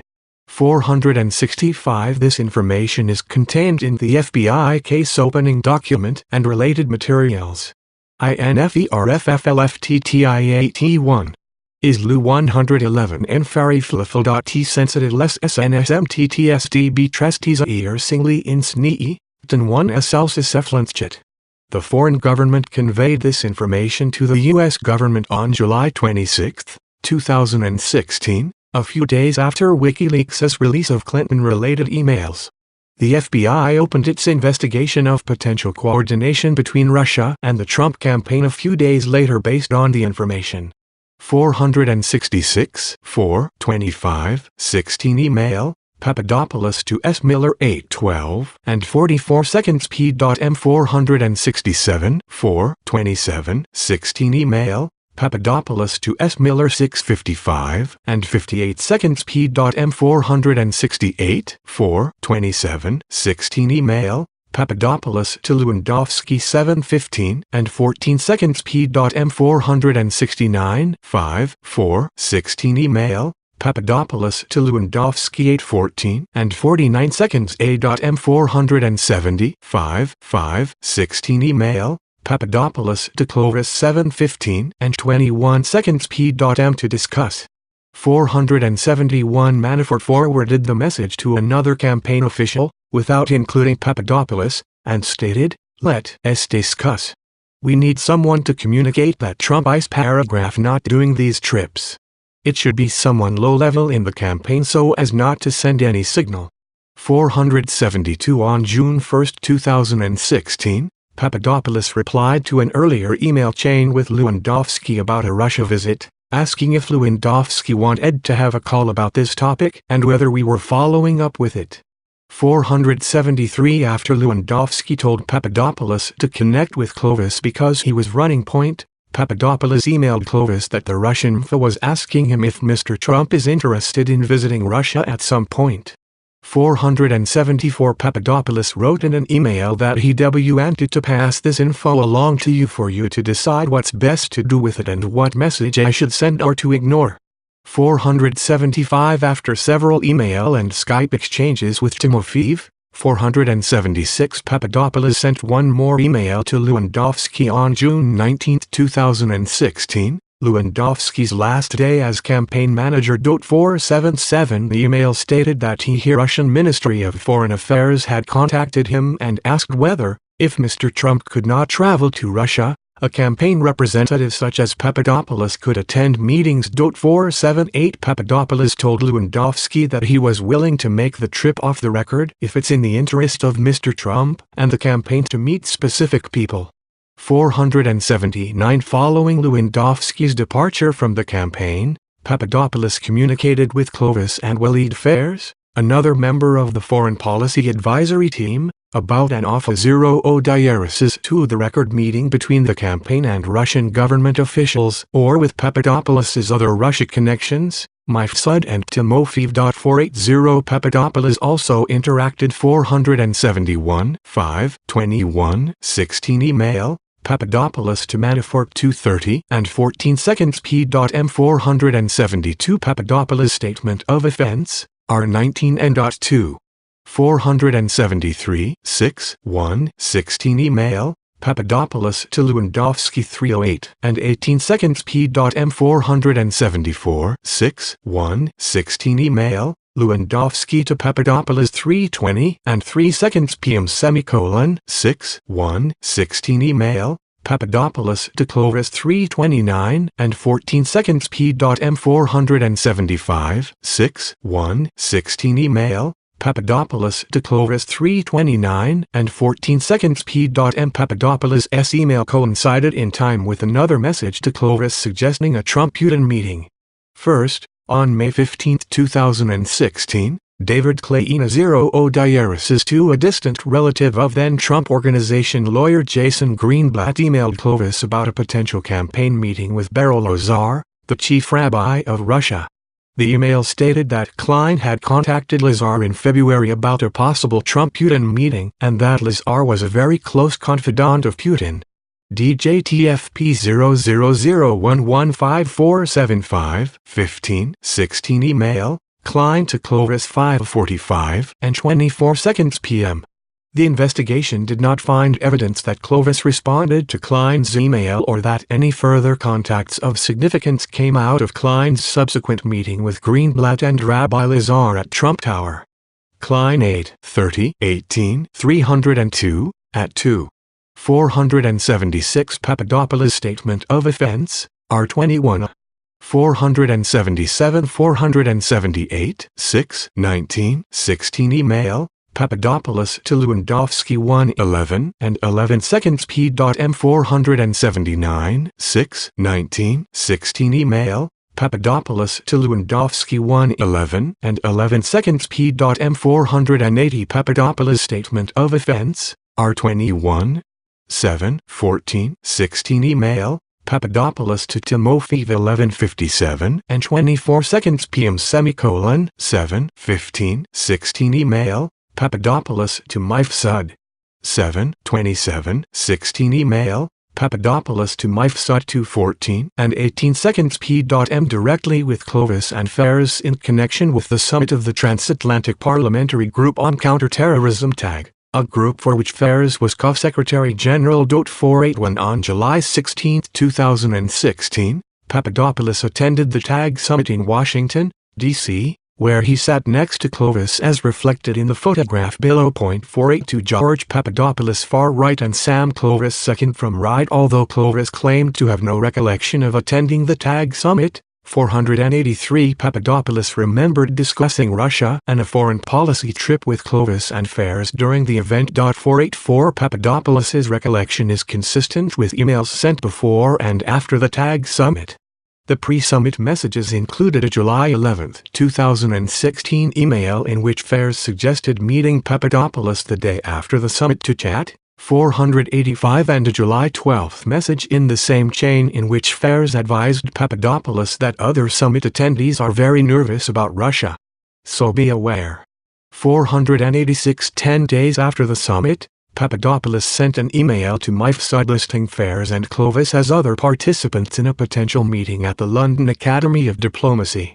487 Finally, Papadopoulos's recollection is also consistent with handwritten notes from a 481 Papadopoulos 9/19 17 302 at 16-17 9th TAG Summit in Washington, D.C., Transatlantic Parliament Group on Counterterrorism.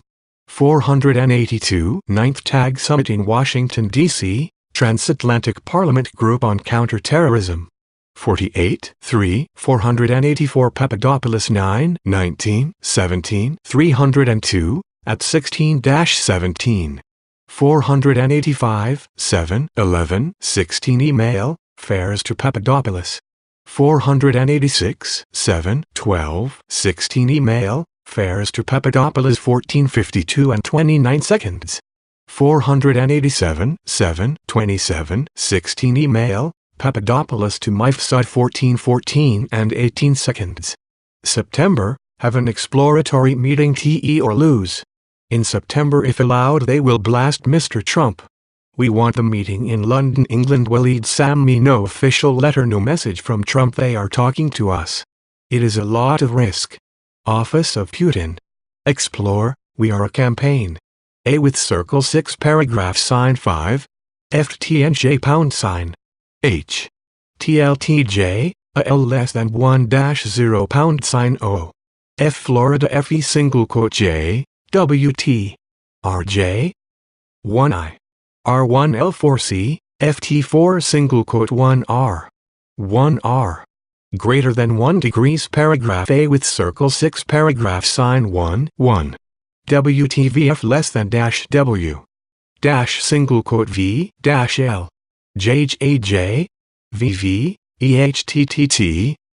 TLJ, ampersand. L. Low U4. Dash dash JJ. OT. F dash.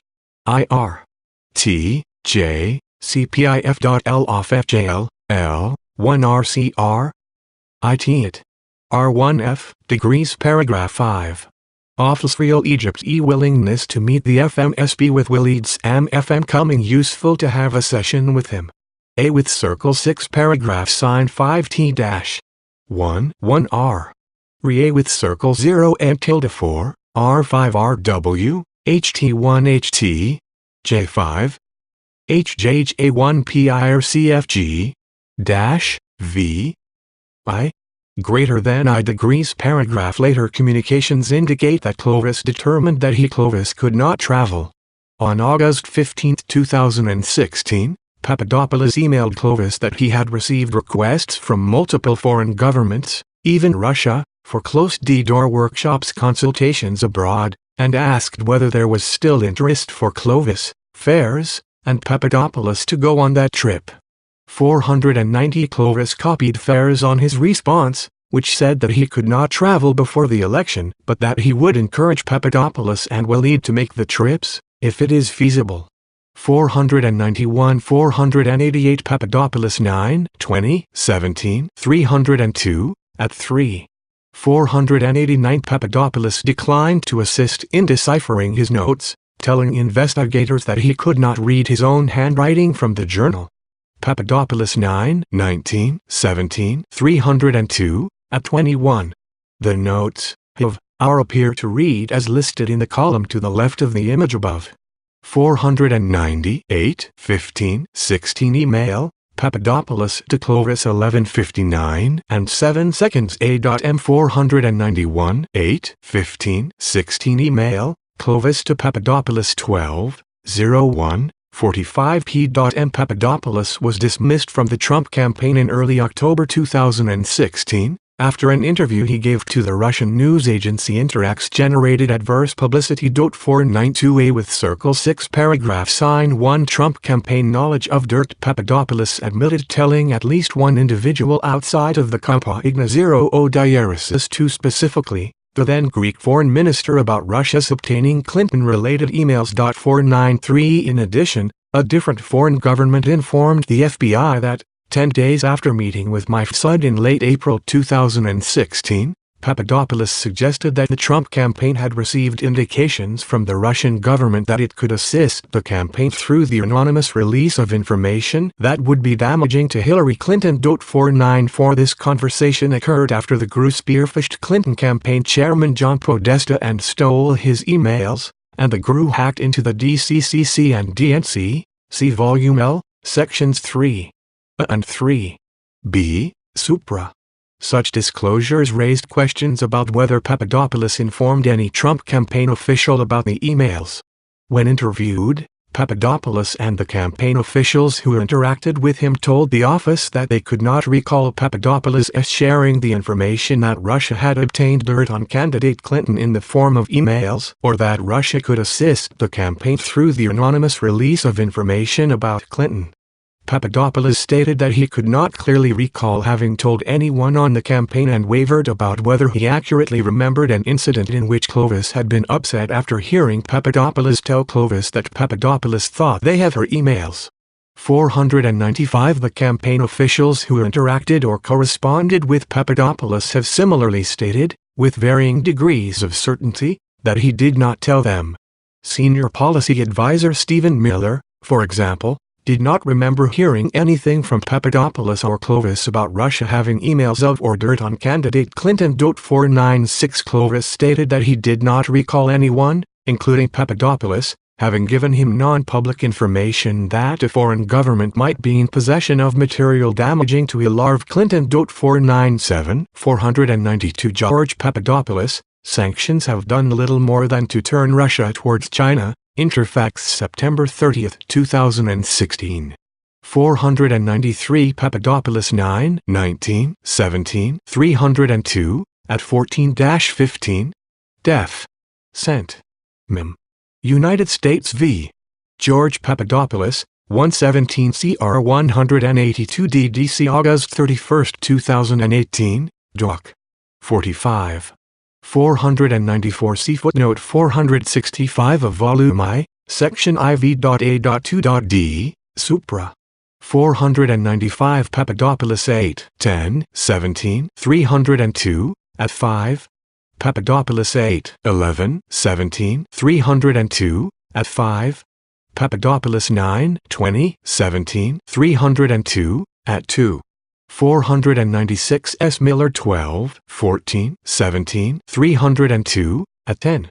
497 No documentary evidence, and nothing in the email accounts or other communications facilities reviewed by the office, shows that Papadopoulos shared this information with the campaign. A. With Circle 6 paragraph sign 1 additional George Papadopoulos contact. The office investigated another Russia-related contact with Papadopoulos. The office was not fully able to explore the contact because the individual at issue Sergei Milyan remained out of the country since the inception of our investigation and declined to meet with members of the office despite our repeated efforts to obtain an interview. Papadopoulos first connected with Milyan via a LinkedIn on July 15, 2016, SHMTLY after Papadopoulos had attended the TAG summit with Clovis. 500 Milyan, an American citizen who is a native of Belarus, introduced himself as president of the New York-based Russian-American Chamber of Commerce, and claimed that through that position he had insider knowledge and direct access to the top hierarchy in Russian politics. 501 Papadopoulos asked Timofeev whether he had heard of Milyan. 502 Although Timofeev said no. 503 Papadopoulos met Milyan in New York City. 504 The meetings took place on July 30 and August 1, 2016.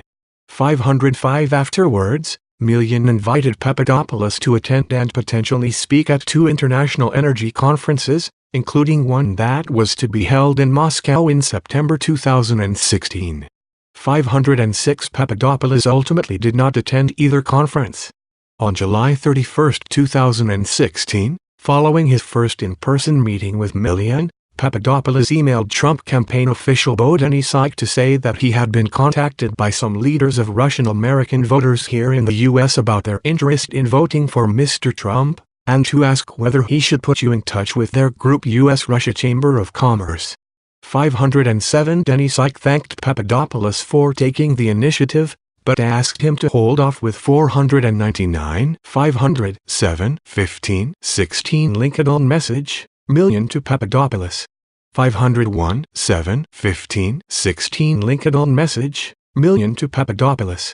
502 7 22 16 Facebook message, Papadopoulos to Timofeev 7:40 and 23 seconds PM ; 7 26 16 Facebook message, Papadopoulos to Timofeev 3:08 and 57 seconds p.m. 503 7 23 16 Facebook message, Timofeev to Papadopoulos 4:31 and 37 seconds AM ; 7 26 16 Facebook message, Timofeev to Papadopoulos 3:37 and 16 seconds p.m. 504 7 16 16 text messages, Papadopoulos and Milyan 7:55 and 43 seconds p.m. 505 7 30 16 text messages, Papadopoulos, and 5:38 and 6:05 p.m. 7:31:16 text messages, and Papadopoulos 3:48 and 4:18 p.m. 8:16 text message, to Papadopoulos 8:19 p.m. 506 8:16 text messages,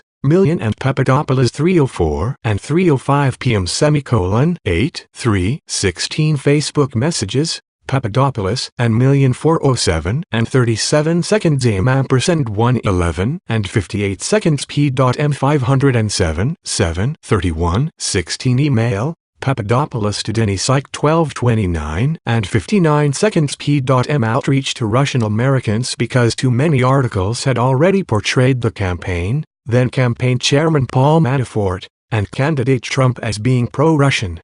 508 on August 23, 2016, sent a Facebook message to Papadopoulos promising that he would share with you a disruptive technology that might be instrumental in your political work for the campaign. 509 Papadopoulos claimed to have no recollection of this matter. 510 on November 9, 2016, shortly after the election, Papadopoulos arranged to meet in Chicago to discuss business opportunities, including potential work with Russian billionaires who are not under sanctions.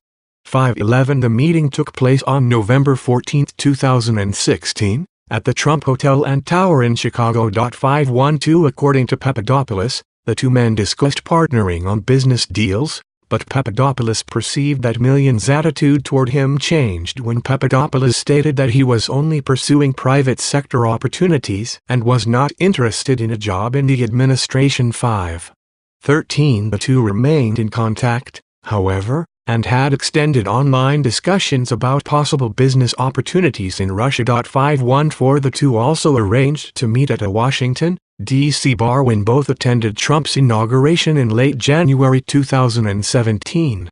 515A with Circle 6 paragraph sign 1 Carter Page worked for the Trump campaign from January 2016 to September 2016. He was formally and publicly announced as a foreign policy advisor by the candidate in March 2016. 516 Page had lived and worked in Russia, and he had been approached by Russian intelligence officers several years before he volunteered for the Trump campaign. During his time with the campaign, Page advocated pro-Russia foreign policy positions and traveled to Moscow in his personal capacity. Russian intelligence officials had formed relationships with Page in 2008 and 2013, and Russian officials may have focused on Page in 2016 because of his affiliation with the campaign. However, the investigation did not establish that Page coordinated with the Russian government in its efforts to interfere with the 2016 presidential election. 508 7:31:16 email, Denny Psych to Papadopoulos 21:54 and 52 seconds. 509 8:23:16 Facebook message, to Papadopoulos 2:55 and 36 seconds a.m. 510 Papadopoulos 9:20:17 302 at 2. 511-11-10-16 Facebook message, to Papadopoulos 9:35 and 5 seconds p.m. 512-11-14-16 Facebook message, to Papadopoulos 1:32 and 11 seconds a.m. 513 Papadopoulos 9:19-17 302 at 19. 514 For example, 11:29:16 Facebook messages, Papadopoulos and 509-511 p.m. 12:7:16 Facebook message, to Papadopoulos 5:10 and 54 seconds p.m. 515 1:20:17 Facebook messages, Papadopoulos and 437-4:39 a.m. 516 Page was interviewed by Counsel's appointment. A with Circle 6 paragraph sign 1 background Before he began working for the campaign in January 2016, Page had substantial prior experience studying Russian policy issues and living and working in Moscow.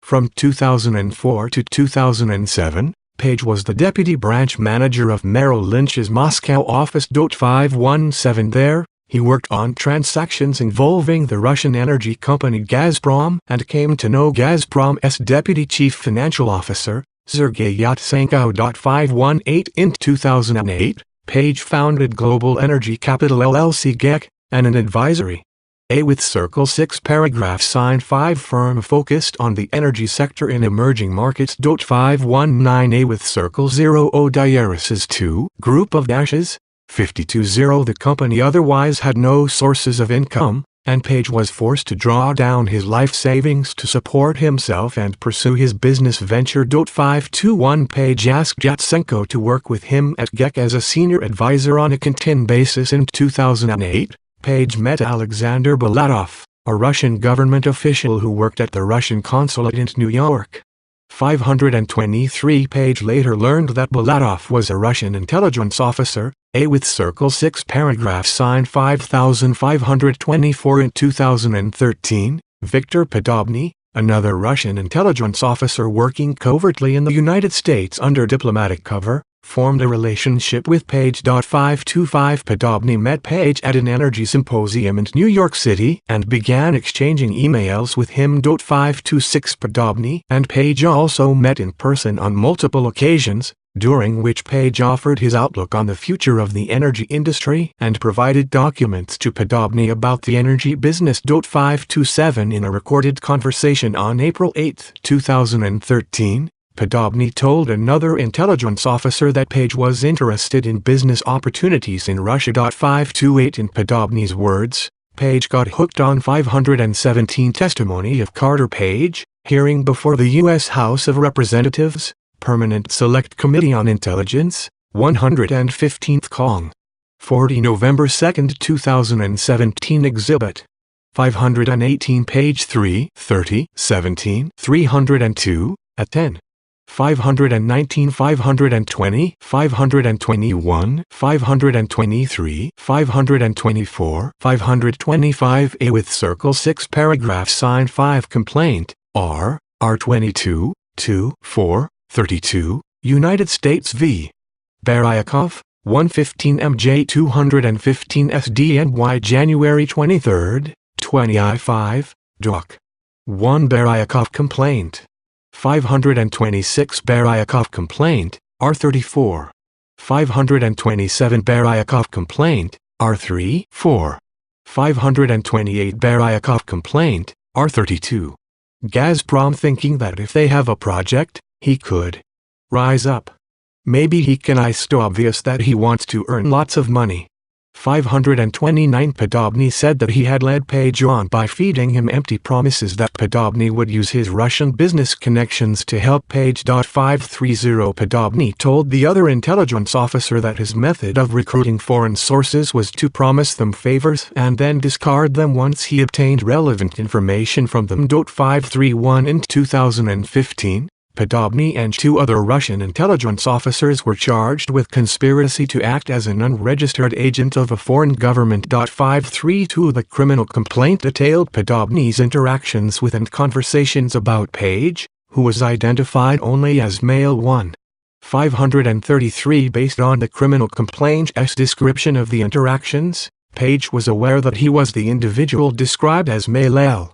534 Page later spoke with a Russian government official at the United Nations General Assembly and identified himself so that the official would understand he was Male I from the Podobny complaint. 535 Page told the official that he didn't do anything with Circle 6 paragraph sign 5536 in interviews with the FBI before the office's opening. Page acknowledged that he understood that the individuals he had associated with were members of the Russian intelligence services, but he stated that he had only provided immaterial non-public information to them and that he did not view this relationship as a backchannel. 537 Page told investigating agents that the more immaterial non-public information I give them, the better for this country. 538 with Circle 6 paragraph sign 1 Origins of and early campaign work. In January 2016, Page began volunteering on an informal, unpaid basis for the Trump campaign after Ed Cox, a state Republican Party official, Introduced page to Trump campaign officials. 539 page told the office that his goal in working on the campaign was to help candidate Trump improve relations with Russia. 540 to that end, Page emailed campaign officials offering his thoughts on U.S.-Russia relations, prepared talking points and briefing memos on Russia, and 529 Baryakov complaint. 530 Baryakov complaint. 531 Baryakov complaint. 532 C. Baryakov complaint. See also Indictment United States v. Baryakov, 115 CR 73 SDNY February 9, 2015, Doc. 10. 533 Baryakov complaint, R. R32-34. 534 535 page 3, 16, 17, 302, at 4. 536 page 3, 16, 17, 302, at 4. 537 page 3, 30, 17, 302, at 6. Page 3, 31, 17, 302, at I. 538 page 3, 31, 17, 302, at 1. 539 page 3, 16, 17, 302, at L. 540 page 3, 10, 17, 302, at 2. Proposed that candidate Trump meet with President Vladimir Putin in Moscow. 541 in communications with campaign officials, Page also repeatedly touted his high-level contacts in Russia and his ability to forge connections between candidate Trump and senior Russian governmental officials. For example, on January 30, 2016, Page sent an email to senior campaign officials stating that he had spent the past week in Europe and had been in discussions with some individuals with close ties to the Kremlin who recognized that Trump could have a game-changing effect in bringing the end of the new Cold War. 542 The email stated that through his discussions with these high-level contacts, Page believed that a direct meeting in Moscow between Mr. Trump and Putin could be arranged. 543 Page closed the email B criticizing U.S. sanctions on Russia. 544 On March 21, 2016, candidate Trump formally and publicly identified Page as a member of his foreign policy team to advise on Russia and the energy sector. 546 Over the next several months, Page continued providing policy-related work product to campaign officials. For example, in April 2016, Page provided feedback on an outline for a foreign policy speech that the candidate gave at the Mayflower Hotel, 547 See Volume I, Section IV.A.4, Infra. In May 2016, Page prepared an outline of an energy policy speech for the campaign and then traveled to Bismarck, North Dakota, to watch the candidate deliver the speech. 548 Chief Policy Advisor Sam Clovis expressed appreciation for Page's work and praised his work to other campaign officials. 549A with Circle 6 paragraph Sign 1 Carter Page's July 2016 trip to Moscow. Page's affiliation with the Trump campaign took on a higher profile and drew the attention of Russian officials after the candidate named him a foreign policy advisor.